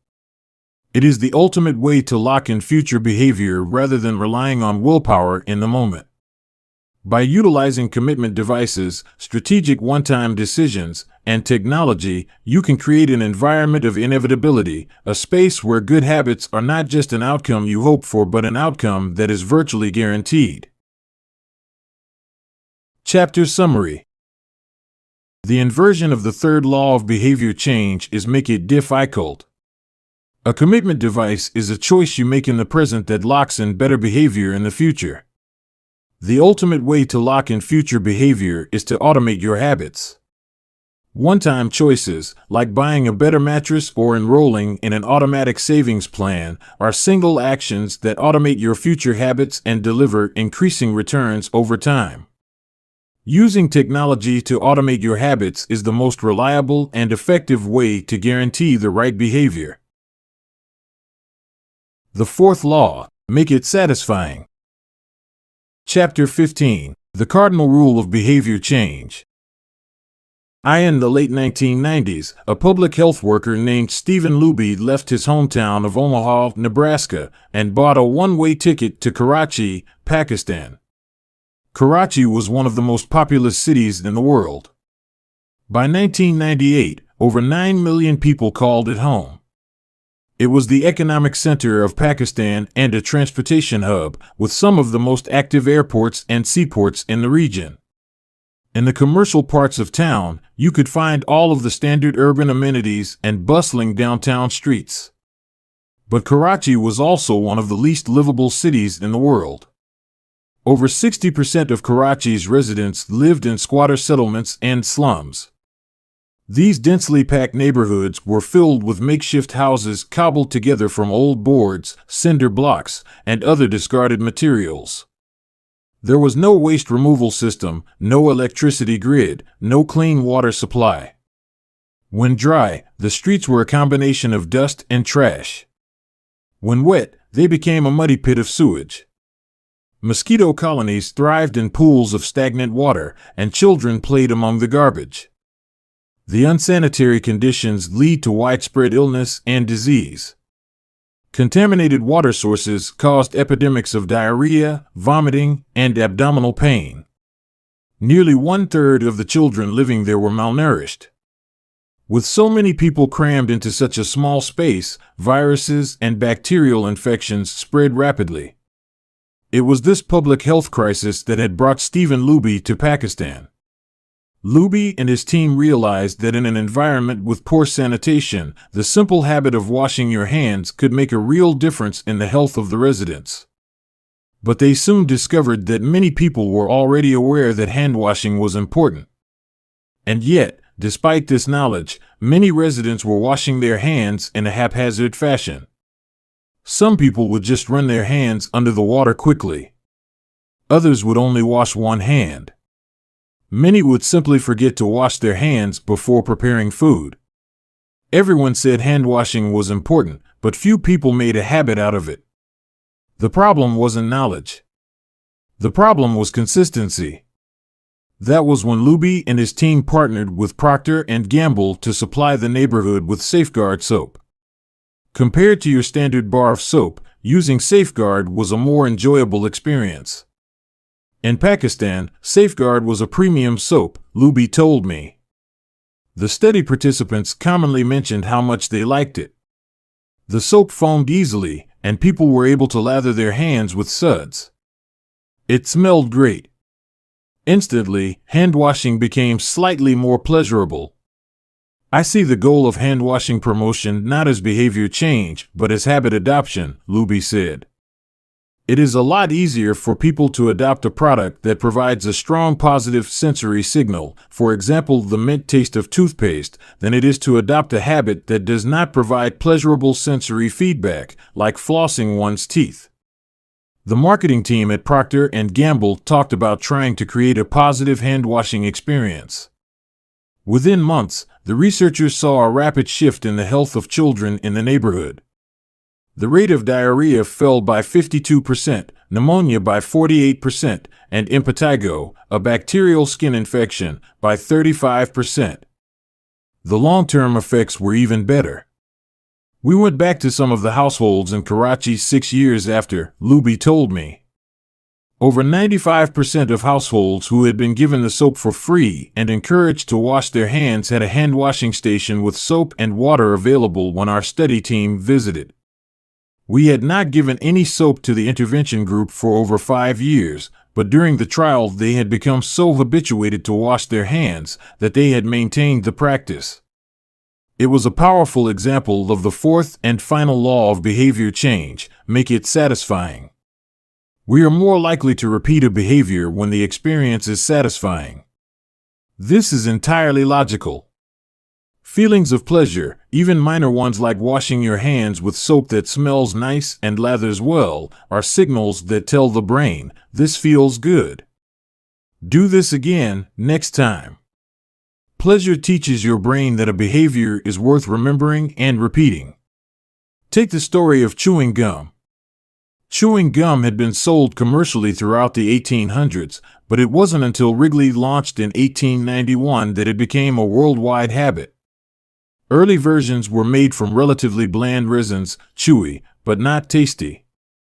Wrigley revolutionized the industry by adding flavors like spearmint and juicy fruit, which made the product flavorful and fun to use. Then they went a step further and began pushing chewing gum as a pathway to a clean mouth. Advertisements told readers to refresh your taste. Tasty flavors and the feeling of a fresh mouth provided little bits of immediate reinforcement and made the product satisfying to use. Consumption skyrocketed, and Wrigley became the largest chewing gum company in the world. Toothpaste had a similar trajectory. Manufacturers enjoyed great success when they added flavors like spearmint, peppermint, and cinnamon to their products. These flavors don't improve the effectiveness of toothpaste. They simply create a clean mouth feel and make the experience of brushing your teeth more pleasurable. My wife actually stopped using Sensodyne because she didn't like the aftertaste. She switched to a brand with a stronger mint flavor, which proved to be more satisfying. Conversely, if an experience is not satisfying, we have little reason to repeat it. In my research, I came across the story of a woman who had a narcissistic relative who drove her nuts. In an attempt to spend less time with this egomaniac, she acted as dull and as boring as possible whenever he was around. Within a few encounters, he started avoiding her because he found her so uninteresting. Stories like these are evidence of the cardinal rule of behavior change: what is rewarded is repeated. What is punished is avoided. You learn what to do in the future based on what you were rewarded for doing or punished for doing in the past. Positive emotions cultivate habits. Negative emotions destroy them. The first 3 laws of behavior change: make it obvious, make it attractive, and make it easy, increase the odds that a behavior will be performed this time. The 4th law of behavior change, make it satisfying, increases the odds that a behavior will be repeated next time. It completes the habit loop. But there is a trick. We are not looking for just any type of satisfaction. We are looking for immediate satisfaction. The mismatch between immediate and delayed rewards. Imagine you're an animal roaming the plains of Africa, a giraffe or an elephant or a lion. On any given day, most of your decisions have an immediate impact. You are always thinking about what to eat or where to sleep or how to avoid a predator. You are constantly focused on the present or the very near future.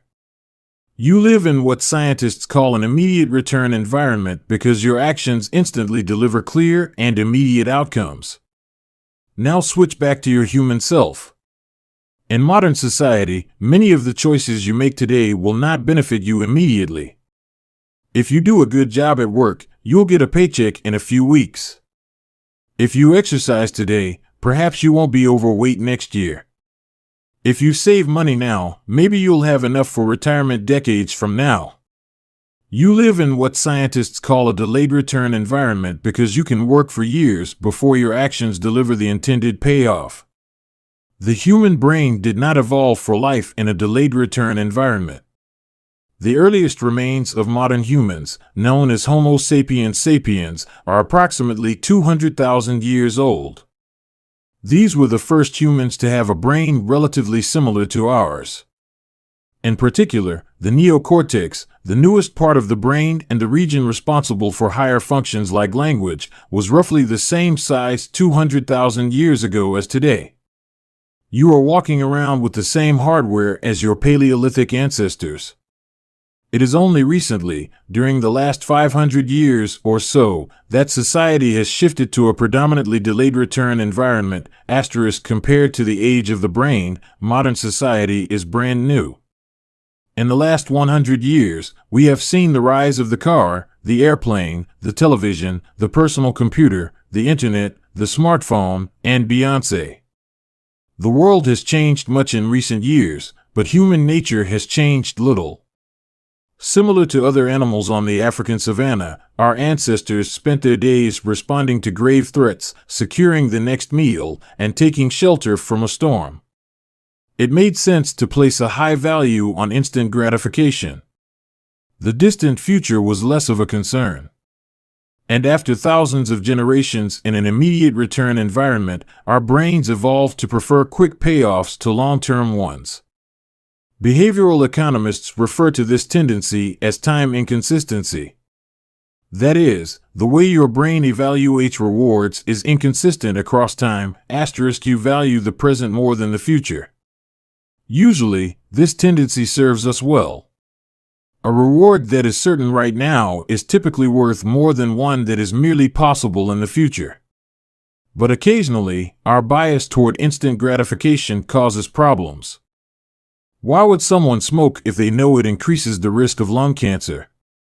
Why would someone overeat when they know it increases their risk of obesity? Why would someone have unsafe sex if they know it can result in sexually transmitted disease? Once you understand how the brain prioritizes rewards, the answers become clear. The consequences of bad habits are delayed while the rewards are immediate. Smoking might kill you in 10 years, but it reduces stress and eases your nicotine cravings now. Overeating is harmful in the long run but appetizing in the moment.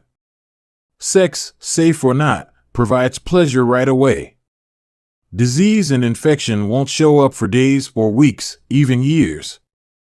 Every habit produces multiple outcomes across time. Unfortunately, these outcomes are often misaligned. With our bad habits, the immediate outcome usually feels good, but the ultimate outcome feels bad. With good habits, it is the reverse. The immediate outcome is unenjoyable, but the ultimate outcome feels good. The French economist Frédéric Bastiat explained the problem clearly when he wrote, "It almost always happens that when the immediate consequence is favorable, the later consequences are disastrous, and vice versa." Often, the sweeter the first fruit of a habit, the more bitter are its later fruits. Put another way, the costs of your good habits are in the present. The costs of your bad habits are in the future. The brain's tendency to prioritize the present moment means you can't rely on good intentions. When you make a plan to lose weight, write a book, or learn a language, you are actually making plans for your future self. And when you envision what you want your life to be like, it is easy to see the value in taking actions with long-term benefits. We all want better lives for our future selves. However, when the moment of decision arrives, instant gratification usually wins. You are no longer making a choice for future you, who dreams of being fitter or wealthier or happier. You are choosing for present you, who wants to be full, pampered, and entertained. As a general rule, the more immediate pleasure you get from an action, the more strongly you should question whether it aligns with your long-term goals, with a fuller understanding of what causes our brain to repeat some behaviors and avoid others. Let's update the cardinal rule of behavior change. What is immediately rewarded is repeated. What is immediately punished is avoided. Our preference for instant gratification reveals an important truth about success. Because of how we are wired, most people will spend all day chasing quick hits of satisfaction. The road less traveled is the road of delayed gratification. If you're willing to wait for the rewards, you'll face less competition and often get a bigger payoff. As the saying goes, the last mile is always the least crowded. This is precisely what research has shown. People who are better at delaying gratification have higher SAT scores, lower levels of substance abuse, lower likelihood of obesity, better responses to stress, and superior social skills. We've all seen this play out in our own lives. If you delay watching television and get your homework done, you'll generally learn more and get better grades. If you don't buy desserts and chips at the store, you'll often eat healthier food when you get home. At some point, success in nearly every field requires you to ignore an immediate reward in favor of a delayed reward. Here's the problem: most people know that delaying gratification is the wise approach. They want the benefits of good habits, to be healthy, productive, at peace. But these outcomes are seldom top of mind at the decisive moment.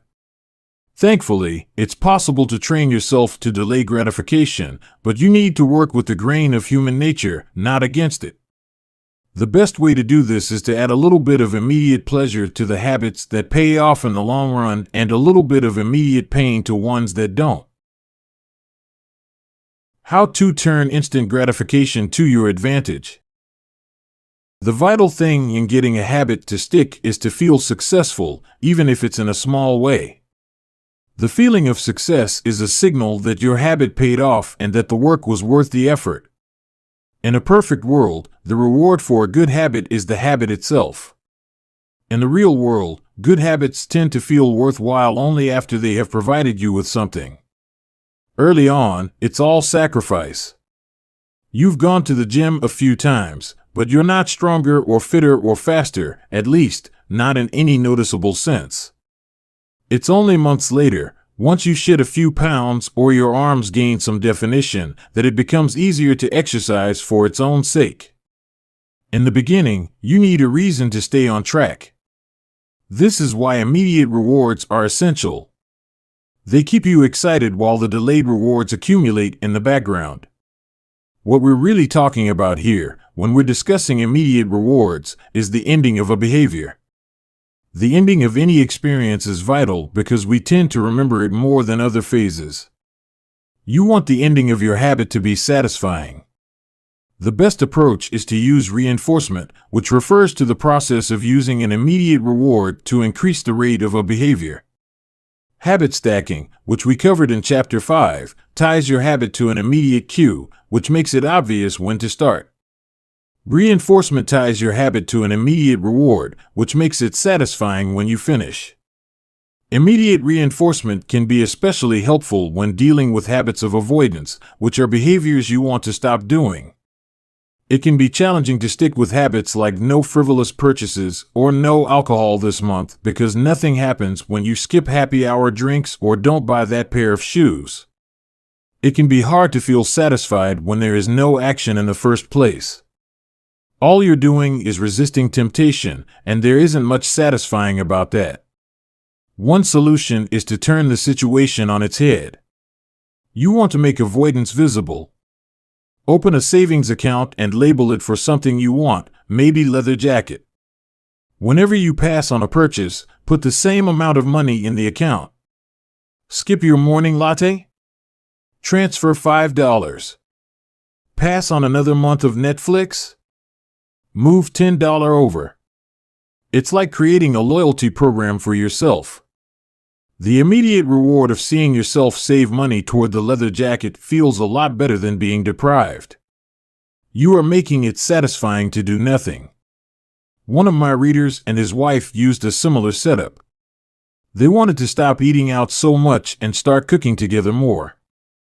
They labeled their savings account Trip to Europe. Whenever they skipped going out to eat, they transferred $50 into the account. At the end of the year, they put the money toward the vacation. It is worth noting that it is important to select short-term rewards that reinforce your identity rather than ones that conflict with it. Buying a new jacket is fine if you're trying to lose weight or read more books, but it doesn't work if you're trying to budget and save money. Instead, taking a bubble bath or going on a leisurely walk are good examples of rewarding yourself with free time, which aligns with your ultimate goal of more freedom and financial independence. Similarly, if your reward for exercising is eating a bowl of ice cream, then you're casting votes for conflicting identities, and it ends up being a wash. Instead, maybe your reward is a massage, which is both a luxury and a vote toward taking care of your body. Now the short-term reward is aligned with your long-term vision of being a healthy person. Eventually, as intrinsic rewards like a better mood, more energy, and reduced stress kick in, you'll become less concerned with chasing the secondary reward. The identity itself becomes the reinforcer. You do it because it's who you are and it feels good to be you. The more a habit becomes part of your life, the less you need outside encouragement to follow through. Incentives can start a habit. Identity sustains a habit. That said, it takes time for the evidence to accumulate and a new identity to emerge. Immediate reinforcement helps maintain motivation in the short term while you're waiting for the long-term rewards to arrive. In summary, a habit needs to be enjoyable for it to last. Simple bits of reinforcement, like soap that smells great or toothpaste that has a refreshing mint flavor or seeing $50 hit your savings account, can offer the immediate pleasure you need to enjoy a habit. And change is easy when it is enjoyable. Chapter Summary. The fourth law of behavior change is make it satisfying. We are more likely to repeat a behavior when the experience is satisfying. The human brain evolved to prioritize immediate rewards over delayed rewards. The cardinal rule of behavior change: what is immediately rewarded is repeated. What is immediately punished is avoided. To get a habit to stick, you need to feel immediately successful, even if it's in a small way. The first three laws of behavior change: make it obvious, make it attractive, and make it easy, increase the odds that a behavior will be performed this time. The fourth law of behavior change: make it satisfying, increases the odds that a behavior will be repeated next time. Chapter 16. How to stick with good habits every day. In 1993, a bank in Abbotsford, Canada, hired a 23-year-old stockbroker named Trent Dersmid. Abbotsford was a relatively small suburb, tucked away in the shadow of nearby Vancouver, where most of the big business deals were being made. Given the location, and the fact that Dersmid was a rookie, nobody expected too much of him. But he made brisk progress thanks to a simple daily habit. Dersmid began each morning with 2 jars on his desk. One was filled with 120 paper clips. The other was empty. As soon as he settled in each day, he would make a sales call. Immediately after, he would move 1 paper clip from the full jar to the empty jar, and the process would begin again.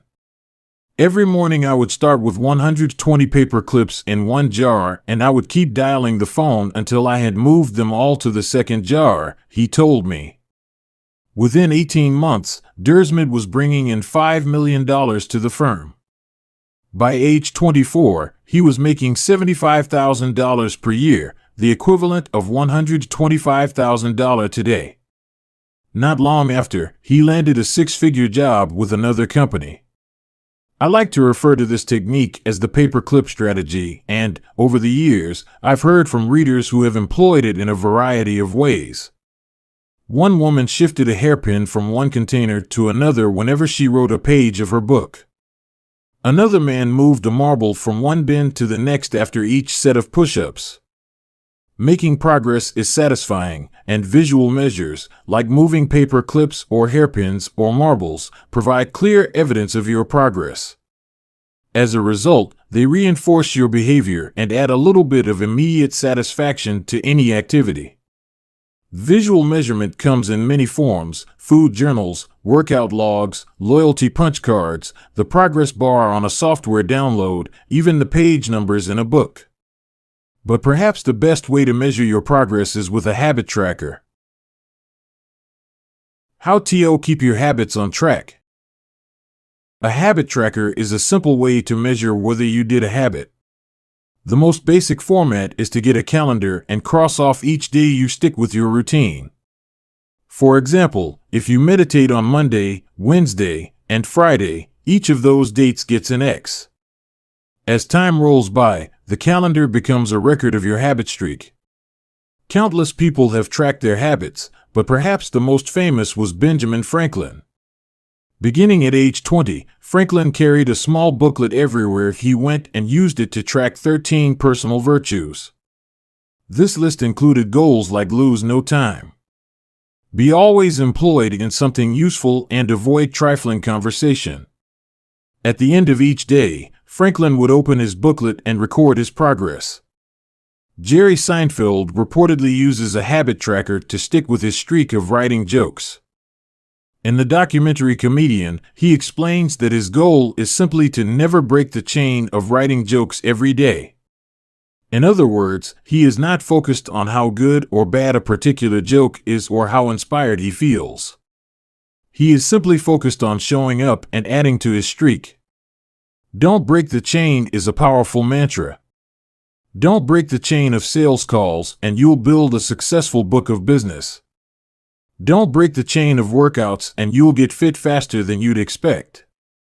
Don't break the chain of creating every day and you will end up with an impressive portfolio.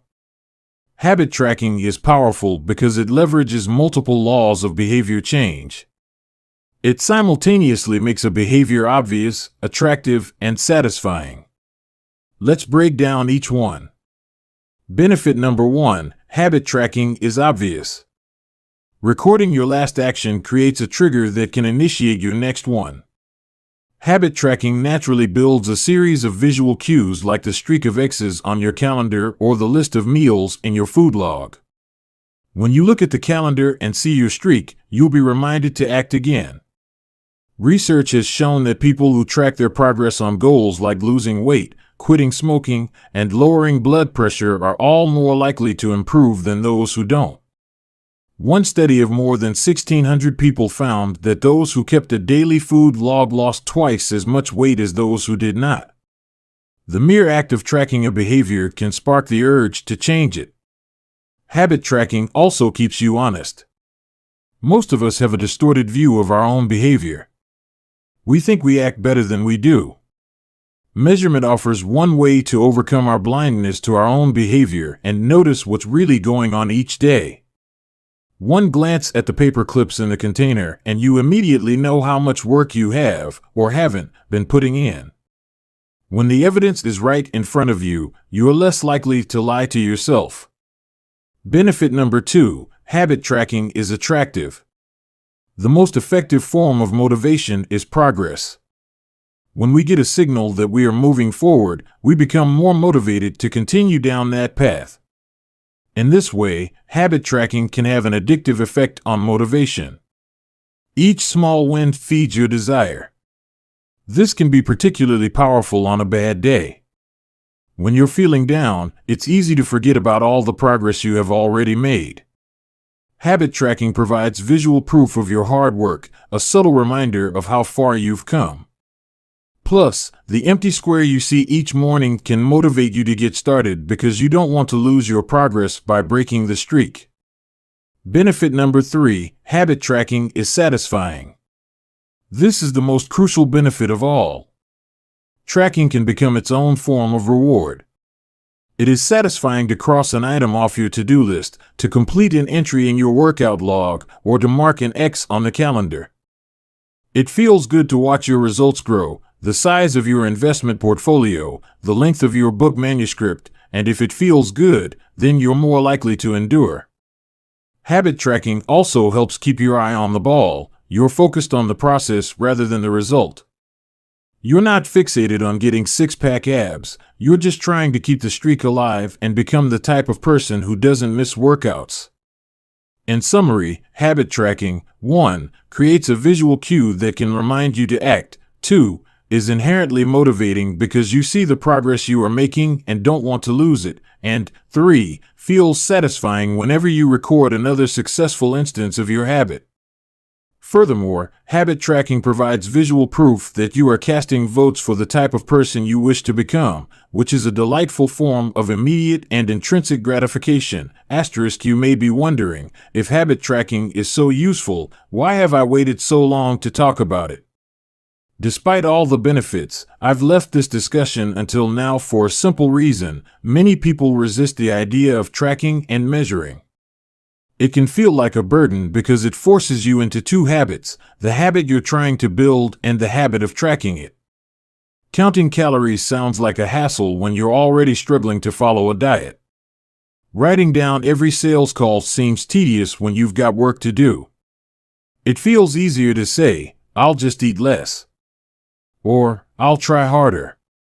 Or, "I'll remember to do it." People inevitably tell me things like, "I have a decision journal, but I wish I used it more."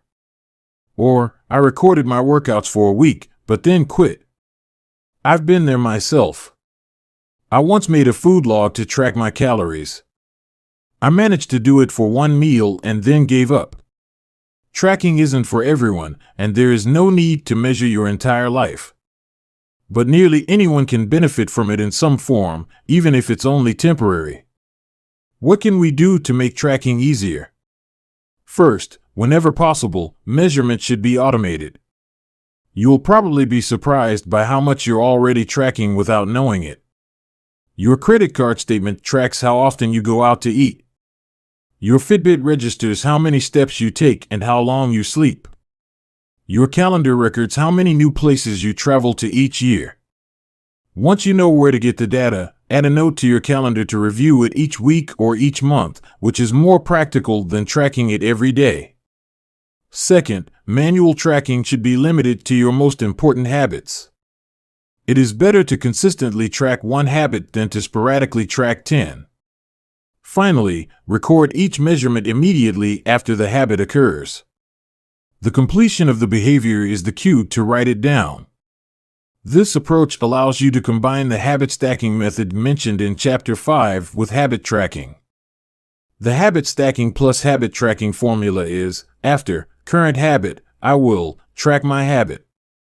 After I hang up the phone from a sales call, I will move one paper clip over. After I finish each set at the gym, I will record it in my workout journal. After I put my plate in the dishwasher, I will write down what I ate. These tactics can make tracking your habits easier. Even if you aren't the type of person who enjoys recording your behavior, I think you'll find a few weeks of measurements to be insightful. It's always interesting to see how you've actually been spending your time. That said, every habit streak ends at some point.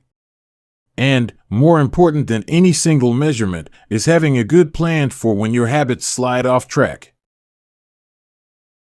How to recover quickly when your habits break down. No matter how consistent you are with your habits, it is inevitable that life will interrupt you at some point. Perfection is not possible. Before long, an emergency will pop up, you get sick or you have to travel for work or your family needs a little more of your time. Whenever this happens to me, I try to remind myself of a simple rule: never miss twice. If I miss one day, I try to get back into it as quickly as possible. Missing one workout happens, but I'm not going to miss 2 in a row. Maybe I'll eat an entire pizza, but but I'll follow it up with a healthy meal. I can't be perfect, but I can avoid a second lapse. As soon as one streak ends, I get started on the next one. The first mistake is never the one that ruins you. It is the spiral of repeated mistakes that follows. Missing once is an accident. Missing twice is the start of a new habit. This is a distinguishing feature between winners and losers. Anyone can have a bad performance, a bad workout, or a bad day at work. But when successful people fail, they rebound quickly. The breaking of a habit doesn't matter if the reclaiming of it is fast. I think this principle is so important that I'll stick to it even if I can't do a habit as well or as completely as I would like. Too often, we fall into an all-or-nothing cycle with our habits. The problem is not slipping up. The problem is thinking that if you can't do something perfectly, then you shouldn't do it at all. You don't realize how valuable it is to just show up on your bad, or busy, days. Lost days hurt you more than successful days help you. If you start with $100, then a 50% gain will take you to $150. But you only need a 33% loss to take you back to $100. In other words, avoiding a 33% loss is just as valuable as achieving a 50% gain. As Charlie Munger says, the first rule of compounding: never interrupt it unnecessarily. This is why the bad workouts are often the most important ones. Sluggish days and bad workouts maintain the compound gains you accrued from previous good days. Simply doing something, 10 squats, 5 sprints, a push-up, anything really, is huge. Don't put up a zero. Don't let losses eat into your compounding. Furthermore, it's not always about what happens during the workout. It's about being the type of person who doesn't miss workouts. It's easy to train when you feel good, but it's crucial to show up when you don't feel like it, even if you do less than you hope. Going to the gym for 5 minutes may not improve your performance, but it reaffirms your identity. The all-or-nothing cycle of behavior change is just one pitfall that can derail your habits. Another potential danger, especially if you are using a habit tracker, is measuring the wrong thing. Knowing when, and when not, to track a habit. Say you're running a restaurant and you want to know if your chef is doing a good job. One way to measure success is to track how many customers pay for a meal each day. If more customers come in, the food must be good. If fewer customers come in, something must be wrong. However, this one measurement, daily revenue, only gives a limited picture of what's really going on. Just because someone pays for a meal doesn't mean they enjoy the meal. Even dissatisfied customers are unlikely to dine and dash. In fact, if you're only measuring revenue, the food might be getting worse, but you're making up for it with marketing or discounts or some other method.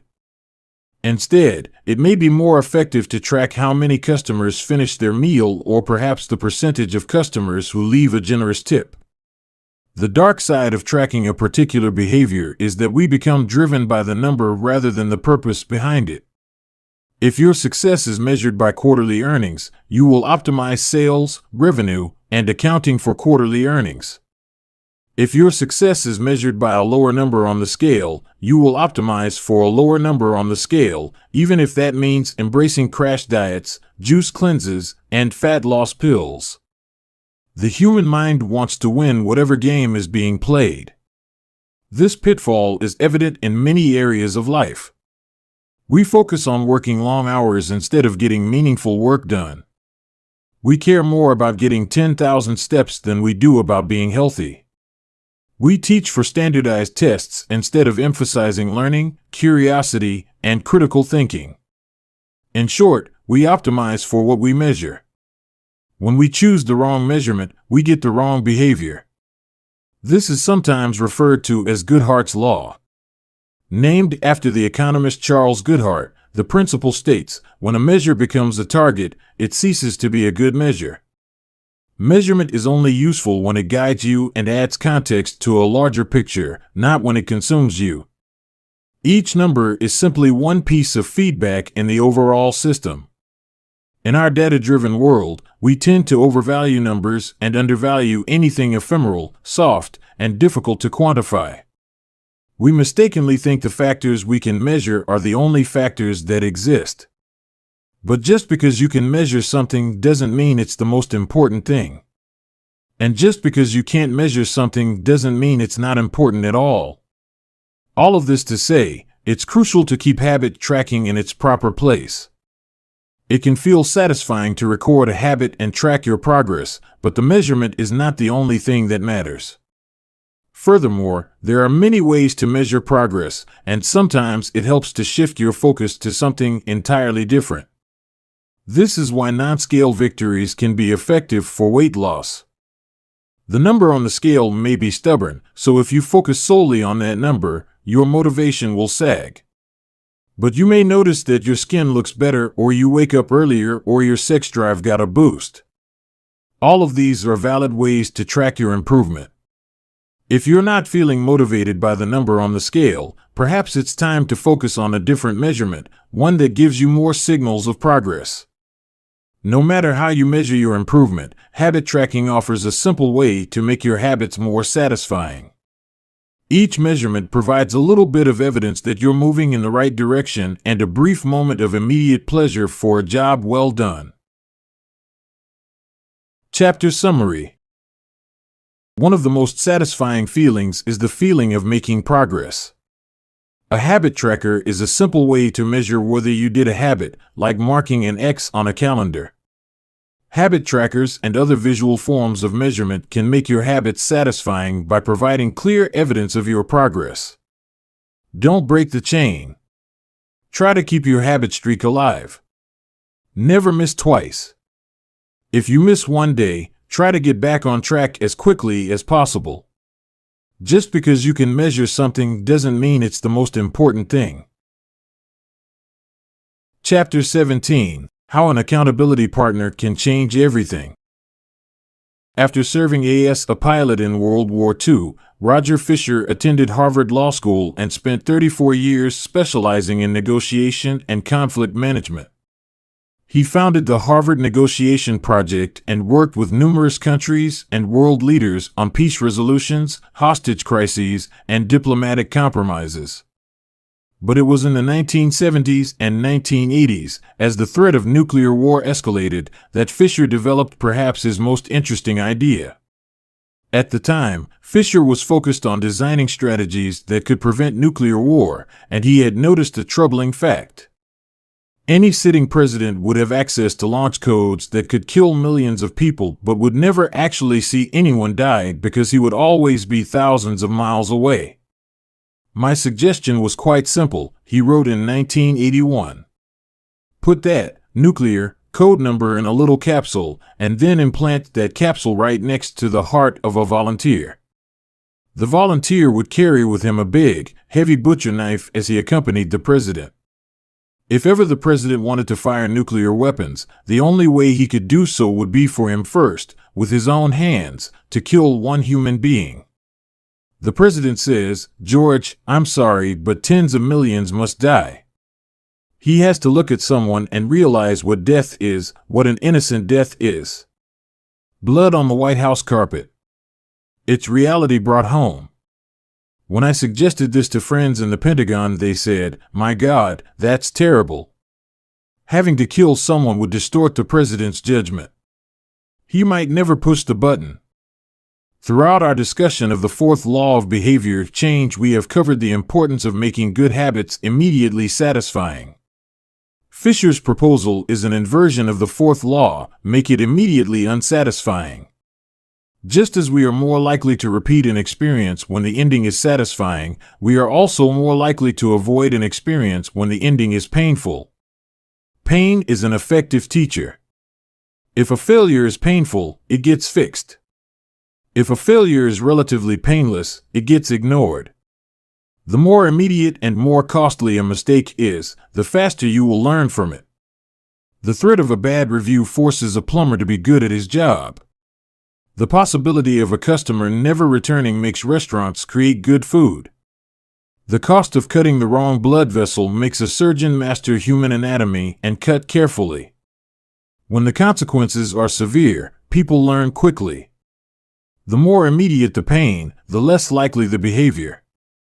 If you want to prevent bad habits and eliminate unhealthy behaviors, then adding an instant cost to the action is a great way to reduce their odds. We repeat bad habits because they serve us in some way, and that makes them hard to abandon. The best way I know to overcome this predicament is to increase the speed of the punishment associated with the behavior. There can't be a gap between the action and the consequences. As soon as actions incur an immediate consequence, behavior begins to change. Customers pay their bills on time when they are charged a late fee. Students show up to class when their grade is linked to attendance.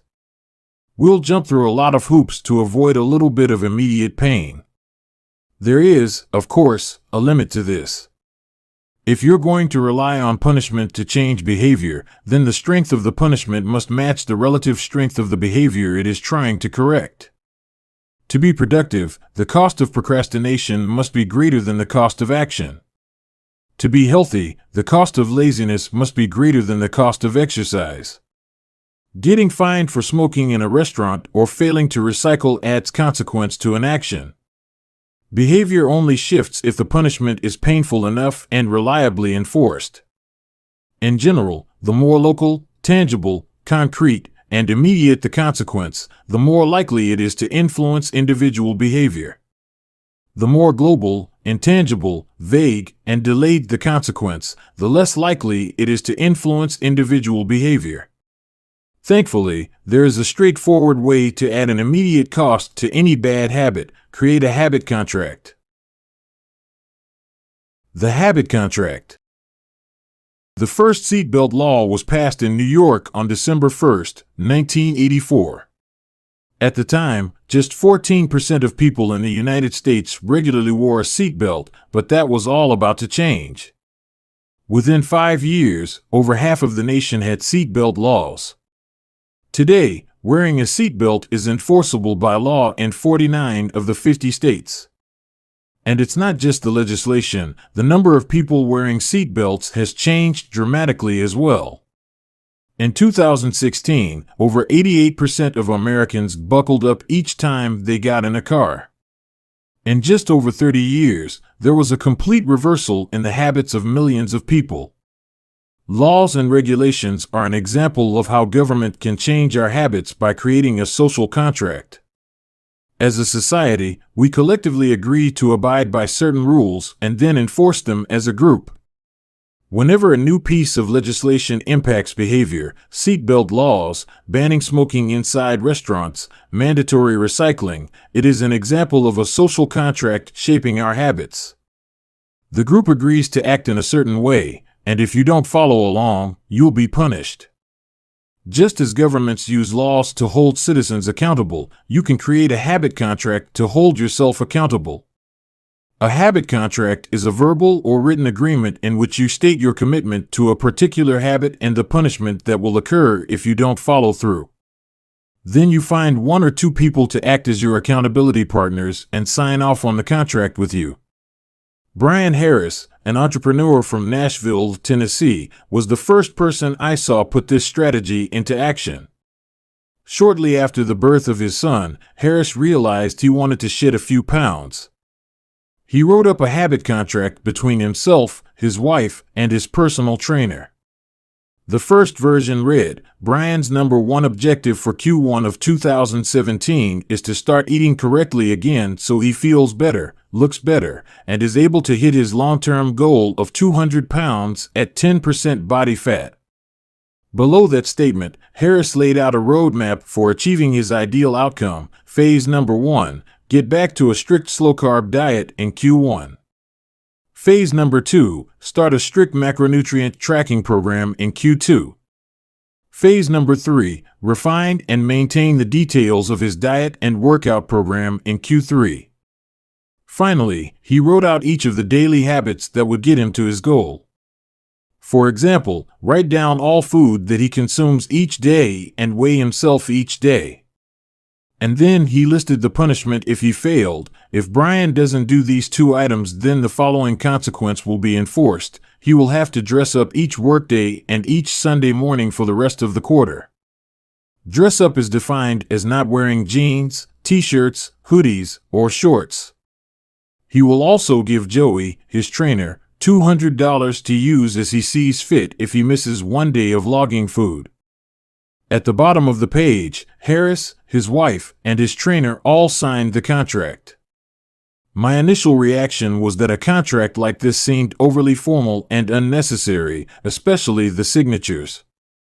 But Harris convinced me that signing the contract was an indication of seriousness. Anytime I skip this part, he said, I start slacking almost immediately. 3 months later, after hitting his targets for Q1, Harris upgraded his goals. The consequences escalated, too. If he missed his carbohydrate and protein targets, he had to pay his trainer $100. And if he failed to weigh himself, he had to give his wife $500 to use as she saw fit. Perhaps most painfully, if he forgot to run sprints, he had to dress up for work every day and wear an Alabama hat the rest of the quarter, the bitter rival of his beloved Auburn team. The strategy worked. With his wife and trainer acting as accountability partners and with the habit contract clarifying exactly what to do each day, Harris lost the weight * to make bad habits unsatisfying. Your best option is to make them painful in the moment. Creating a habit contract is a straightforward way to do exactly that. Even if you don't want to create a full-blown habit contract, simply having an accountability partner is useful. The comedian Margaret Cho writes a joke or song every day. She does the Song a Day challenge with a friend, which helps them both stay accountable. Knowing that someone is watching can be a powerful motivator. You are less likely to procrastinate or give up because there is an immediate cost. If you don't follow through, perhaps they'll see you as untrustworthy or lazy. Suddenly, you are not only failing to uphold your promises to yourself, but also failing to uphold your promises to others. You can even automate this process. Thomas Frank, an entrepreneur in Boulder, Colorado, wakes up at 5:55 each morning. And if he doesn't, he has a tweet automatically scheduled that says, "It's 6:10 and I'm not up because I'm lazy." Reply to this for $5 via PayPal, limit 5, assuming my alarm didn't malfunction. We are always trying to present our best selves to the world. We comb our hair and brush our teeth and dress ourselves carefully because we know these habits are likely to get a positive reaction. We want to get good grades and graduate from top schools to impress potential employers and mates and our friends and family. We care about the opinions of those around us because it helps if others like us. This is precisely why getting an accountability partner or signing a habit contract can work so well. Chapter Summary. The inversion of the fourth law of behavior change is make it unsatisfying. We are less likely to repeat a bad habit if it is painful or unsatisfying. An accountability partner can create an immediate cost to inaction. We care deeply about what others think of us, and we do not want others to have a lesser opinion of us. A habit contract can be used to add a social cost to any behavior. It makes the costs of violating your promises public and painful. Knowing that someone else is watching you can be a powerful motivator. Advanced Tactics: How to go from being merely good to being truly great. Chapter 18. The Truth About Talent, When Genes Matter and When They Don't. Many people are familiar with Michael Phelps, who is widely considered to be one of the greatest athletes in history. Phelps has won more Olympic medals not only than any swimmer but also more than any Olympian in any sport. Fewer people know the name Hisham El Guru, but he was a fantastic athlete in his own right. El Guru is a Moroccan runner who holds 2 Olympic gold medals and is one of the greatest middle-distance runners of all time. For many years, he held the world record in the mile, 1,500-meter, and 2,000-meter races. At the Olympic Games in Athens, Greece, In 2004, he won gold in the 1,500-meter and 5,000-meter races. These two athletes are wildly different in many ways. For starters, one competed on land and the other in water. But most notably, they differ significantly in height. El Guru is 5 feet, 9 inches tall. Phelps is 6 feet, 4 inches tall. Despite this 7-inch difference in height, the two men are identical in one respect. Michael Phelps and Hisham El Guru were the same length inseam on their pants. How is this possible? Phelps has relatively short legs for his height and a very long torso, the perfect build for swimming. El Guru has incredibly long legs and a short upper body, an ideal frame for distance running. Now, imagine if these world-class athletes were to switch sports. Given his remarkable athleticism, could Michael Phelps become an Olympic-caliber distance runner with enough training? It's unlikely. At peak fitness, Phelps weighed 194 pounds, which is 40% heavier than El Guru, who competed at an ultralight 138 pounds. Taller runners are heavier runners, and every extra pound is a curse when it comes to distance running. Against elite competition, Phelps would be doomed from the start. Similarly, El Guru might be one of the best runners in history, but it's doubtful he would ever qualify for the Olympics as a swimmer. Since 1976, the average height of Olympic gold medalists in the men's 1,500-meter run is 5 feet, 10 inches. In comparison, the average height of Olympic gold medalists in the men's 100-meter freestyle swim is 6 feet, 4 inches. Swimmers tend to be tall and have long backs and arms, which are ideal for pulling through the water. El Guru would be at a severe disadvantage before he ever touched the pool. The secret to maximizing your odds of success is to choose the right field of competition. This is just as true with habit change as it is with sports and business. Habits are easier to perform and more satisfying to stick with when they align with your natural inclinations and abilities. Like Michael Phelps in the pool or Hisham El Guru on the track, you want to play a game where the odds are in your favor. Embracing this strategy requires the acceptance of the simple truth that people are born with different abilities. Some people don't like to discuss this fact.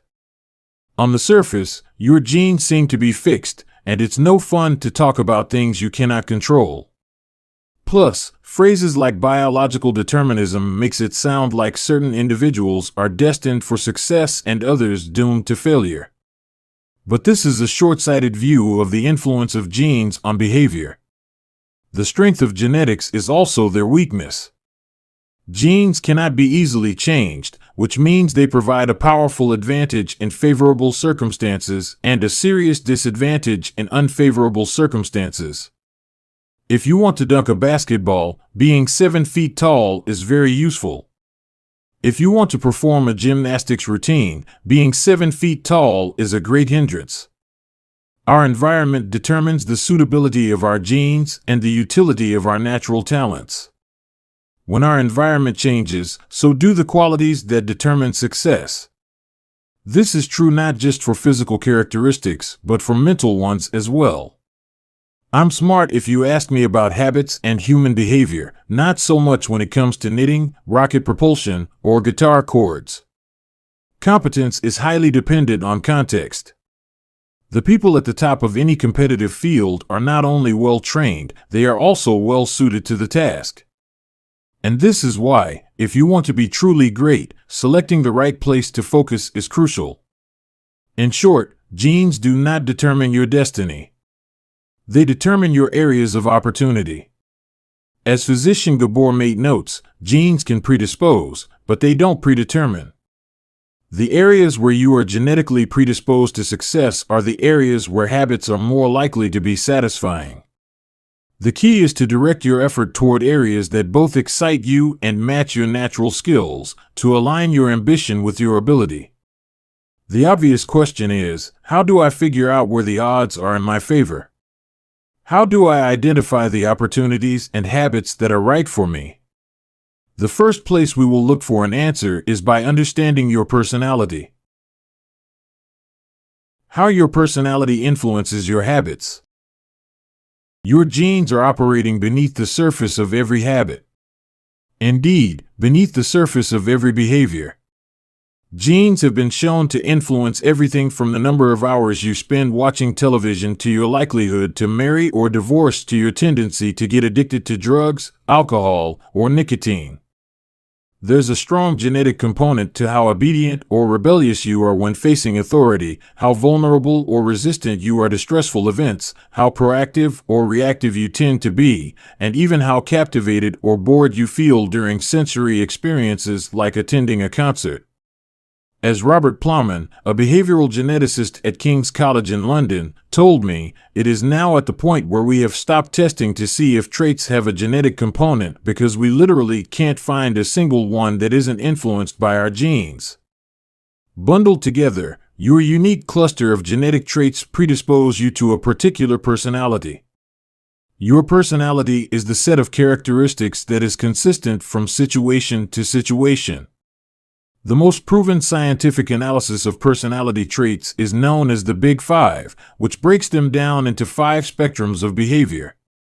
1. Openness to experience, from curious and inventive on one end to cautious and consistent on the other. 2. Conscientiousness, organized and efficient to easygoing and spontaneous. 3. Extroversion, outgoing and energetic to solitary and reserved. You likely know them as extroverts versus introverts. 4. Agreeableness, friendly and compassionate to challenging and detached. 5. Neuroticism, anxious and sensitive to confident, calm, and stable. All 5 characteristics have biological underpinnings. Extroversion, for instance, can be tracked from birth. If scientists play a loud noise in the nursing ward, some babies turn toward it while others turn away. When the researchers tracked these children through life, they found that the babies who turned toward the noise were more likely to grow up to be extroverts. Those who turned away were more likely to become introverts. People who are high in agreeableness are kind, considerate, and warm.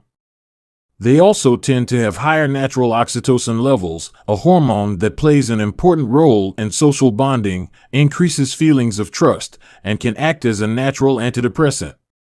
You can easily imagine how someone with more oxytocin might be inclined to build habits like writing thank you notes or organizing social events.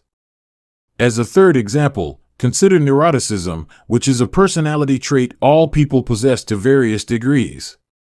People who are high in neuroticism tend to be anxious and worry more than others. This trait has been linked to hypersensitivity of the amygdala, the portion of the brain responsible for noticing threats.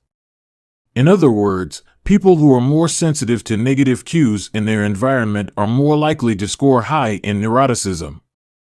Our habits are not solely determined by our personalities, but there is no doubt that our genes nudge us in a certain direction. Our deeply rooted preferences make certain behaviors easier for some people than for others. You don't have to apologize for these differences or feel guilty about them, but you do have to work with them.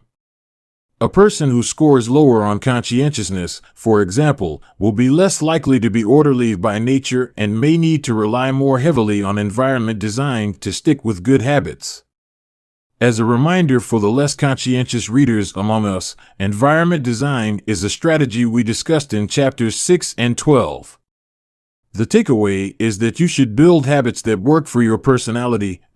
People can get ripped working out like a bodybuilder, but if you prefer rock climbing or cycling or rowing, then shape your exercise habit around your interests. If your friend follows a low-carb diet but you find that low-fat works for you, then more power to you. If you want to read more, don't be embarrassed if you prefer steamy romance novels over nonfiction. Read whatever fascinates you. You don't have to build the habits everyone tells you to build. Choose the habit that best suits you, not the one that is most popular. There is a version of every habit that can bring you joy and satisfaction. Find it. Habits need to be enjoyable if they are going to stick. This is the core idea behind the 4th law. Tailoring your habits to your personality is a good start, but this is not the end of the story. Let's turn our attention to finding and designing situations where you're at a natural advantage. How to find a game where the odds are in your favor.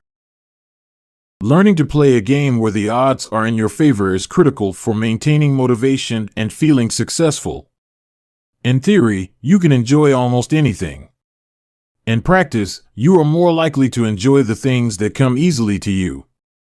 People who are talented in a particular area tend to be more competent at that task and are then praised for doing a good job. They stay energized because they are making progress where others have failed, and because they get rewarded with better pay and bigger opportunities, which not only makes them happier but also propels them to produce even higher quality work. It's a virtuous cycle. Pick the right habit and progress is easy. Pick the wrong habit and life is a struggle. How do you pick the right habit? The first step is something we covered in the third law: make it easy. In many cases, when people pick the wrong habit, it simply means they picked a habit that was too difficult. When a habit is easy, you are more likely to be successful.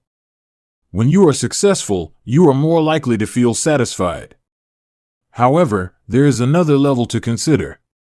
In the long run, if you continue to advance and improve, any area can become challenging. At some point, you need to make sure you're playing the right game for your skill set. How do you figure that out? The most common approach is trial and error. Of course, there's a problem with this strategy: life is short.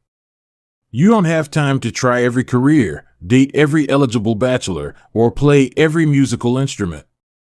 Thankfully, there is an effective way to manage this conundrum, and it is known as the explore/exploit trade-off. In the beginning of a new activity, there should be a period of exploration. In relationships, it's called dating. In college, it's called the liberal arts. In business, it's called split testing. The goal is to try out many possibilities, research a broad range of ideas, and cast a wide net. After this initial period of exploration, shift your focus to the best solution you've found, but keep experimenting occasionally. The proper balance depends on whether you're winning or losing. If you are currently winning, you exploit, exploit, exploit. If you are currently losing, you continue to explore, explore, explore. In the long run, it is probably most effective to work on the strategy that seems to deliver the best results about 80 to 90% of the time and keep exploring with the remaining 10 to 20%. Google famously asks employees to spend 80% of the workweek on their official job and 20% on projects of their choice, which has led to the creation of blockbuster products like AdWords and Gmail. The optimal approach also depends on how much time you have. If you have a lot of time, like someone at the beginning of their career, it makes more sense to explore because once you find the right thing, you still have a good amount of time to exploit it. If you're pressed for time, say, as you come up on the deadline for a project, you should implement the best solution you've found so far and get some results. As you explore different options, there are a series of questions you can ask yourself to continually narrow in on the habits and areas that will be most satisfying to you. What feels like fun to me, but work to others? The mark of whether you are made for a task is not whether you love it, but whether you can handle the pain of the task easier than most people. When are you enjoying yourself while other people are complaining? The work that hurts you less than it hurts others is the work you were made to do. What makes me lose track of time? Flow is the mental state you enter when you are so focused on the task at hand that the rest of the world fades away. This blend of happiness and peak performance is what athletes and performers experience when they are in the zone. It is nearly impossible to experience a flow state and not find the task satisfying at least to some degree. Where do I get greater returns than the average person? We are continually comparing ourselves to those around us, and a behavior is more likely to be satisfying when the comparison is in our favor. When I started writing at jamesclear.com, my email list grew very quickly. I wasn't quite sure what I was doing well, but I knew that results seemed to be coming faster for me than for some of my colleagues, which motivated me to keep writing. What comes naturally to me? For just a moment, ignore what you have been taught. Ignore what society has told you. Ignore what others expect of you. Look inside yourself and ask, what feels natural to me? When have I felt alive? When have I felt like the real me? No internal judgments or people-pleasing. No second-guessing or self-criticism. Just feelings of engagement and enjoyment. Whenever you feel authentic and genuine, you are headed in the right direction. To be honest, some of this process is just luck. Michael Phelps and Isham El Guru were lucky to be born with a rare set of abilities that are highly valued by society and to be placed in the ideal environment for those abilities. We all have limited time on this planet, and the truly great among us are the ones who not only work hard, but also have the good fortune to be exposed to opportunities that favor us. But what if you don't want to leave it up to luck? If you can't find a game where the odds are stacked in your favor, create one. Scott Adams, the cartoonist behind Dilbert, says, everyone has at least a few areas in which they could be in the top 25% with some effort. In my case, I can draw better than most people, but I'm hardly an artist. And I'm not any funnier than the average stand-up comedian who never makes it big, but I'm funnier than most people. The magic is that few people can draw well and write jokes. It's the combination of the two that makes what I do so rare. And when you add in my business background, suddenly I had a topic that few cartoonists could hope to understand without living it. When you can't win by being better, you can win by being different. By combining your skills, you reduce the level of competition, which makes it easier to stand out. You can shortcut the need for a genetic advantage or for years of practice by rewriting the rules. A good player works hard to win the game everyone else is playing. A great player creates a new game that favors their strengths and avoids their weaknesses. In college, I designed my own major, biomechanics, which was a combination of physics, chemistry, biology, and anatomy. I wasn't smart enough to stand out among the top physics or biology majors, so I created my own game. And because it suited me, I was only taking the courses I was interested in. Studying felt like less of a chore.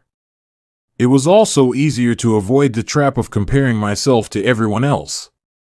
After all, nobody else was taking the same combination of classes, so who could say if they were better or worse? Specialization is a powerful way to overcome the accident of bad genetics. The more you master a specific skill, the harder it becomes for others to compete with you. Many bodybuilders are stronger than the average arm wrestler, but even a massive bodybuilder may lose at arm wrestling because the arm wrestling champ has very specific strength. Even if you're not the most naturally gifted, you can often win by being the best in a very narrow category. Boiling water will soften a potato but harden an egg. You can't control whether you're a potato or an egg, but you can decide to play a game where it's better to be hard or soft. If you can find a more favorable environment, you can transform the situation from one where the odds are against you to one where they are in your favor. How to get the most out of your genes. Our genes do not eliminate the need for hard work. They clarify it. They tell us what to work hard on.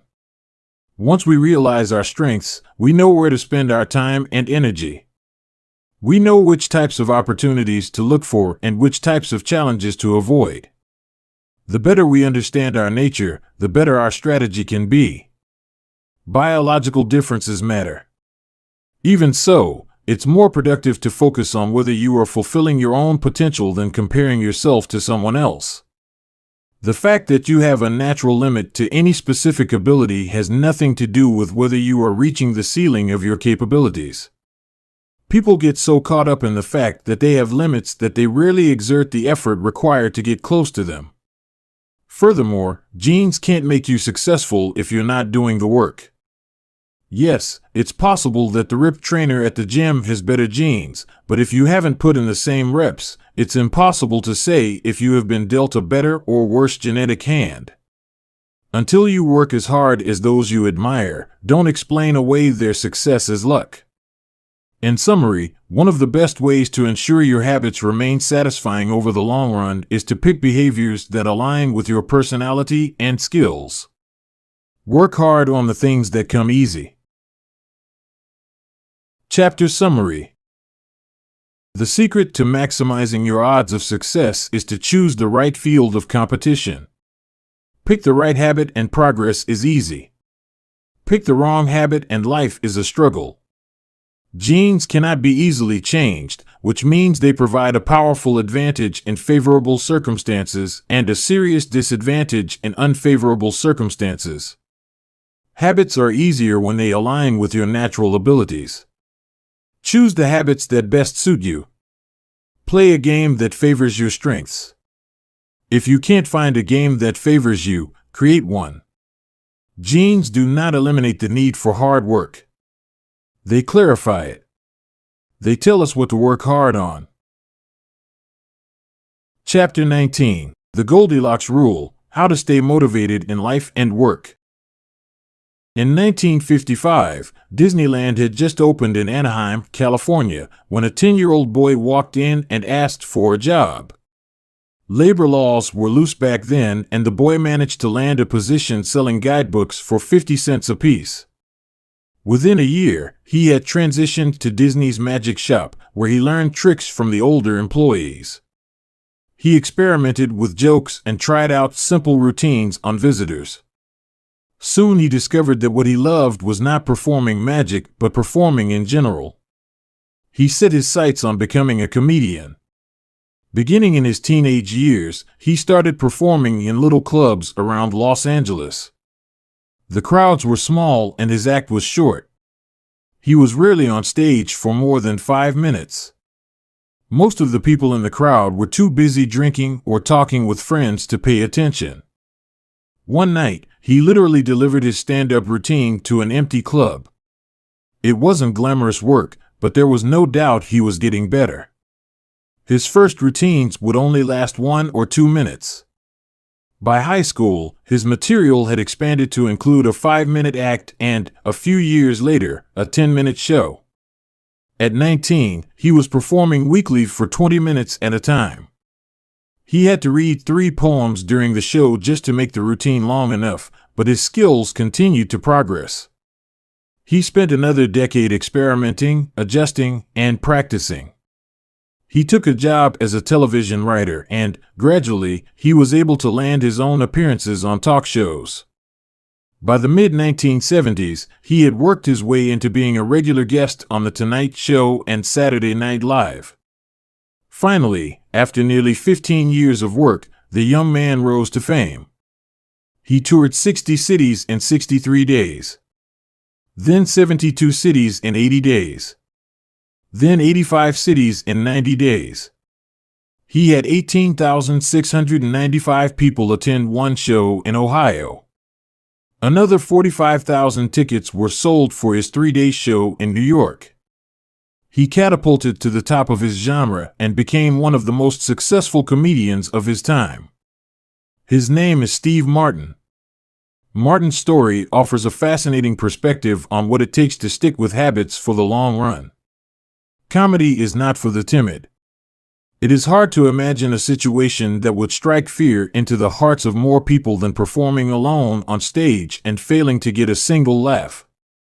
And yet Steve Martin faced this fear every week for 18 years. In his words, 10 years spent learning, 4 years spent refining, and 4 years as a wild success. Why is it that some people, like Martin, stick with their habits, whether practicing jokes or drawing cartoons or playing guitar, while most of us struggle to stay motivated? How do we design habits that pull us in rather than ones that fade away? Scientists have been studying this question for many years.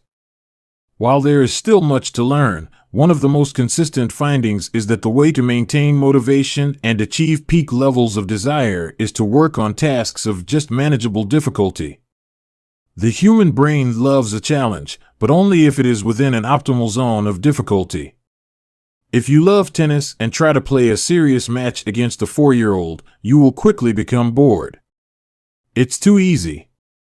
You will win every point. In contrast, if you play a professional tennis player like Roger Federer or Serena Williams, you will quickly lose motivation because the match is too difficult. Now consider playing tennis against someone who is your equal. As the game progresses, you win a few points and you lose a few. You have a good chance of winning, but only if you really try. Your focus narrows, distractions fade away, and you find yourself fully invested in the task at hand. This is a challenge of just manageable difficulty, and it is a prime example of the Goldilocks rule. The Goldilocks rule states that humans experience peak motivation when working on tasks that are right on the edge of their current abilities. Not too hard. Not too easy. Just right. The Goldilocks rule. Martin's comedy career is an excellent example of the Goldilocks rule in practice. Each year, he expanded his comedy routine, but only by a minute or two. He was always adding new material, but he also kept a few jokes that were guaranteed to get laughs. There were just enough victories to keep him motivated and just enough mistakes to keep him working hard. When you're starting a new habit, it's important to keep the behavior as easy as possible so you can stick with it even when conditions aren't perfect. This is an idea we covered in detail while discussing the third law of behavior change. Once a habit has been established, however, it's important to continue to advance in small ways. These little improvements and new challenges keep you engaged. And if you hit the Goldilocks zone just right, you can achieve a flow state. A flow state is the experience of being in the zone and fully immersed in an activity. Scientists have tried to quantify this feeling. They found that to achieve a state of flow, a task must be roughly 4% beyond your current ability. In real life, it's typically not feasible to quantify the difficulty of an action in this way, but the core idea of the Goldilocks rule remains: working on challenges of just manageable difficulty, something on the perimeter of your ability, seems crucial for maintaining motivation. Improvement requires a delicate balance. You need to regularly search for challenges that push you to your edge while continuing to make enough progress to stay motivated. Behaviors need to remain novel in order for them to stay attractive and satisfying. Without variety, we get bored. And boredom is perhaps the greatest villain on the quest for self-improvement. How to stay focused when you get bored working on your goals. After my baseball career ended, I was looking for a new sport. I joined a weightlifting team, and one day an elite coach visited our gym. He had worked with thousands of athletes during his long career, including a few Olympians. I introduced myself and we began talking about the process of improvement. What's the difference between the best athletes and everyone else? I asked. What do the really successful people do that most don't? He mentioned the factors you might expect: genetics, luck, talent. But then he said something I wasn't expecting. At some point it comes down to who can handle the boredom of training every day, doing the same lifts over and over and over. His answer surprised me because it's a different way of thinking about work ethic. People talk about getting amped up to work on their goals.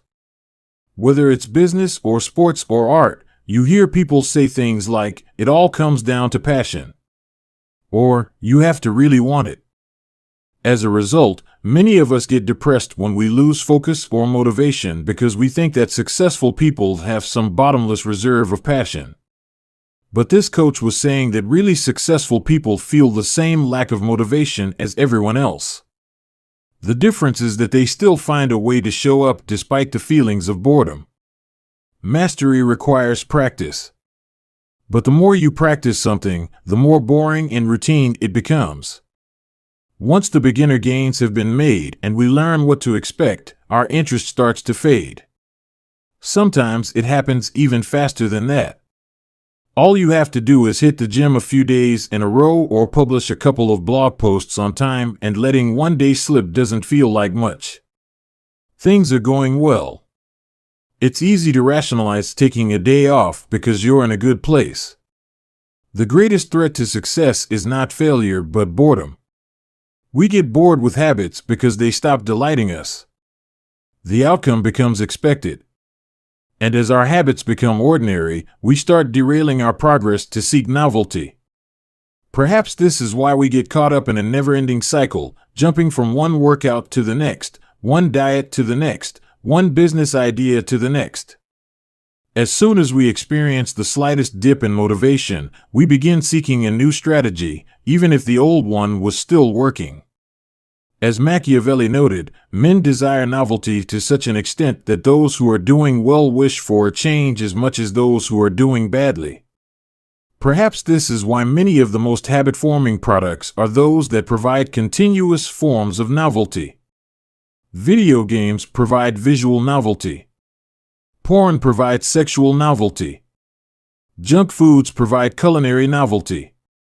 Each of these experiences offer continual elements of surprise.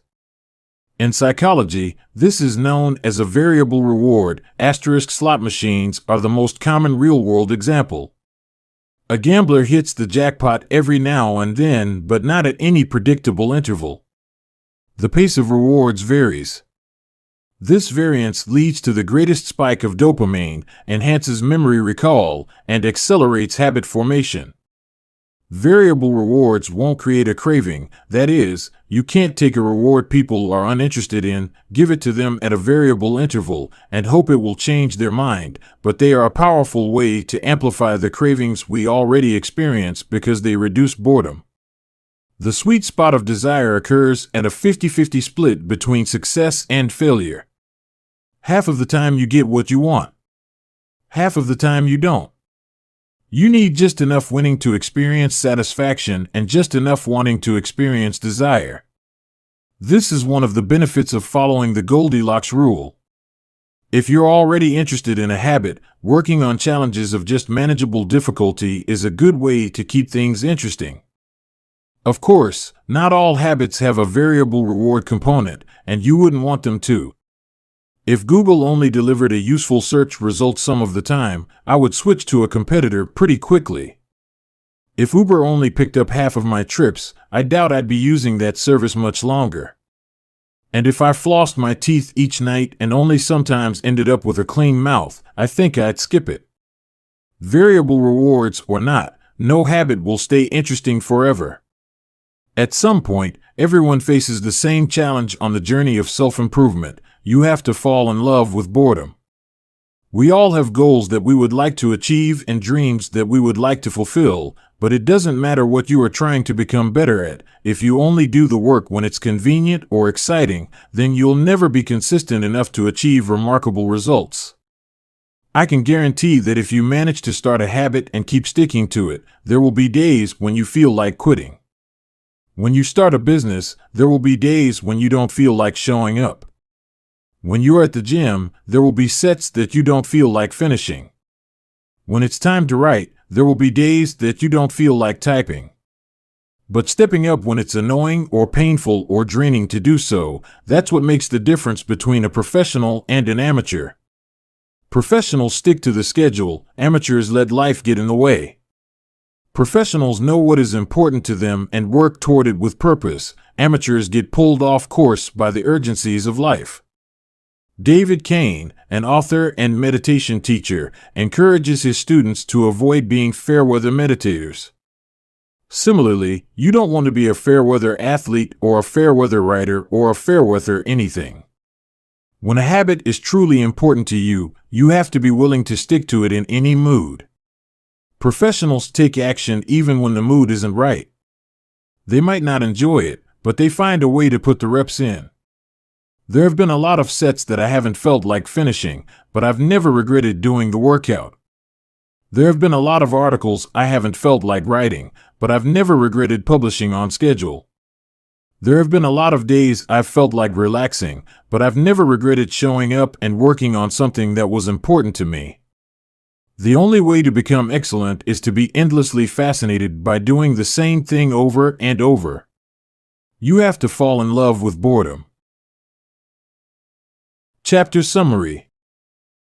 The Goldilocks rule states that humans experience peak motivation when working on tasks that are right on the edge of their current abilities. The greatest threat to success is not failure but boredom. As habits become routine, they become less interesting and less satisfying. We get bored. Anyone can work hard when they feel motivated. It's the ability to keep going when work isn't exciting that makes the difference. Professionals stick to the schedule, amateurs let life get in the way. Chapter 20: The Downside of Creating Good Habit. Habits create the foundation for mastery. In chess, it is only after the basic movements of the pieces have become automatic that a player can focus on the next level of the game. Each chunk of information that is memorized opens up the mental space for more effortful thinking. This is true for any endeavor.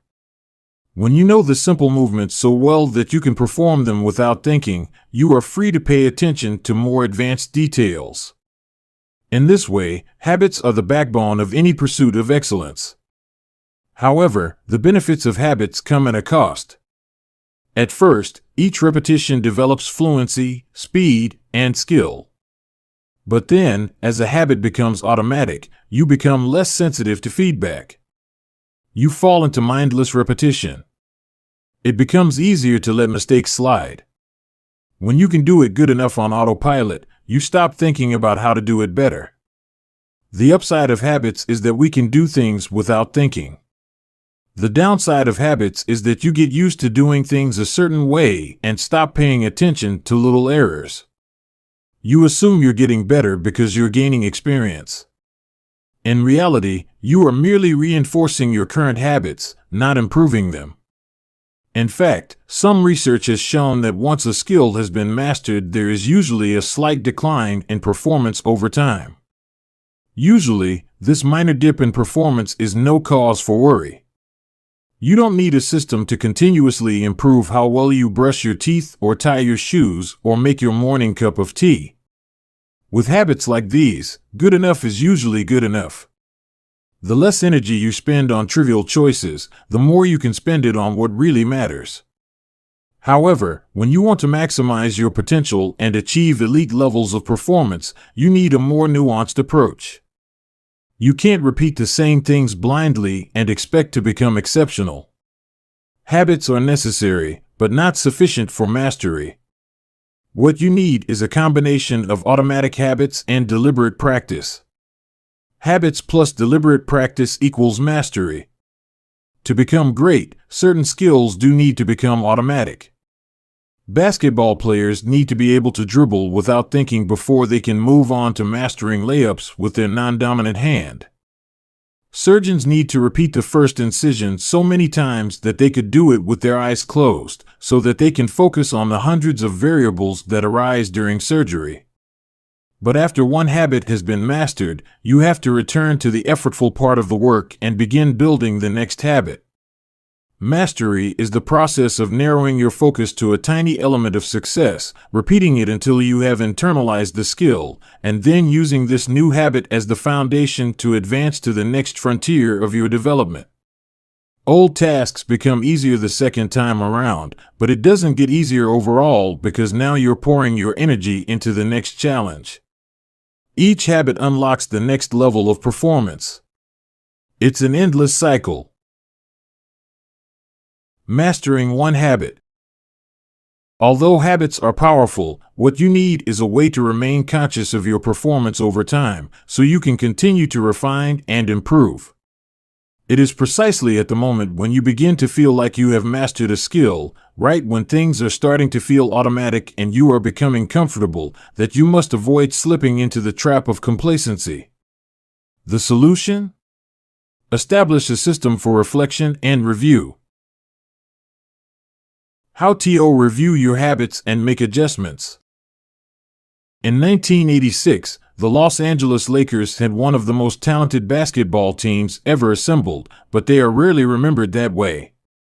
The team started the 1985 to 1986 NBA season with an astounding 29-5 record. The pundits were saying that we might be the best team in the history of basketball, head coach Pat Riley said after the season. Surprisingly, the Lakers stumbled in the 1986 playoffs and suffered a season-ending defeat in the Western Conference Finals. The best team in the history of basketball didn't even play for the NBA championship. After that blow, Riley was tired of hearing about how much talent his players had and about how much promise his team held. He didn't want to see flashes of brilliance followed by a gradual fade in performance. He wanted the Lakers to play up to their potential, night after night. In the summer of 1986, he created a plan to do exactly that, a system that he called the Career Best Effort Program, or CBE. When players first joined the Lakers, Riley explained, we track their basketball statistics all the way back to high school. I call this taking their number. We look for an accurate gauge of what a player can do, then build him into our plan for the team, based on the notion that he will maintain and then improve upon his averages. After determining a player's baseline level of performance, Riley added a key step. He asked each player to improve their output by at least 1% over the course of the season. If they succeeded, it would be a CBE, or Career Best Effort. Similar to the British cycling team that we discussed in Chapter 1, the Lakers sought peak performance by getting slightly better each day. Riley was careful to point out that CBE was not merely about points or statistics, but about giving your best effort spiritually and mentally and physically. Players got credit for allowing an opponent to run into you when you know that a foul will be called against him, diving for loose balls, going after rebounds whether you are likely to get them or not, helping a teammate when the player he's guarding has surged past him, and other unsung hero deeds. As an example, let's say that Magic Johnson, the Lakers' star player at the time, had 11 points, 8 rebounds, 12 assists, 2 steals, and 5 turnovers in a game. Magic also got credit for an unsung hero deed by diving after a loose ball, +1. Finally, he played a total of 33 minutes in this imaginary game. The positive numbers, 11 plus 8 plus 12 plus 2 plus 1, add up to 34. Then, we subtract the 5 turnovers, 34 to 5, to get 29. Finally, we divide 29 by 33 minutes played. 29 divided by 33 is equal to 0.879. Magic CBE number here would be 879. This number was calculated for all of a player's games, and it was the average CBE that a player was asked to improve by 1% over the season. Riley compared each player's current CBE to not only their past performances, but also those of other players in the league. As Riley put it, we rank team members alongside league opponents who play the same position and have similar role definitions. Sports writer Jackie McMullen noted, Riley trumpeted the top performers in the league in bold lettering on the blackboard each week and measured them against the corresponding players on his own roster. Solid, reliable players generally rated a score in the 600s, while elite players scored at least 800. Magic Johnson, who submitted 138 triple-doubles in his career, often scored over 1,000. The Lakers also emphasized year-over-year progress by making historical comparisons of CBE data. Riley said, we stacked the month of November 1986 next to November 1985 and showed the players whether they were doing better or worse than at the same point last season. Then we showed them how their performance figures for December 1986 stacked up against November's. The Lakers rolled out CBE in October 1986. 8 months later, they were NBA champions. The following year, Pat Riley led his team to another title as the Lakers became the first team in 20 years to win back-to-back NBA championships. Afterward, he said, sustaining an effort is the most important thing for any enterprise. The way to be successful is to learn how to do things right, then do them the same way every time. The CBE program is a prime example of the power of reflection and review. The Lakers were already talented. CBE helped them get the most out of what they had and made sure their habits improved rather than declined. Reflection and review enables the long-term improvement of all habits because it makes you aware of your mistakes and helps you consider possible paths for improvement. Without reflection, we can make excuses, create rationalizations, and lie to ourselves. We have no process for determining whether we are performing better or worse compared to yesterday. Top performers in all fields engage in various types of reflection and review, and the process doesn't have to be complex. Kenyan runner Eliud Kipchoge is one of the greatest marathoners of all time and an Olympic gold medalist. He still takes notes after every practice in which he reviews his training for the day and searches for areas that can be improved. Similarly, gold medal swimmer Katie Ledecky records her wellness on a scale of 1 to 10 and includes notes on her nutrition and how well she slept. She also records the times posted by other swimmers. At the end of each week, her coach goes over her notes and adds his thoughts. It's not just athletes either. When comedian Chris Rock is preparing fresh material, he will first appear at small nightclubs dozens of times and test hundreds of jokes.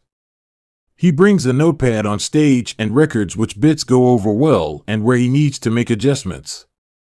The few killer lines that survive will form the backbone of his new show. I know of executives and investors who keep a decision journal in which they record the major decisions they make each week, why they made them, and what they expect the outcome to be. They review their choices at the end of each month or year to see where they were correct and where they went wrong. Improvement is not just about learning habits, it's also about fine-tuning them. Reflection and review ensures that you spend your time on the right things and make course corrections whenever necessary, like Pat Riley adjusting the effort of his players on a nightly basis. You don't want to keep practicing a habit if it becomes ineffective. Personally, I employ two primary modes of reflection and review. Each December, I perform an annual review, in which I reflect on the previous year. I tally my habits for the year by counting up how many articles I published, how many workouts I put in, how many new places I visited, and more. Then, I reflect on my progress, or lack thereof, by answering 3 questions. 1. What went well this year? 2. What didn't go so well this year? 3. What did I learn? 6 months later, when summer rolls around, I conduct an integrity report. Like everyone, I make a lot of mistakes. My integrity report helps me realize where I went wrong and motivates me to get back on course.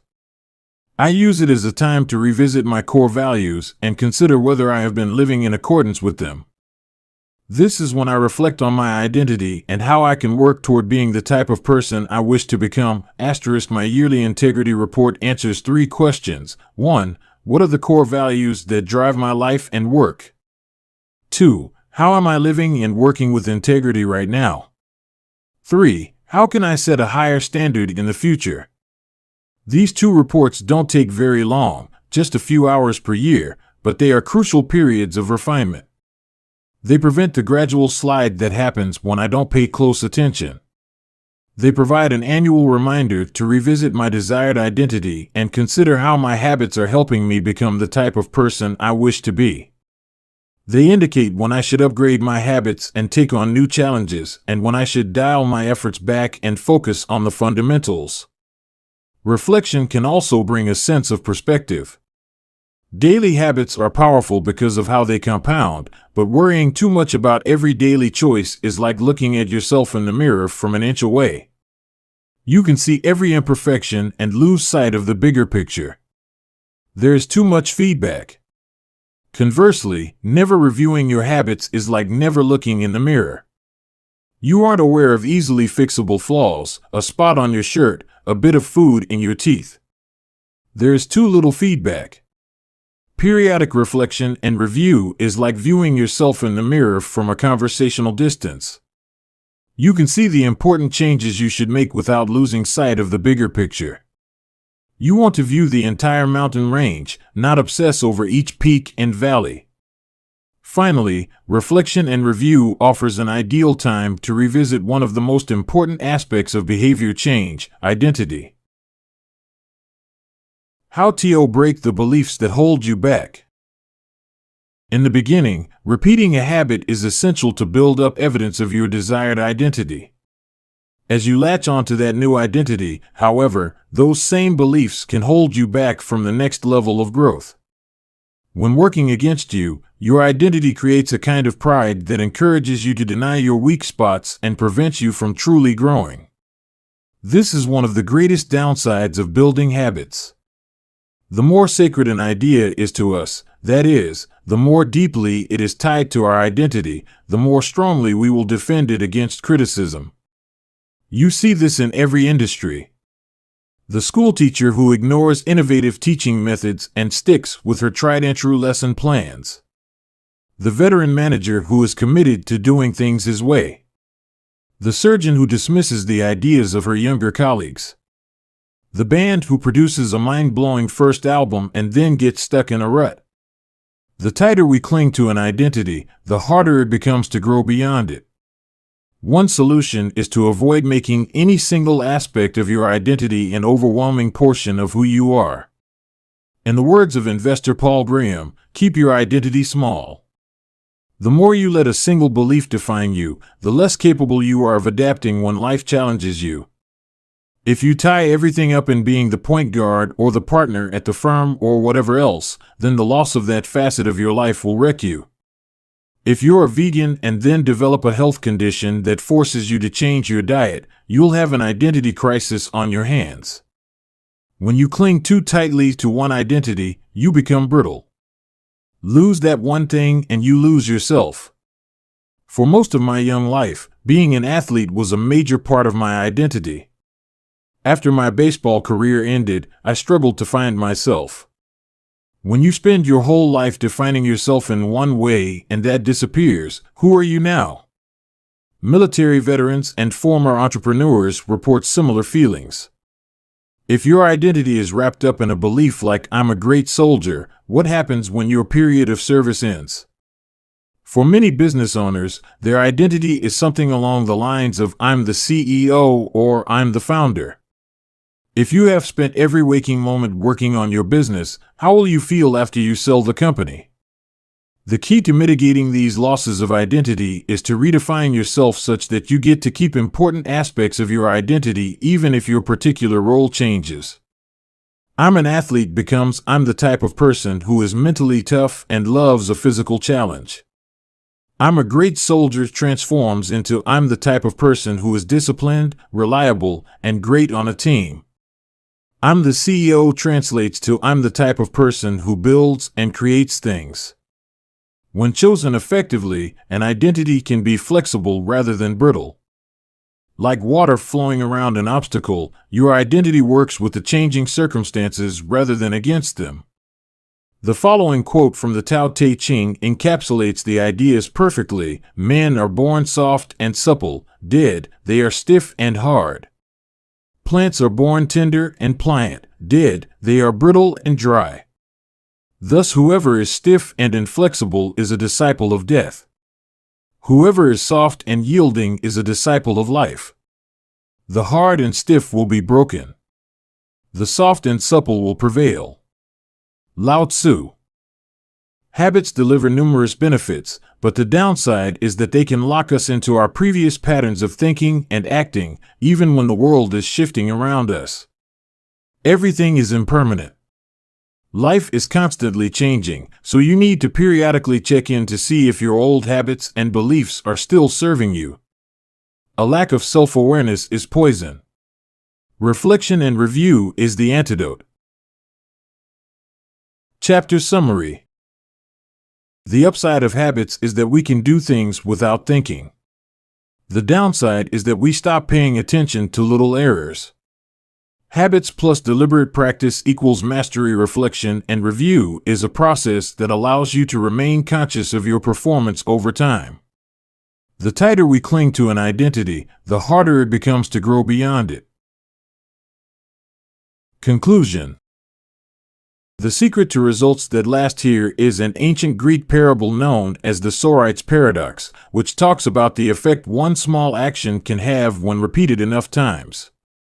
One formulation of the paradox goes as follows: can one coin make a person rich? If you give a person a pile of 10 coins, you wouldn't claim that he or she is rich. But what if you add another? And another? And another? At some point, you will have to admit that no one can be rich unless one coin can make him or her so. We can say the same about atomic habits. Can one tiny change transform your life?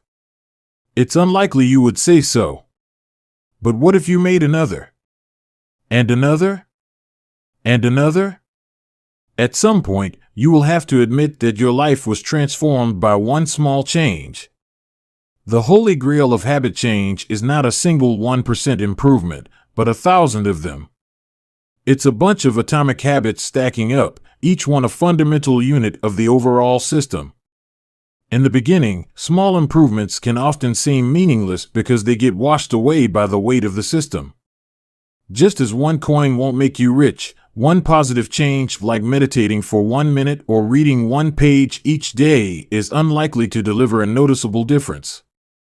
Gradually, though, as you continue to layer small changes on top of one another, the scales of life start to move. Each improvement is like adding a grain of sand to the positive side of the scale, slowly tilting things in your favor.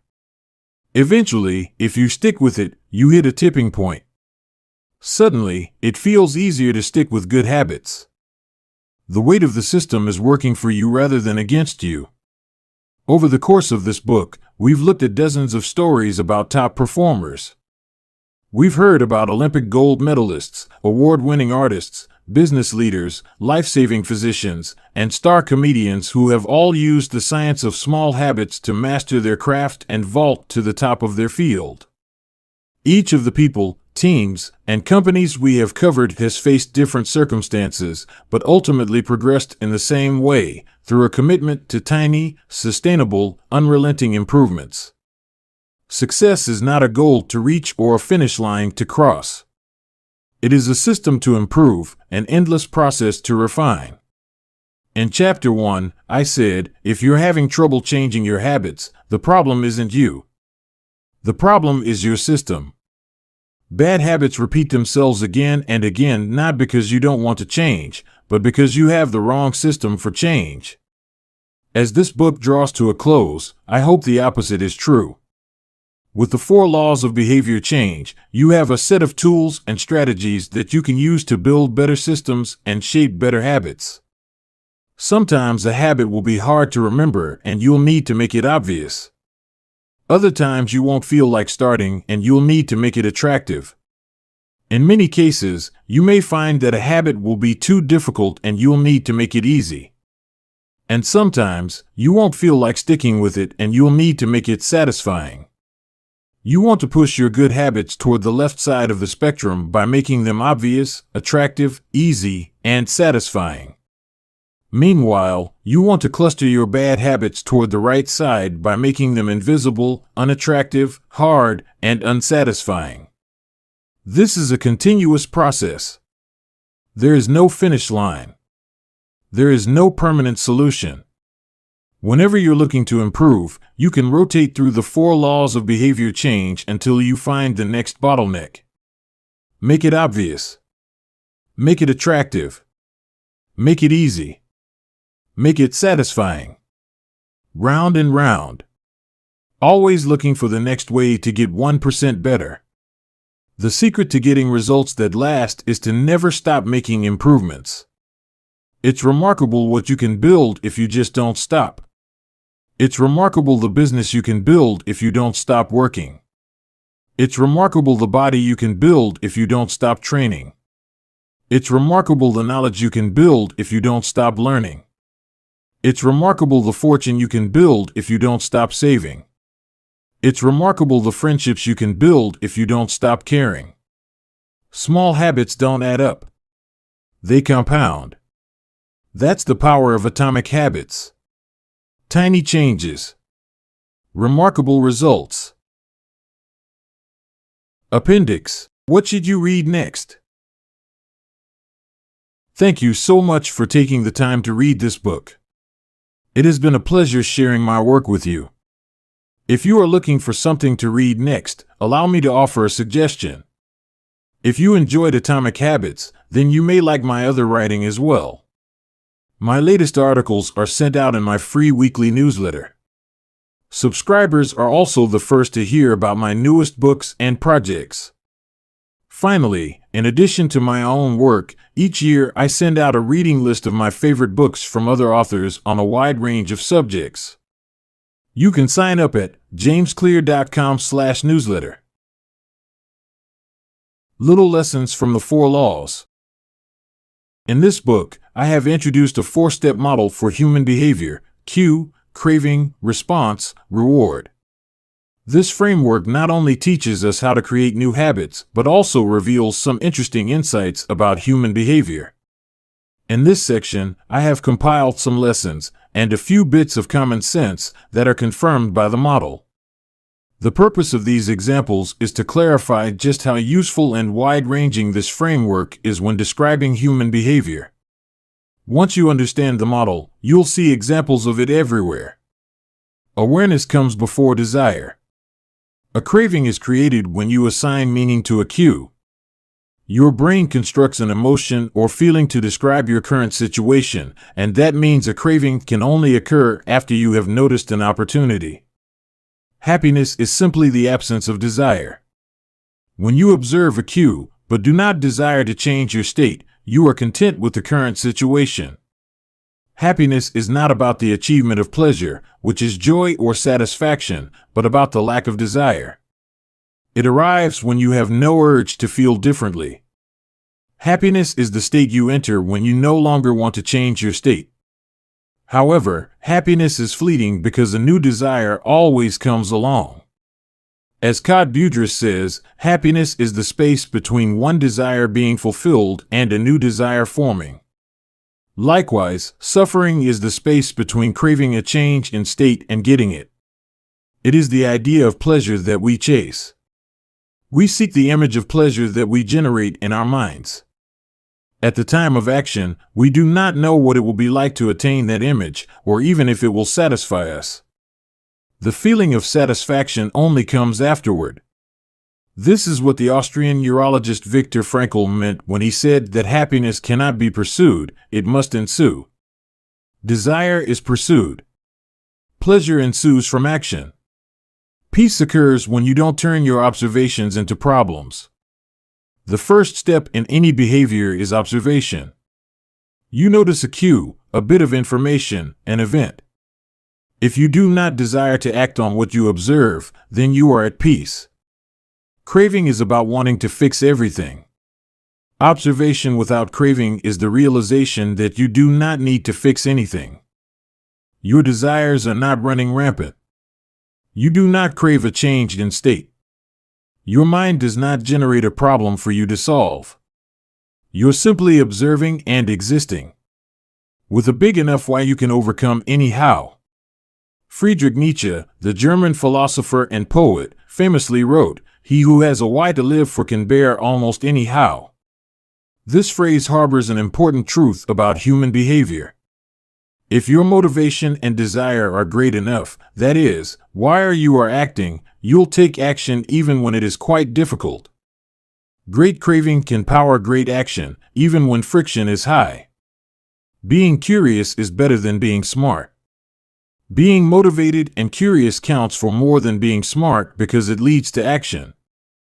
Being smart will never deliver results on its own because it doesn't get you to act. It is desire, not intelligence, that prompts behavior. As Naval Ravikant says, the trick to doing anything is first cultivating a desire for it. Emotions drive behavior. Every decision is an emotional decision at some level. Whatever your logical reasons are for taking action, you only feel compelled to act on them because of emotion. In fact, people with damage to emotional centers of the brain can list many reasons for taking action but still will not act because they do not have emotions to drive them. This is why craving comes before response. The feeling comes first, and then the behavior. We can only be rational and logical after we have been emotional. The primary mode of the brain is to feel, the secondary mode is to think. Our first response, the fast, non-conscious portion of the brain, is optimized for feeling and anticipating. Our second response, the slow, conscious portion of the brain, is the part that does the thinking. Psychologists refer to this as System 1, feelings and rapid judgments, versus System 2, rational analysis. The feeling comes first, System 1, the rationality only intervenes later, System 2. This works great when the two are aligned, but it results in illogical and emotional thinking when they are not. Your response tends to follow your emotions. Our thoughts and actions are rooted in what we find attractive, not necessarily in what is logical. Two people can notice the same set of facts and respond very differently because they run those facts through their unique emotional filter. This is one reason why appealing to emotion is typically more powerful than appealing to reason. If a topic makes someone feel emotional, they will rarely be interested in the data. This is why emotions can be such a threat to wise decision making. Put another way, most people believe that the reasonable response is the one that benefits them, the one that satisfies their desires. To approach a situation from a more neutral emotional position allows you to base your response on the data rather than the emotion. Suffering drives progress. The source of all suffering is the desire for a change in state. This is also the source of all progress. The desire to change your state is what powers you to take action. It is wanting more that pushes humanity to seek improvements, develop new technologies, and reach for a higher level. With craving, we are dissatisfied but driven. Without craving, we are satisfied but lack ambition. Your actions reveal how badly you want something. If you keep saying something is a priority but you never act on it, then you don't really want it. It's time to have an honest conversation with yourself. Your actions reveal your true motivations. Reward is on the other side of sacrifice. Response, sacrifice of energy, always precedes reward, the collection of resources. The runner's high only comes after the hard run. The reward only comes after the energy is spent. Self-control is difficult because it is not satisfying. A reward is an outcome that satisfies your craving. This makes self-control ineffective because inhibiting our desires does not usually resolve them. Resisting temptation does not satisfy your craving, it just ignores it. It creates space for the craving to pass. Self-control requires you to release a desire rather than satisfy it. Our expectations determine our satisfaction. The gap between our cravings and our rewards determines how satisfied we feel after taking action. If the mismatch between expectations and outcomes is positive, surprise and delight, then we are more likely to repeat a behavior in the future. If the mismatch is negative, disappointment and frustration, then we are less likely to do so. For example, if you expect to get $10 and get $100, you feel great. If you expect to get $100 and get $10, you feel disappointed. Your expectation changes your satisfaction. An average experience preceded by high expectations is a disappointment. An average experience preceded by low expectations is a delight. When liking and wanting are approximately the same, you feel satisfied. Satisfaction equals liking, wanting. This is the wisdom behind Seneca's famous quote, "Being poor is not having too little, it is wanting more." If your wants outpace your likes, you'll always be unsatisfied. You're perpetually putting more weight on the problem than the solution. Happiness is relative. When I first began sharing my writing publicly, it took me 3 months to get 1,000 subscribers. When I hit that milestone, I told my parents and my girlfriend. We celebrated. I felt excited and motivated. A few years later, I realized that 1,000 people were signing up each day. And yet I didn't even think to tell anyone. It felt normal. I was getting results 90 times faster than before, but experiencing little pleasure over it. It wasn't until a few days later that I realized how absurd it was that I wasn't celebrating something that would have seemed like a pipe dream just a few years before. The pain of failure correlates to the height of expectation. When desire is high, it hurts to not like the outcome. Failing to attain something you want hurts more than failing to attain something you didn't think much about in the first place. This is why people say, "I don't want to get my hopes up."